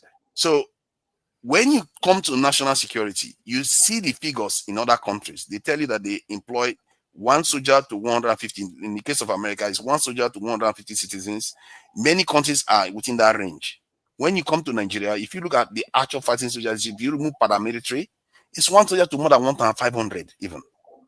If you include the paramilitary, which is forest guard and other people, it's 1 soldier to 1,000. Is that kind to your own people when you subject your own soldiers to that kind of stuff and expect them to perform? And then you come here and fight for them. You say, oh, you want the people to be secure. The politicians are. Then when somebody tells you that this is what your people are suffering, the people that are keeping your people alive, they are trying to do that. They don't have manpower. Those people don't understand those things. Like I spoke to a colonel here, a retired colonel here. I asked him whether Nigerians have enemies. He says no, that we don't need external security. This thing, we don't need it. And I asked, when we talk about national security, most of us, I don't know whether our mind is broken or our threat assessment antenna is broken. Maybe that's why we're colonized. No, just give me a minute, please. Yeah, let me just have my say. I've been very quiet and obedient and everything. So let me do. I dictate. The show is closing now. So the point is, those people, that colonel didn't know, and I told him that any nation that is technologically, militarily, and economically more advanced than you are a potential threat. He said, but we don't have any of that. I said, so you are waiting until they threaten you before you start. That is not what you do. You prepare before it comes. And because we do that in our houses every day, we buy locks and burglary proof and everything, not because a thief has already come to your house. You do it because you don't want the thief to come. But yet, when I present these common concepts to our Nigerians, they reject it outright. Is that not a problem? Thank you. All right, thank you, forefathers. Victory, can you in 1 minute, because we're shorting, I just want you had come into the studio, that's why I'm allowing you to speak. Just give your perspective in 1 minute, and then I will round off and we'll close, please. All right. Yeah, thank you, Chim, and it's nice to see you again. And KJ Maoga, I greet you. And forefather, as usual, here doing this thing. I haven't been here in a while, but sometimes I've been watching from the backstage, just hear people say a lot of things, and I don't even know what is honestly, I don't know what is the issue with you. Whether it's because you are neurodiverse and the way you say things is completely different. I don't know whether that's the issue with you, but I think most Nigerians I think they are suffering from the disability of the mind, because you hear them say things and you wonder that this thing doesn't make sense. And forefather is a classic example of this. And like I said, I'm not here to attack you, but maybe because you're neurodiverse and you see things from a different perspective. And we didn't need people like you to be in the room when we're having a discussion so that we can get different perspective. I don't know what people are arguing about.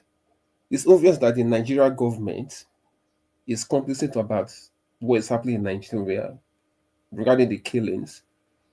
People that had experience, you have Dajuma said that the military collude with these people. You heard Obasanjo say this few days ago that when I was in power, we have ability to know where anybody is in Nigeria. But the issue that we had then, we have to move by air or by ground to pick them up. Now you can use drone to finish them off. So I don't know what forefather is still looking for. You've had people that have been in serious position, that have led the country, giving you their own opinion, but you still come and constantly deflect. And you call me neurodiverse. Are you blind and deaf? Have you not read the data in the world? I thought you were a man of data. I'm going far. I'm making my statement. Can you let me finish my thought process? You're because you're calling me neurodiverse, but are you deaf and dumb or something? No, I'm not. Because you can read the data online everywhere, can't you? Yes. If you can read the data online, why are you come here to lie to your people? What am I lying about? Victory, just because other countries have more security personnel than Nigeria, but you come here and posture because you want to score stupid points while your people die. Father, let me finish my That's what you people do. Stupid points while your people die. No,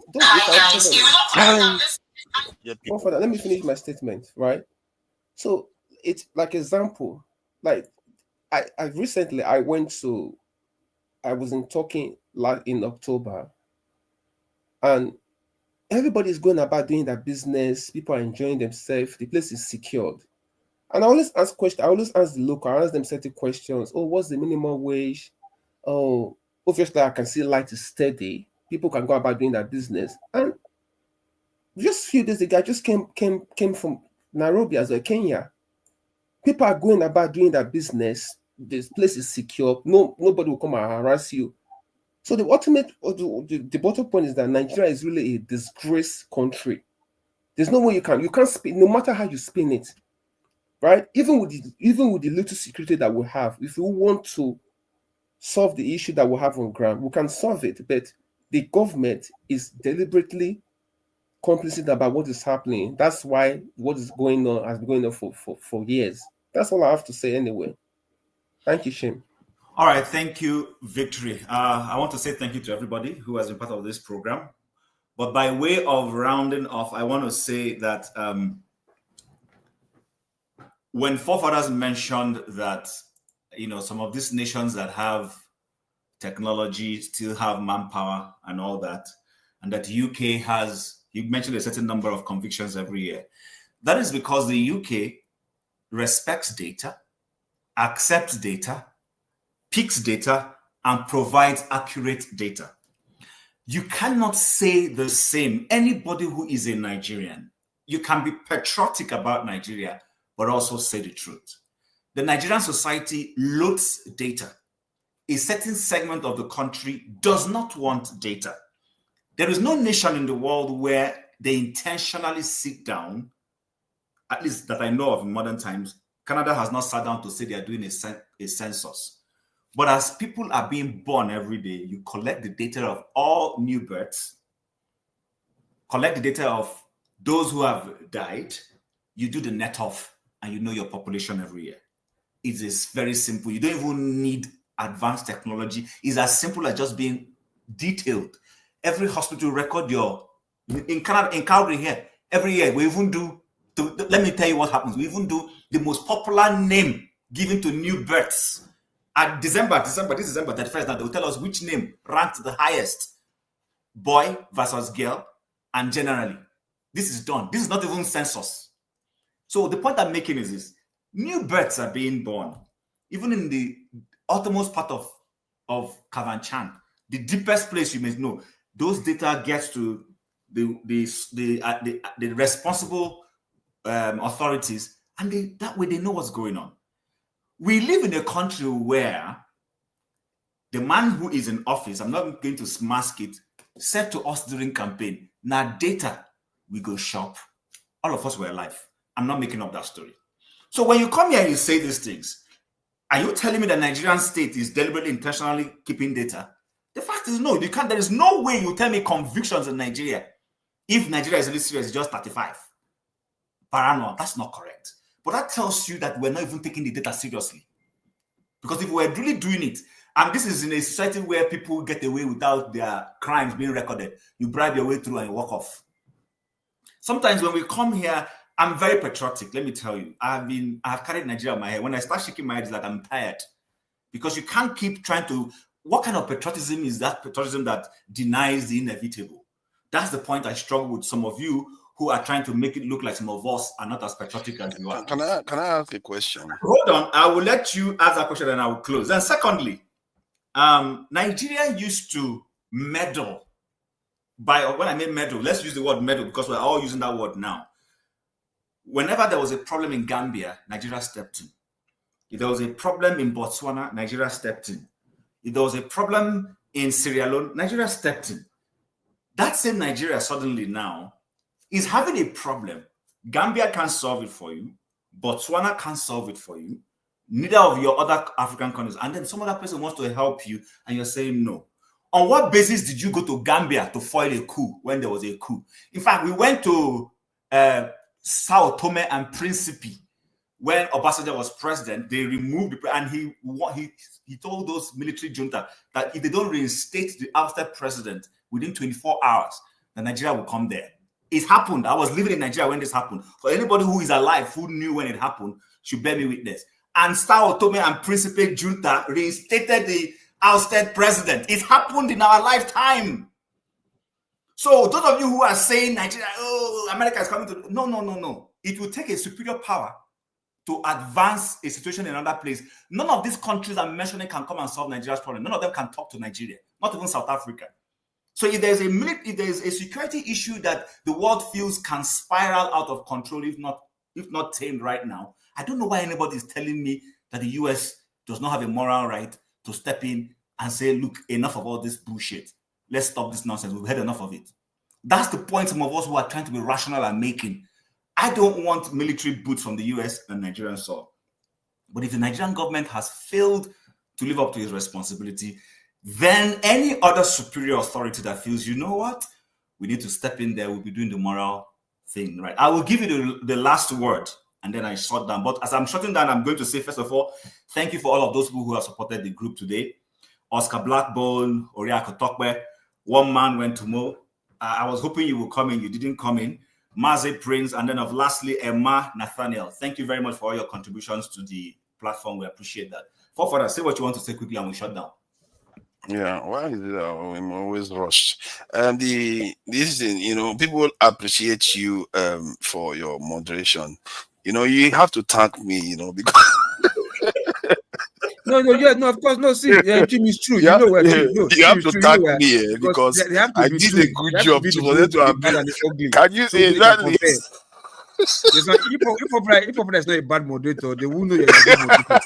Do you understand? So if Popra is in line, you have to appreciate me because I did a good job of prepping them for you. But it's not good. See, I don't require any tags. Like people pick on me all the time. Even when that retired colonel, when he hears what Trump is threatening Nigeria right now, he would have thought, that guy told me, that is a colonel that doesn't understand national security. This is common sense. It's not even like it's common sense. We do it every day in our houses. So, but let's move on from that. So you were saying something about Chim that I find this because most of the stuff you say is often common sense, but about data. Regarding the data aspect, getting the data to find out the people that have different names and finding out whether they are, which one is best, whatever. It's all good. But given where Nigeria is right now, that is not the higher level problem. We have enough data. We have BVN. No, you're not getting me right. I didn't say that is what we should do. I said as basic, as playful as that is, the city where I live takes joy every year to say, how many births did we experience this year? This is the most popular names parents gave their children, male versus female. I'm saying they love data to that minutest level. The data that we should help us in Nigeria, a segment of Nigeria, I don't want to sound ethnocentric. That's why I'm not going there. And I will resist that. Does not want data. Because if we had data, we would know the accurate number of Nigerian citizens. We don't even know that accurately. We do know that. You see, this is the thing. You are a man of education. You know, on average, how many children people have. If you do your anecdotal experiment, ask northern people that you meet how many children they have. Ask the southerners how many children they have. Try 5, and then do your summation and say, okay, on average, how many more do they have? That will give you a reflection on what's in the country. Do that thing over and over and over again. And I think you take like layman to the 21st century. Look at what you're saying. Do it over and over and over again. It won't work. It doesn't work that way. No, it gives you... Things have changed. Hold on. Things have changed. Those days in the South, I remember before you say the Igbo man Igbo pass. Igbo man can be one man, one woman can be like 10 in one table, 10 children in one room. They suffer the money and they go. For hours, then those days, but outside the boat. So things have changed. Igbo man not the bound as many as before. It don't they now 1, 2, it don't do. So things have changed. So you can't say because of that, if you have an average northerner, it is not okay. You know they have 5, 6. Things have changed. Census have to be done every like once in 3 Maybe or if once you in let 6 me months. finish, you understand what I'm saying. Maybe if you let me finish, you understand what I'm saying. See, even if they were less in population than you, but if let's say every southerner has 3 children and every northerner has 6, that should tell you that in a matter of time, very, very short period of time, they will outnumber you, even if they were less than your population right now. How did you get that data? How did you get that if data? How did you get it? Okay, How did you conclude that? Because you can use your own common sense. I'm looking at the data that coming from where? From Sky? See, you keep Common sense stopping coming from me. where? From Sky? You keep stopping me because All you right, think you are correct. But it's okay. You know what? Can we take this to the next show, please, so that we round off? Thank you very much, guys. It's been wonderful. Thank you for supporting me. Thank you, KJ, as usual. Thank you, forefathers. Victory, thank you for coming in, even though you came late. Loco P, nice seeing you again, and all the other panelists who have left, who were here earlier on. And a great thank you to all our side commentators on the group chat. I appreciate everybody. All have a wonderful week. Tomorrow is December 1st, so I guess I can start saying Happy Christmas in advance. And to our Oga Pata Pata, Mr. Rudolph, please don't finish the chicken. Remember that after stepping in for you today, I need to eat some chicken. Guys, it's been a wonderful day with you guys. I appreciate you and have a wonderful week ahead. God bless.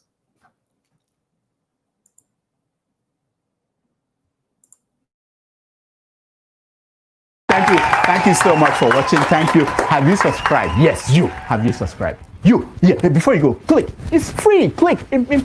Just that's it. Have you subscribed? You're laughing. Have you subscribed? Have you subscribed? Thank you. Thank you. Thank you. Hey, madam. Thank you so much. I can see you. I can see you. We have to get to 100,000 subscribers. This by the end of the year. How are we going to do that if you don't subscribe? Yes, you. Yes, you're about to click off. Why? Have you subscribed? It's free. If you don't, ask your son, ask your daughter how to. Just one click. Thank you. Thank you. I see you. Aha. Thank you very much. Thank you very much. I'll see you tomorrow.